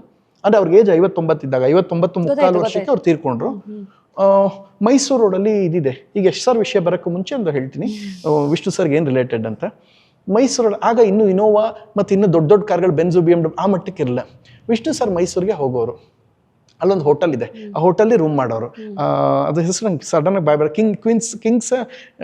ಕಿಂಗ್ಸ್ ಕೋರ್ಟ ಏನು ಬಹುಶಃ ಇದೆ ಅನ್ಕೋತೀನಿ. ಸೊ ಇಲ್ಲಿಂದ ಹೋಗೋರು. ನಾನು ಆಗಷ್ಟೇ ಊರು ಬಿಟ್ಟು ಬೆಂಗಳೂರಿಗೆ ಬಂದಿದ್ದೆ. ಅಲ್ಲಿ ನಾಯಂಡಹಳ್ಳಿಯಿಂದ ಬಿಫೋರ್ BHEL ಇದರಲ್ಲಿ ವಿಷ್ಣು ಸರ್ ಕಾರು ಪೆಟ್ರೋಲ್ ಹಾಕ್ಸ ನಿಂತಿತ್ತು. ನಾನು ಅಲ್ಲೇ ನಿಂತಿದ್ದೆ, ಹಿಂಗೆ ನೋಡ್ಕೊಂಡು. ಆಗ ಚಿಕ್ಕ ಹುಡುಗ ನಾನು, ಸರ್ ಹಿಂಗೆ ನೋಡ್ತಾ. ಆಗ ಈ ಸೋಷಿಯಲ್ ಮೀಡಿಯಾದ ಯಾವುದು ಇರ್ತಿಲ್ಲ ರೀ. ನಾನು ಹೇಳ್ತಾ ಇರೋದು 2000, if I am not wrong, 2007-8 ಮಾತಾಡ ಮಲ್ಲಿಗೆ ನಡೀತಾ ಇತ್ತು. ಸರ್ ಸಿನಿಮಾ ಯಾವ್ದು ಸರ್? ಸರ್ ಹೇಗಿದ್ದೀರಾ sir? Hi sir, hi uncle ಅಂತ ಹೇಳಿದೆ. ಹೇಗಿದೆ ನೀನೆಲ್ಲೋ ನಾನಲ್ಲೇ ಮುಗಿದಿತ್ತು. ಅದ್ರಲ್ಲಿ ಒಂದು ಸ್ಪೆಷಲ್ ಸಾಂಗ್ ಆಗಿತ್ತು. ಮತ್ತು ಇನ್ನೊಂದು ಸಿನಿಮಾ, ಅದ್ರ ಹೆಸರು ಹೇಳ್ತೀನಿ ತಾಳಿ, ನಾನು ಸಾಮಾನ್ಯ ಮರೆಯಲ್ಲ. ಅದು ಇವ್ರ ಡೈರೆಕ್ಟ್ರು ಏಕದಂತ, ರಮೇಶ್ ಸರ್, ಪ್ರೇಮ ಮೇಡಮ್ ಎಲ್ಲ ಮಾಡಿದಂಥ ಒಂದು ಈ ಬಂಧನ, ಏಕದಂತ ಆಗಿ ಈ ಬಂಧನ ಅಂತ ಒಂದು ಸಿನಿಮಾ ಕೂಡ ಆಗಿ. ಅವ್ರ ಲಾಸ್ಟ್ ಸಿನಿಮಾ ಬಂದು ಇದು ಆಪ್ತ ರಕ್ಷಕ, ಸ್ಕೂಲ್ ಮಾಸ್ಟರು. ಆ ಸಮಯದಲ್ಲಿ ಸ್ಕೂಲ್ ಮಾಸ್ಟರ್ ಮುಗಿದಿತ್ತು ಅನ್ಸುತ್ತೆ, ದಿನೇಶ್ ಬಾಬು ಅವ್ರ ಡೈರೆಕ್ಷನ್. ಈಗ ಯಶ್ ಸರ್ ವಿಷಯ ಬರೋಕ್ಕೆ ಒಂದು ರಿಲೇಟೆಡ್ ಹೇಳ್ತೀನಿ. ಸೊ ಅಲ್ಲಿ ನಿಂತಾಗ ವಿಷ್ಣು ಸರ್ ನಿಂತ್ಕೊಂಡಿತ್ತು, ಕಾರ್ ಪೆಟ್ರೋಲ್ ಹಾಕ್ಸರ್. ನಾನು ನಿಂತ್ಕೊಂಡು, ಹಾಯ್ ಅಂಕಲ್ ಚೆನ್ನಾಗಿದ್ದೀರಾ ಸರ್? ಆಗ ಈಗ ಗೊತ್ತಿಲ್ಲ ಈ ಸೋಷಿಯಲ್ ಮೀಡಿಯಾ. ಆಗ ನಾನು ಇನ್ನೂ ಪ್ರಥಮ ಆ ಮಟ್ಟಿಗೆ ಆ ಹೈಪರ್ ಪ್ರಥಮ ಆಗಿಲ್ಲ, ಚಿಕ್ಕ ಹುಡುಗ. ಆಗ ಯಾವ ಸಿನಿಮಾ ಸರ್, ಯಾವುದು ಸರ್? $3M ಅಂದರೆ ಮಾತಾಡು ಮಲ್ಲಿಗೆ ನಡೀತಾ ಹಿಂಗಂದ್ರು. ನನಗೆ ಅದು ಸ್ಪರ್ಶ ನೆನಪಾಗಿದೆ. ಮತ್ತೆ ನನಗೆ ಪಬ್ಲಿಕ್ ಟಿವಿ ರಂಗನಾಥ್ ಸರ್ ಮಗಳ ಮದುವೆಲಿ ಯಶ್ ಸರ್ ಇಲ್ಲಿ ನೋಡಿದಾಗ, ಅಪ್ಪು ಸರ್ ತೀರ್ಕೊಂಡಾಗ್ಲೂ ಅಷ್ಟೇ ಅದೇ ಒಬ್ಬ ತಮ್ಮನಾಗಿ ನಿಂತ್ಕೊಂಡು ಅವ್ರು ಮಾಡಿದ್ದು ಎಲ್ಲ ಹಂತದಲ್ಲಿ ನಾನು ನನ್ನ ಕಣ್ಣೆದುರು ನೋಡಿದ್ದೀನಿ. ಯಾಕೆಂದರೆ ನಮಗೆ ಗೊತ್ತಿಲ್ಲದೆ ಇರೋದು. ಸೊ ಅವಲ್ಲಿ ಯಶ್ ಅವ್ರಲ್ಲಿ ಒಂದೇನಂದ್ರೆ, ಯಾರೇ ಕಲ್ಲು ಹೆಸರು ಎಸ್ತಿದ್ದಾರೆ ಅವ್ರಿಗೆ, ಅದನ್ನೆಲ್ಲವನ್ನು ವಾಪಸ್ ಎಸ್ತಿಲ್ಲ ಅವರು. ನನಗೆ ಅವರು ಒಂದು ಗುಣ ನಾನು ಇವತ್ತಿಗೆ ಕಲಿಬೇಕು ಅಂದ್ಕೊಳ್ಳೋದು, ತುಂಬ ಪೀಕ್ ಹೋದ್ರು ಅವರು ಅವ್ರ ಹೆಂಡತಿ ಮಕ್ಕಳ ಜೊತೆ ಟೈಮ್ ಸ್ಪೆಂಡ್ ಮಾಡ್ತಾರೆ. ಫುಲ್ಲು ಬೇರೆಯವ್ರ ಬಗ್ಗೆ ನೆಗೆಟಿವಿಟಿ ಯೋಚನೆ ಮಾಡಲ್ಲ. ಹೆಂಗಿರ್ಬೇಕು ಒಬ್ಬ ಗಂಡು, ಒಬ್ಬ ಸ್ಟಾರ್, ಸೂಪರ್ ಸ್ಟಾರ್ ಅನ್ನೋಕ್ಕೆ ಬೆಸ್ಟ್ ಎಕ್ಸಾಂಪಲ್. ಅಷ್ಟೇ ಸ್ಯಾಕ್ರಿಫೈಸ್, ಖುಷಿ, ಪ್ರೀತಿಯಿಂದ ಒಬ್ಬ ಸೂಪರ್ ಸ್ಟಾರ್ ಹೆಂಡತಿಯಾಗ ಅವರು ಕೂಡ ಒಂದು ತಮ್ಮ ಪೀಕ್ ಕರಿಯರ್ಲಿದ್ದಾಗ ರಾಧಿಕಾ ಮೇಡಮ್ ಕೂಡ ಸಿನಿಮಾನ ನಿಲ್ಲಿಸಿ ಒಂದು ಬ್ರೇಕ್ ತೊಗೊಂಡಿದ್ದಾರೆ. ಸೊ ಒಂದು ಹೆಲ್ತಿ ಕುಟುಂಬ ನೋಡೋಕೆ ನಂಗೆ ಖುಷಿ ಆಗುತ್ತೆ. ಆ್ಯಂಡ್ ಅವರು ಈಗಲೂ ಎಲ್ಲ ಹೊರಡಬೇಕು, ಮಗಳನ್ನ ಕೈ ಹಿಂಗೆ ಹಿಡ್ಕೊಂಡೇ ಬರ್ತಾರೆ, ಇನ್ನೊಬ್ಬ ನಡ್ಕೊಂಬರ್ತಾರೆ, ಮಗ ನಡ್ಕೊಂಬರ್ತಾರೆ, ಮಗಳನ್ನ ಕೈಲಿ ಹಿಡ್ಕೊಂಡಿರ್ತಾರೆ. ಇಲ್ಲ, ಸೊ ಒಂದು ಖುಷಿ ಆಗುತ್ತೆ. ಹೆಂಗಿರ್ಬೇಕು ಅನ್ನೋಕ್ಕೆ ನಂಗೆ ಬಹಳ ಖುಷಿಯಾದ ಜೋಡಿ. ಅವರಲ್ಲಿ ಒಂದು ನನ್ನ ಸಿನಿಮಾಗೆ ಲಾಸ್ಟ್ ವಿಶ್ ಮಾಡಿ ಎಲ್ಲ ಹೇಳ್ತಾರೆ, ಯಶ್ ಸರ್ ನನ್ನ ಸಿನಿಮಾಗೆ. ನನಗೆ ಇವತ್ತಿಗೂ ಸ್ಪೆಷಲ್ಲಾಗಿ ನಟಭಯಂಕರ ಸಿನಿಮಾದಲ್ಲಿ ಇದಿದೆ, ಒಂದು ತಾಜ್ ವೆಸ್ಟ್ ಎಂಡ್ ಹೋಟೆಲಿ, ಅಲ್ಲಿ ಯಶ್ ಸರ್ ಕ್ರಿಕೆಟ್ ಆಡ್ತಾ ಇರ್ತಾರೆ. ಅವ್ರದ್ದೊಂದು ಟೀಮ್ ಇದೆ ಹುಡುಗರ ಜೊತೆಗೆ, ಅಲ್ಲಿರೋರ ಜೊತೆ ಕ್ರಿಕೆಟ್ ಆಡ್ತಾರೆ. ಬಹುಶಃ ಆಗ ಡಿಸ್ಕಷನ್ ನಡೀತಾ, if I am not wrong, toxic discussion ನಡೀತಾ ಇತ್ತು ಸಮಯ. ಸೊ ಆಗ ಕ್ರಿಕೆಟ್ ಆಡ್ತಾರೋ, ಸರ್ ಹಿಂಗಿದೆ ನಿಮ್ಮನ್ನು ಭೇಟಿ ಮಾಡೋದು. ಚೇತನ್ ಅಂತ ಅವರ ಫ್ರೆಂಡು, ಪ್ರಥಮ್ ಅವರೇ ಹೇಳಿದ್ದೀನಿ ನೀವು ಸಂಜೆ 5 ಗಂಟೆಗೆ ಬರ್ಬೇಕಂತೆ ಅಲ್ಲಿಗೆ. ಸೊ ಕರೆಸ್ಕೊಂಡ್ರು, ಕ್ರಿಕೆಟ್ ಆಡ್ತಾರೆ. ನೋಡಿದೆ, ನೀ ಆಡ್ತೀಯ ಅಂತ ಹೇಳಿದ್ರು. ನನ್ನ ಚಿಕ್ಕ ಮಕ್ಕಳ ಮೇಲೆ ಮಾತ್ರ ಆಡೋದು, ಬಸ್ ಗೆಲ್ತೀನಿ ಅಂತ ಕಾನ್ಫಿಡೆನ್ಸ್ ಆಗಿದೆ. ನೀವು ಆಡ್ತಾ ಇದ್ರೆ ಆರಾಮಾಗಿ ಆಡಿ. ಒಂದು 20 ನಿಮಿಷ ಆಯಿತು, ಬಂದರು, ಹೇಳ ಅಂದರು. ಸೊ ಎಲ್ಲ ನೋಡೋದು, ಸಾಂಗು ಎಲ್ಲ ವಿಶ್ ಮಾಡೋರು ಪ್ರೀತಿಯಿಂದ. ನನ್ನ ಸಿನಿಮಾಗೆ ವಿಶ್ ಮಾಡಿ ಎಲ್ಲ ಹಂತದಕ್ಕೆ ಏನು ಸಹಕಾರ ಮಾಡಬೇಕು, ಯಾವ ಕ್ಯಾಲ್ಕುಲೇಷನ್ಸು ಇಲ್ಲದೆ ಯಶ್ ಅವರು ಪ್ರೀತಿಯಿಂದ ಮಾಡಿಕೊಟ್ರು. ನಾನು ಇನ್ನೂ ಹೃದಯದಲ್ಲಿ ಹಂಗಿದೆ. ಆ್ಯಂಡ್ ಅದೆಲ್ಲವನ್ನು ಮೀರಿ ಯಾರು ಏನೇ ಡ್ಯಾಮೇಜ್ ಮಾಡಲಿ ಅಂದರೆ ಅವ್ರು ಒಂದು ಮಾತು ಹೇಳಿದರು, ಸೋಷಿಯಲ್ ಮೀಡಿಯಾ ಇರೋದೇ ನೀನು ಬರ್ತಿದ್ದಂಗೆ ಎಲ್ಲನೂ ನೀನು ಕೊಡೋಕ್ಕೆ, ನೀನು ಬರ್ತಿದ್ದಂಗೆ ಎಲ್ಲ ಎತ್ಕೊಡೋಕೆ ಇಲ್ಲಮ್ಮ. ಸೊ ಕೆಲವೊಂದು ಆಗುತ್ತೆ, ಎಲ್ಲದಕ್ಕೂ ಉತ್ತರ ಕೊಡೋ ಅಗತ್ಯ ಇಲ್ಲ. ನೀನು ಸುಮ್ಮನೆ ಇದ್ದುಬಿಡು, ನಿನ್ನ ಪಾಡಿಗೆ ಎಲ್ಲರಿಗೂ ಉತ್ತರ ಕೊಡೋಕ್ಕಾಗಲ್ಲ, ಸುಮ್ಮನೆ ಇದ್ಬಿಡು. ಎಲ್ಲರನ್ನೂ ಬಾಯಿ ಮುಚ್ತೀನಿ ಅಂತ ಹೇಳಿದ್ರೆ ಪ್ರಪಂಚದಲ್ಲಿ ಆಗೋದೇ ಇಲ್ಲ. ಎಷ್ಟೋ ಜನ ಕೆಲವರು ಸಂತೋಷ ವ್ಯೂಸ್ ಖುಷಿ ಎಲ್ಲ ಮಾಡ್ತಿರ್ತಾರೆ, ಇದೆಲ್ಲ ಆಯ್ತು.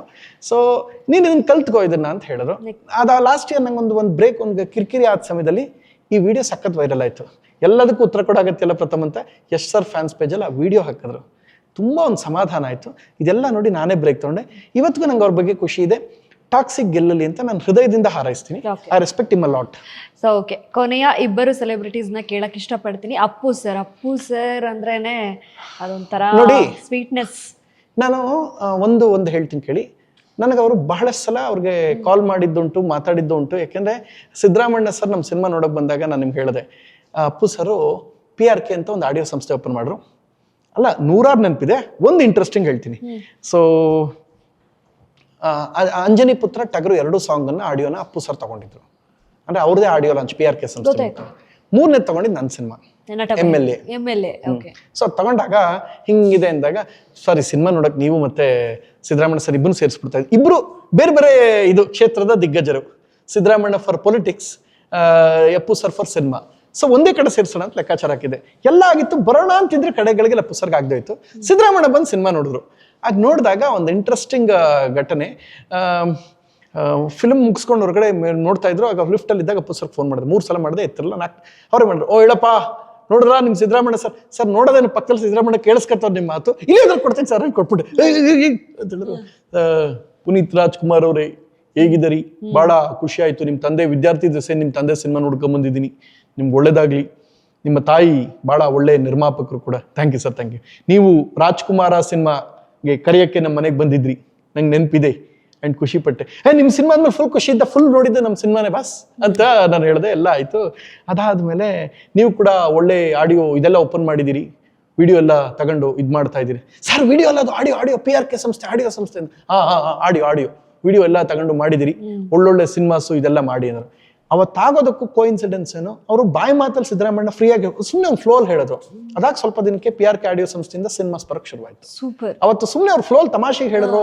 ಹೆಂಗೆ ಹೇಳಿದ್ರು ಅಂದ್ರೆ ಅವ್ರು ಹೇಳೋಕ್ಕೂ ಅದನ್ನ ಕಾರ್ಯರೂಪಕ್ಕೆ ಅಪ್ಪು ಸರ್ ತಂದ್ರು. ನಿಮ್ಗೊಂದು ನೆನ್ಪಿಟ್ಕೊಳ್ಳಿ, ಅಶ್ವಿನಿ ಮೇಡಮ್ PRK ಸಂಸ್ಥೆ ಮಾಡಿದ್ರಲ್ಲ, ನಿಮ್ಗೊಂದೇ ಒಂದು ಯೋಚನೆ ಮಾಡಿ, ಅವ್ರ ಮನೇಲೆ ಮಾಡ್ಬೋದಾಗಿತ್ತಲ್ವಾ ಲಾಂಚ್ ಅಂತ. ಕವಲದಾರಿ ರಿಷಿ ಅವ್ರಿಗೆ ಮಾಡಿದ್ರು, ಹೊಸಬರಿಗೆ ಮಾಡಿದ್ದು ಅವ್ರ ಸಿನಿಮಾ. ಎಲ್ಲ PRK ಸಂಸ್ಥೆಲಿ ಈಗ ಅವ್ರಿಗೆ ಮಾಡಬೇಕು ಅಂತ ಏನಿದೆ ಅಶ್ವಿನಿ ಮೇಡಮ್ಗೆ. ಇವತ್ತು ಸಿನಿಮಾ ಮಾಡ್ಕೊಂಡೆ ಅವ್ರು ಬದುಕಬೇಕು ಅಂತ ಏನಿದೆ. ಯಾಕೆಂದ್ರೆ ಅಪ್ಪು ಅವ್ರ ಆದರ್ಶನ ಮುಂದುವರ್ಸ್ಕೊಂಡು ಹೋಗ್ಬೇಕು. ಸೊ ಇದೆಲ್ಲ ಮುಂದುವರ್ಸ್ಕೊಂಡು ಅಪ್ಪು ಸರ್ ಲೆಗಸಿ ಅವ್ರು ಶುರು ಮಾಡಿದ್ರು. ಹೊಸಬರಿಗೆ ಅವರು ಎಷ್ಟು ಸಾಧ್ಯ ಅವ್ರ ಫೌಂಡೇಶನ್ ಹಾಕಿ ಕೊಟ್ಟಿದ್ದಾರೆ. ಸೊ ನಡ್ಕೊಂಡು ಹೋಗ್ತಾ ಇದೆ. ಅದಾದ್ಮೇಲೆ ಏನಾಗೋಯ್ತು, ನನ್ನ ಮದುವೆ ಸಮಯದಲ್ಲಿ ಒಂದು ಘಟನೆ ನಡೀತು. ಕರ್ನಾಟಕದ ಪ್ರತಿಷ್ಠಿತ ನಿರ್ಮಾಪಕರೊಬ್ಬರಾದ ಸಾರಾ ಗೋವಿಂದು ಸರ್ ಮಗನ ಮದುವೆಯಲ್ಲಿ ನಾನು ಈ ಕಡೆಯಿಂದ ಬಂದೆ, ಆ ಕಡೆ ಅಶ್ವಿನಿ ಮೇಡಮ್ ಅಪ್ಪು ಸರ್ ಬಂದಿರು. ಆ ವಿಡಿಯೋ ಫೋಟೋ ನೋಡಿ, ಸಖತ್ತು ವೈರಲ್. ಆ ಫೋಟೋ ನೋಡಿದ್ರೆ ಜನಕ್ಕೆ ಈಗಲೂ ಕ್ಯೂರಿಯಾಸಿಟಿ ಇದೆ. ಆ ಫೋಟೋ ನಿಮ್ಮಲ್ಲಿ ತೋರ್ಸರ್ ಗೊತ್ತಾಗತ್ತೆ. ಅಪ್ಪು ಸರ್ ಈ ಕಡೆ, ಅಶ್ವಿನಿ ಮೇಡಮ್ ಈ ಕಡೆ, ನಾನು ಅಯ್ಯೋ ನೀನೇನೋ ಮಾರಾಯ ಇಲ್ಲಿ ಯಾವಾಗ ಬಂದ್ಯಪ್ಪ ಅಂದ್ರು. ಬಸ್ ನಿಮ್ಮ ಕಾರ್ ಹಂಗೆ ಪಾರ್ಕ್ ಆಯ್ತು, ನನ್ನ ಕಾರ್ ಹಿಂಗೆ ಪಾರ್ಕ್ ಆಯ್ತು, ನಾನು ಹಿಂಗೆ ಬಂದೆ, ನೀವು ಹಂಗೆ ಬಂದ್ರಿ ಬಸ್ ಅಂತ ಹೇಳಿದೆ. ನಿನ್ನ ಮದುವೆ ಯಾವಾಗಪ್ಪ ಅಂದ್ರು. ಬಸ್ ನನ್ನ ಮದುವೆ ಕರಿತೀನಿ, ಮಿಸ್ ಮಾಡದೆ ಬರಬೇಕು ಅಂತ. ಖಂಡಿತ ಆ ಪುಣ್ಯಾತ್ಕತಿ ಯಾರೂ ನೋಡ್ಬೇಕು, I eagerly waiting to meet her, ನಾನು ನೋಡ್ಬೇಕು, ಒಂದೇ ಬರ್ತೀನಿ ಅಂತ ಹೇಳಿದ್ರು. ಟ್ರಸ್ಟ್ ಮಾಡಿ ಹಂಗೆ ಹೇಳಿದ್ರು. ಅದು ನನ್ನ ಮನಸ್ಸಲ್ಲಿ ಹಂಗೆ ಉಳ್ಕೊಳ್ತು. ದುರಾದೃಷ್ಟವಶಾತ್ ನಾವು ಅಪ್ಪು ಸರ್ನ ಕಳ್ಕೊಬೇಕಾಗಿ ಬಂತು. ಈ ಮಾತು ಅಶ್ವಿನಿ ಮೇಡಮ್ ತಲೆಯಲ್ಲಿತ್ತು. ನಾನು ನೆನಪಿಸ್ತೆ ಮದುವೆ ಸಮಯದಲ್ಲಿ. ಆ ಫೋಟೋನ ಕಳಿಸ್ಬಿಟ್ಟು, ನೀವು ಮತ್ತವರು ಮಾತು ಕೊಟ್ಟಿರಿ, ಟ್ರಸ್ಟ್ ಮಾಡಿ ನನ್ನ ಮದುವೆ ದಿನ ದುಬೈ ರಾಜ್ ಕಪ್ದು T-shirt ಜರ್ಸಿ ಇನಾಗ್ರೇಷನ್ ಇಲ್ಲಿ ಆ ಪ್ರೆಸ್ ಮೀಟ್ ಇತ್ತು. ಬೆಳಗ್ಗೆ ಬಂದು ನನ್ನ ಅಟೆಂಡ್ ಮಾಡಿ, ಅದೇ ಅಪ್ಪು ಸರ್ ಕಪ್ಪೇ ದುಬೈಲಿ ನಡೆಯುತ್ತೆ, ಡಾಕ್ಟರ್ ರಾಜ್ ಕಪ್ ಅಂತ, ಮತ್ತೆ ಅಪ್ಪು ಸರ್ದು ಜರ್ಸಿ ಇನಾಗ್ರೇಷನ್. ನಂದು ಕಾರ್ಯಕ್ರಮ ಮುಗಿಸಿ ಅಶ್ವಿನಿ ಮೇಡಮ್ ಅವ್ರು ಮಾತು ಕೊಟ್ಟರೆ ಅಪ್ಪು ಸರ್ ಅಂತ, ಅದು ಮುಂದುವರ್ಸಕ್ಕೆ ಅಶ್ವಿನಿ ಮೇಡಮ್ ಇಲ್ಲಿಂದ ಮೈಸೂರಿಂದ ಆಚೆ ಇರೋ ಮದುವೆಗೆ ಬಂದು ಹಾರೈಸಿ ಹೋದ್ರು. ಅಪ್ಪು ಸರ್ ಕೊಟ್ಟು ಮಾತನ್ನು ಅಶ್ವಿನಿ ಮೇಡಮ್ ಕ್ಯಾರಿ ಮಾಡಿದ್ರು. ಸೊ ಅಲ್ಲಿ ಮುಗಿಸ್ಕೊಂಬಂದು ಹಿಂಗೆ ಮಾಡಿದ್ರು. ಇಂಥ ಒಳ್ಳೊಳ್ಳೆ ವಿಚಾರಗಳು ನನಗೆ ಯಾವತ್ತೂ ಅವ್ರ ಜೊತೆಲಿದೆ. ನಿಮ್ಗೊಂದು ಶಾಕಿಂಗ್ ಹೇಳ, ಒಂದು 100 ಮೆಸೇಜಸ್ ಅವ್ರು ಕಳಿಸೋದು ನನ್ನ ತಲೆಯಲ್ಲಿ ಇಲ್ಲೇ ಇದೆ. ನಾನು ನಿಮಗೆ ಇಲ್ಲೇ ತೋರಿಸ್ಬಲ್ಲೆ. ನಾನು ಅಪ್ಪು ಸರ್ ಹೆಸರನ್ನ ಮಾರ್ಕೆಟಿಂಗಿಗೆ ಇಟ್ಕೊಳ್ಳೆ. ಈಗ ನನಗೆ ಅವ್ರ ಜೊತೆ ಅವ್ರು ಚೆನ್ನಾಗಿತ್ತು, ಬಾಂಧವ್ಯ, ಅದ್ರ ಅಗತ್ಯ ಏನಿದೆ. ಈ ಜನ್ರೇಷನ್ ಹಿಂಗಾಯ್ತು, ಎಲ್ಲವೂ ತೋರ್ಪಡಿಕೆಗೆ. ನೋಡಿದ್ರ ಲಾಸ್ಟ್ ಅಪ್ಪು ಸರ್ ಮತ್ತು ನನ್ನ ಮಧ್ಯೆ ಏನೋ ಒಂದಷ್ಟು ಒಳ್ಳೆ ವಿಚಾರಗಳು ನಡೆದಿರುತ್ತೆ ಅಂದಾಗ, ನನಗೆ ಅವರು ಕಿವಿಲಿ ಏನೋ ಹೇಳಿದ್ದಾರೆ. ವಾಟ್ಸಪ್ಪಲ್ಲಿ ಆಡಿಯೋ ಮೆಸೇಜ್ ಭಾಳ ಪ್ರೀತಿಯಿಂದ ಹೇಳಿದ್ದಾರೆ. ನನ್ನ ಕಿವಿಲಿ ಏನೋ ಹೇಳಿದ್ದಾರೆ, ನಾನು ಇರತ್ತಾಗ ನನ್ನ ಜೊತೆ ಇರುತ್ತೆ, ನಾನು ಸತ್ತೋದ್ಮೇಲೆ ನನ್ನ ಜೊತೆ ಹಾಗೆ ಸಾಯ್ತದೆ. ಈಗ ಅವ್ರೇನೋ ಸಿನಿಮಾ ಬೈಟ್ಸ್ ಅಂತ ಕೊಟ್ಟಿದ್ದಾರೆ, ಅದು ಸಿನಿಮಾಗೆ ಕೊಟ್ಟಿರೋದನ್ನು ಸಿನಿಮಾಗೆ ಇಟ್ಕೋತೀನಿ. ಈಗ ನನ್ನ ಜೊತೆ ಅವ್ರೇನೋ ಪ್ರೀತಿಯಿಂದ ನಾನೇನೋ ಹಾಕ್ದಾಗ ಬಾಸ್ ಹಿಂಗೆ ಆಗಿತ್ತು 3-4 ಸಲ ಮೆಸೇಜ್ ಕಳಿಸಾಗ ಅವರೇನೋ ಕ್ಯೂಟಾಗಿ ಒಂದು ಮೆಸೇಜ್ ಕಳಿಸಿದ್ದಾರೆ. ಅದನ್ನು ಅಟ್ಲೀಸ್ಟ್ ಪಬ್ಲಿಕ್ ಲೈಫಲ್ಲಿ ಇಟ್ಬಿಟ್ಟು ಹೆಂಗಿತ್ಕೋತ ನಮ್ಮ ಈಗ ಏನಾಗಿದೆ, ಎಲ್ಲವೂ ತೋರ್ಪಡಿಕೆ.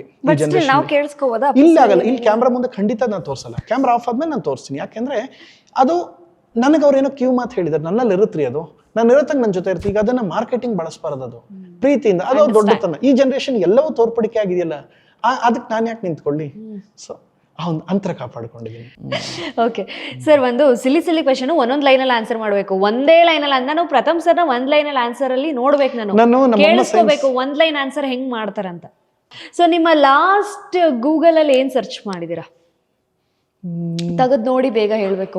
ಗೂಗಲ್ ಅಲ್ಲಿ ಲಾಸ್ಟ್ ಏನ್ ಸರ್ಚ್ ನಾನು ತೋರ್ಸೇ ಬಿಡ್ತೀನಿ. ಗೂಗಲ್ ಇಲ್ಲ ರೀ, ನಾನು ಅವೆಲ್ಲ ಸುಳ್ಳು, ನನ್ನ ಫೋನಲ್ಲಿ ಲಾಕೇ ಇಲ್ಲ ರೀ. ನಿಮ್ ನೋಡ್ತೀನಿ, ನನ್ನ ಫೋನ್ ತಗೊಳ್ಳಿ, ಯಾವುದು ಏನು ಇಲ್ಲ. ಹೌದು, ರನ್ ಟೈಮ್ ಆಫ್ ನಾಗಬಂಧಂ ಮೂವಿ, ಆಮೇಲೆ ವೆಲ್ಕಮ್ ಟು ದ ಜಂಗಲ್ ಅಂತ ಒಂದು ಫಿಲ್ಮ್ ನೋಡಿ. ಇನ್ನೇನು ಮಾಡಲ್ಲ ನಾನು, ಪ್ರತಿದಿನ ಫಿಲ್ಮ್ ನೋಡ್ತೀನಿ. ವೆಲ್ಕಮ್ ಟು ದ ಜಂಗಲ್ ಎಲ್ಲಿದೆ ಶೋ, ಯಾಕೆ ನನ್ನ ಫೋನಲ್ಲಿ ಬೇರೆ ಯಾವ ಆ್ಯಪ್ ಇಲ್ಲ. Okay, next question. ಸೊ ನಿಮ್ ಹೆಂಡತಿ ಜೊತೆ ಲಾಸ್ಟ್ ಮೆಸೇಜ್ ಮಾಡಿದ್ದೇನು? ತೆಗೆದು ನೋಡಿ ಊಟ ಮಾಡಿದ್ರ ಅಂತ ಕೇಳಿರ್ಬೋದು ಅವ್ರಿಗೆ, ಅಷ್ಟೇ. ತೋರಿಸ್ತೀನಿ, ಅದು ತೋರಿಸ್ಬಿಡ್ತೀನಿ ಅವ್ರಿಗೆ. ರೀಸೆಂಟ್ ಆಗಿ ಒಂದು ಫೋನ್ ಕೊಡಿಸ್ತೆ ನಾನು, ಅವ್ರ ಫೋನೇ ಇರಲ್ಲ. ಯಾವ ಮಾಡೆಲ್ ಕೊಡಿಸಿದ್ದು? ಯಾವ್ದೋ ಒಂದು ಕಾರ್ಯಕ್ರಮಕ್ಕೆ ಹೋದ ಒಂದು ಮೊಬೈಲ್ ಶೋರೂಮ್ ಅವ್ರು ಕೊಟ್ರು, ಅದನ್ನ ಕೊಟ್ಬಿಟ್ರಿ? ಹೌದು. ಅವ್ರು 3 ಸಲ ಫೋನ್ ಮಾಡ್ರೆ ನಾನು ಎತ್ತಿಲ್ಲ. ಗುಡ್ ಮಾರ್ನಿಂಗ್ ಅಂತ ಒಂದು ಕಳಿಸಿದೀನಿ ನೋಡಿ. ಓಕೆ, ಅಲ್ಲೇ ತೋರಿಸಿ ನಾನು. ಓಕೆ ಓಕೆ, ನಾನು ಯಾವ್ದು ಸುಳ್ಳು ಹೇಳ. ಬರೀ ವಾಯ್ಸ್ ಕಾಲ್ಸ್ ಅಷ್ಟೇ, ಜಾಸ್ತಿ ಮೆಸೇಜ್ ಇಲ್ಲ. ನಾನು ಯಾರಿಗೂ ಮೆಸೇಜ್ ಮಾಡಲ್ಲ, ಅವ್ರಿಗೂ ಮಾಡಲ್ಲ, ನಾನು ಯಾರಿಗೂ ಮಾಡಲ್ಲ. ಇದೊಂದು ನನ್ನ ಫೋನಲ್ಲಿ ಲಾಕ್ ಅನ್ನೋದೇ ಇಲ್ಲ. ಯಾರು ಬೇಕಾದ್ರೆ, ಯಾಕಂದ್ರೆ ಇದನ್ನ ಈ ಇನ್ಸಿಡೆಂಟ್ ಎಲ್ಲ ಆದ್ಮೇಲೆ ಪೊಲೀಸ್ ಮಾನಿಟೈಸ್ ಮಾಡ್ತಾರೆ, ಯಾಕಂದ್ರೆ ತುಂಬಾ ನೆಗೆಟಿವ್ ಕಾಮೆಂಟ್ಸ್. ಯಾರು ಬೇಕಾದ್ರೂ ನೋಡಬಹುದು, ಏನು ಇಟ್ಟಿಲ್ಲ ನನ್ನ ಫೋನಲ್ಲಿ, ತಗೊಳ್ಳಿ ಆರಾಮಾಗಿ. ಓಕೆ, ಲಾಸ್ಟ್ ಕಾಲ್ ಯಾರಿಗೆ ಮಾಡಿದ್ರಿ? ಈಗ ಬರಕ್ಕೆ ಮುಂಚೆ ಯಾರೋ ಪುಣ್ಯಾತ್ಮನ್ ಮೋನಿಕಾ ಅಂತ ಒಬ್ರು ತುಂಬಾ ಹಿಂಸೆ ಕೊಡ್ತಿರೋ, ಟಾರ್ಚರ್ ಕೊಡ್ತಿರೋ, ದೇವ್ರವ್ರು ಚೆನ್ನಾಗಿಟ್ಟಿರ್ಲಿ ಅಂತ ಮಾಡಿದೆ. ಅದು ಬಿಟ್ಟರೆ ನಮ್ಮ ಎಡಿಟ್ರು ಅರುಣ್ ಸಾಗರ್ ಸರ್ಗೆ. ಓಕೆ, ನೋಡಿ ಕಾಣಿಸ್ತಾ ಇದೆ, Arun Sagar sir. Arun Sagar sir. Okay, next question. ನೀವು ಲಾಸ್ಟ್ ವಿಸಿಟ್ ಮಾಡಿದ ಪ್ಲೇಸ್ ಯಾವುದು ಇಂಟರ್ವ್ಯೂ ಬರೋಕ್ಕೂ ಮುಂಚೆ? Puneeth Rajkumar sir statue inauguration ಇಲ್ಲಿ ಪ್ರಸನ್ನ ಥಿಯೇಟರ್ ಹಿಂಭಾಗ. ನನ್ನ ಕರೆದ್ರು, ಇವ್ರು ಹೋಗ್ಬೇಕಾಯ್ತು ಅಣ್ಣವ್ರ ಫ್ಯಾಮಿಲಿಯಿಂದ. ನಾನು ಮತ್ತೆ ಅಣ್ಣವ್ರ ಫ್ಯಾಮಿಲಿಯಿಂದ ಷಣ್ಮುಗ ಅಂತ, ಅಣ್ಣವರ ಮಗಳ ಮಗ, ಇಬ್ರು ಇನಾಗ್ರೇಷನ್ ಮಾಡಿದ್ವಿ. ಆ ಸ್ಟ್ಯಾಚ್ಯೂ ಇನಾಗ್ರೇಷನ್ ಮುಗಿಸ್ ಅಲ್ಲಿಂದ ಬರ್ತಾ ಇದ್ದೀನಿ ಈಗ. ಈಗ ಅಪ್ಪ ಆಗಿದ್ದೀರಾ ಅಲ್ವಾ ನೀವು? ಆಗೋರ್ಗು, ಆಗ್ತಿರೋರ್ಗು, ಆಗಿರೋರ್ಗು ಏನಾದ್ರು ಒಂದು 5 ಟಿಪ್ಸ್ ಕೊಡ್ತೀನಿ ಅಂದ್ರೆ ಏನ್ ಟಿಪ್ಸ್ ಕೊಡ್ತೀರಾ? ಮಕ್ಕಳು ವಿಷಯನೇ ಬಿಟ್ಬಿಡಿ, ಚೆನ್ನಾಗಿ ನೋಡ್ಕೊಳ್ಳಿ. ಮಕ್ಕಳಿಗೋಸ್ಕರ ಭವಿಷ್ಯಕ್ಕೆ ಇದು, ಮಕ್ಕಳಿಗೋಸ್ಕರ ಆಸ್ತಿ ಮಾಡ್ಬಿಡಿ, ಮಕ್ಕಳನ್ನ ಈ ದೇಶದ ಆಸ್ತಿಯನ್ನ ಮಾಡಿ. ಎರಡನೇದು ಹೇಳೋರು ಎಲ್ಲ ಉಪದೇಶ ಪ್ರತಿಯೊಬ್ರು ಕೊಡ್ತಾರೆ, ನೀವು ಚೆನ್ನಾಗಿರೋದನ್ನ ಅಷ್ಟೇ ನೋಡಿ, ಸಮಾಧಾನಕರವಾಗಿರೋದು. ಕಲಾವಿದರು ಸಿಕ್ಕಾಗ ಸೆಲ್ಫೀಸು ವಿಷಸ್ಕಷ್ಟೇ ಸೀಮಿತವಾಗಿರಿ, ನಮ್ಮನ್ನ ಮೈ ಮೇಲೆ ಎಳ್ಕೋಬೇಡಿ. ಕನ್ನಡ ಸಿನಿಮಾಗಳನ್ನ ನೋಡಿ, ಅದೆಲ್ಲವನ್ನು ಮೀರಿ ನಿಮ್ಮ ಕುಟುಂಬಕ್ಕೆ ಟೈಮ್ ಕೊಡಿ. ತುಂಬಾ ಕೋಪ ಬಂದಾಗ ಸೈಲೆಂಟ್ ಆಗಿದ್ಬಿಡಿ, ಅವಾಗ ಜಗಳಗಳಾಗಲ್ಲ. ಓಹೋ, ಎಲ್ಲ ಅನುಭವದ ಮಾತು ಗೈಸ್. ಇಲ್ಲ, ನಾವು ಜಗಳ ಅನುಭವದ ಮಾತು. ನಿಮ್ಗೊಂದು ವಿಷಯ ಎಲ್ಲ ಅನ್ಕೊಳ್ತಾರೆ, ಅವರು ನನ್ನ ಜೊತೆ ಅಷ್ಟು ಮಾತಾಡಲ್ಲ, ನಾನು ಅವ್ರ ಜೊತೆ ಅಷ್ಟು ಮಾತಾಡಲ್ಲ. ಆ ತುಂಬಾ ಕಡಿಮೆ ಇರೋದನ್ನ ಸೈಲೆನ್ಸ್ ಏನ್ ಮಾಡುತ್ತೆ, ಬಾಂಧವ್ಯ ಚೆನ್ನಾಗಿಟ್ಟು. ನಾನೇನು ಅವ್ರು ಯಾವತ್ತು ಇನ್ನೊಂದೇನ್ ಗೊತ್ತಾ, ಯಾರು ಏನ್ ಹೇಳಿದ್ರು ಆಕೆ ಕಿವಿಗೆ ಹೋಗಲ್ಲ. ನೀವು ಹೋಗಿ ಇವ್ರು ಒಬ್ರನ್ನ ಕೊಲೆ ಮಾಡಿದ್ದಾರೆ, ಓ ಹೌದಾ, ಓಕೆ, ಇಷ್ಟೇ. ಯಾವ ಉತ್ಪ್ರೇಕ್ಷೆ ಡಿಸಿಷನ್ ಅವ್ರಿಗೇನು ಸೋಷಿಯಲ್ ಮೀಡಿಯಾ ನೋಡಲ್ಲ, ಇನ್ಸ್ಟಾಗ್ರಾಮ್ ಅಕೌಂಟ್ ಇಲ್ಲ, ಫೇಸ್ಬುಕ್ ಇಲ್ಲ. ನಾನು ಮೊದಲೇ ಹೇಳಿದೆ, ರಿಕ್ವೆಸ್ಟ್ ಮಾಡಿದ್ದೆ. ಸೊ ಸಾಮಾಜಿಕ ತಾಣದಲ್ಲಿ ಡ್ಯಾಮೇಜ್ ಮಾಡ್ತಿರ್ತಾರಪ್ಪ, ನನಗಾಗೋದು ಅವ್ರಿಗೆ ಘಾಸಿ ಆಗ್ಬಾರ್ದಲ್ವಾ. ಅದಕ್ಕೆ ಲಾಸ್ಟ್ ಒಂದು ಮಾತು ಹೇಳ್ತೀನಿ, ಕೇಳಿಸ್ಕೊಡಿ. ಅಲ್ಲ, ಅಕಸ್ಮಾತ್ ಆಗಿದ್ರೆ ಬೇರೆಯವ್ರಾಗಿದ್ರೆ ಇದನ್ನ ತೋರ್ಪಡಿಕೆಗೆ ಅಂತ ಇಟ್ಕೊಂಡ್ಬಿಡೋರು. ಅಂದ್ರೆ ಸೋಷಿಯಲ್ ಮೀಡಿಯಾ ಮಗುವ ನಾನು ಎಲ್ಲರೂ ಒಂದೇ ಒಂದು ಹೊರಗಡೆ ತಗೊಂಬಂದ ಇಲ್ಲ, ಖಂಡಿತ ಇಲ್ಲ. ಅಲ್ಲೇ ಅರ್ಥ ಮಾಡ್ಕೊಂಡು, ನಂಗೆ ಖಾಸಗಿ ಜೀವನ ಹೊರಗಡೆ ತರಕ್ ಇಷ್ಟ ಇಲ್ಲ. ಒಳ್ಳೇದಾಗ್ಲಿ, ಹಿಂಗೆ ಇರಿ ಸರ್, ನಮಗೂ ಇದೇ ಇಷ್ಟ. ನೆಕ್ಸ್ಟ್, ತುಂಬಾ ಜಾಸ್ತಿ ಯೂಸ್ ಮಾಡೋ ಆಪ್ ಯಾವ್ದು ನೀವು? ನನ್ನ ಫೋನಲ್ಲಿ ನಾನು ಟ್ವಿಟರ್ ಮಾಡ್ತಾ ಇದ್ದೆ, ಇದು ಈಗ ಇನ್ಸ್ಟಾಗ್ರಾಮು, ಫೇಸ್ಬುಕ್, ಇನ್ನೇನು ನನ್ನ ಫೋನಲ್ಲಿ ಏನೂ ಇಲ್ಲ ನೋಡಿ. ಫೇಸ್ಬುಕ್, ಇನ್ಸ್ಟಾಗ್ರಾಮ್, ಆಮೇಲೆ ಇದು ಮೂವೀಸ್ ನೋಡ್ತೀನಿ ಜಿಯೋದಲ್ಲಿ, ಮತ್ತೆ ನೆಟ್ಫ್ಲಿಕ್ಸ್ ಅಲ್ಲಿ ಮೂವೀಸ್ ನೋಡ್ತೀನಿ, ಯೂಟ್ಯೂಬ್ ಜಾಸ್ತಿ. ಇನ್ನೇನು ಇಲ್ಲ ನೋಡಿ. ಅಲ್ಲ, ಒಂದ್ ನಿಮಿಷ ಝೂಮ್ ಇನ್ ನೋಡ್ಬಿಡಿ, ಏನು ಇಲ್ಲ. ಸೂಪರ್. ಕಾಲ್ ರೆಕಾರ್ಡಿಂಗ್ ಇಡಲ್ಲ ನಾನು, ನನ್ನ ಫೋನಲ್ಲಿ ಮಾತಾಡಲ್ಲ ಯಾರ ಜೊತೆ, ನಿಲ್ಸ್ಬಿಟ್ಟೆ. ಮೊದಲು ಒಂದು 10 ಜನ ಸಾಕು ಚೆನ್ನಾಗಿರೋಕೆ, ಅಷ್ಟು ಜನರ ಜೊತೆ ಅಷ್ಟೇ. ಲಾಸ್ಟ್ ಯಾವ ಮೂವಿ ನೋಡಿದ್ದು? Welcome to the jungle. Nagabandham, ಹೌದು. ಅದಾದ್ಮೇಲೆ ನಮ್ಮ ವಿನಯ್ ರಾಜ್ಕುಮಾರ್ದು, ನಾನು ಇಷ್ಟಪಡೋ ವಿನಯ್ ರಾಜ್ಕುಮಾರ್ ರಾಮಾಯಣ. 3 ದಿನ ರಾತ್ರಿ 3 ಶೋ ನೋಡಿ ಈಗ ವಾಪಸ್ ಊರಿಗೆ ಹೋಗ್ತಾ ಇದ್ದೀನಿ. 3 ದಿನ ರಾತ್ರಿ 3 ಶೋ ನೋಡಿ, ವಾಹ್, continuous back to back shows. 10 ಕಾಲ್ ಶೋಗೆ ಚೆನ್ನಾಗಿತ್ತು, ಸಖತ್ ಸರ್. 10 ಕಾಲ್ ಶೋ ಮಿರಜ್ ಅಲ್ಲಿ. ಇದು ವೆಲ್ಕಮ್ ಟು ದ ಜಂಗಲ್ ನಿನ್ನೆ ನಾಗಬಂಧಂ, ಇವತ್ತಿದು. Super sir. ನನಗೆ ಆಕ್ಚುಲಿ ಇಂಟರ್ವ್ಯೂಗೆಲ್ಲ ನಾನು ಯೂಶಲಿ ಫಾಲೋ ಅಪ್ ಮಾಡಿದಾಗ ನನಗೆ ರಿಂಗ್ ಟೋನ್ ತುಂಬಾ ಸ್ಪೆಷಲ್ ಅನ್ನಿಸ್ಬಿಡ್ತು. ನಾನು ನಮ್ಮ ಜನಕ್ಕೂ ಕೇಳಿಸ್ಬೇಕು. ಇವಾಗ ಕಾಲ್ ಮಾಡ್ತೀನಿ, ಲೌಡ್ ಸ್ಪೀಕರ್. ಅದು ಅಪ್ಪು ಸರ್ದೊಂದು ಕಾಮಿಡಿ ಇದೆ, ಅದು ಮಾಡಿ ನೀವು ಕೇಳಿ. ಇವಾಗ ನಾನಂತೂ ಚೇಂಜ್ ಮಾಡಲಿ. ಐ ಮೀನ್ ನಾನು ನಿಮಗೆ ಫೋನ್ ಮಾಡ್ತಾ ಇದ್ದೀನಿ ಇವಾಗ. ಸೊ ರಿಂಗ್ ಟೋನ್, 1 ನಿಮಿಷ ಫಸ್ಟ್ ಇಂದ. ಓಕೆ, ವೆಯ್ಟ್ ಮಾಡ್ತಾ ಇದ್ದೀನಿ ಇವಾಗ. ನನಗೆ ರಿಂಗ್ ಟೋನ್ ಕೇಳಬೇಕು ಅಂತ.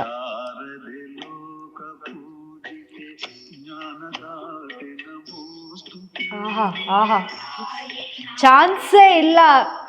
ಪ್ರಥಮ್ ಅವರು ರಿಂಗ್ ಟೋನ್ ಈ ಸಾಂಗು, ಪ್ರಥಮ್ ಅವ್ರ ಪರ್ಸನಾಲಿಟಿಗೂ ಇವ್ರು ಇಟ್ಕೊಂಡಿರೋ ರಿಂಗ್ ಟೋನ್ ಪರ್ಸನಾಲಿಟಿಗೂ.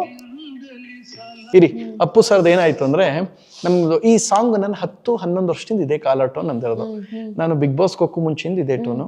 ಒಂದ್ಸಲ ಏನಾಯ್ತು, PRK ಆಡಿಯೋ ಫೈನಲ್ ಆದಾಗ ಅಪ್ಪು ಸರ್ಗೆ ಹೇಳಿದ್ದೆ, 3 ಸಲ ಮಾಡಿದ್ದೆ ಎತ್ತಿರಲ್ಲ, ವಾಪಸ್ ಅವ್ರು ಮಾಡಿದ್ರು. ಟಕ್ಕನ್ ಗಾಬ್ರಿ, ಅವ್ರ ಸಾಂಗ್ ಇದು, ಭಾಗ್ಯವಂತ ಸಿನಿಮಾದ ಅವ್ರ ಸಾಂಗ್ ಇದು ಆಯ್ತಾ, ತಾಯಿ ಶಾರದೆ ಲೋಕ ಪೂಜಿತ ಸಾಂಗ್ ಅದು.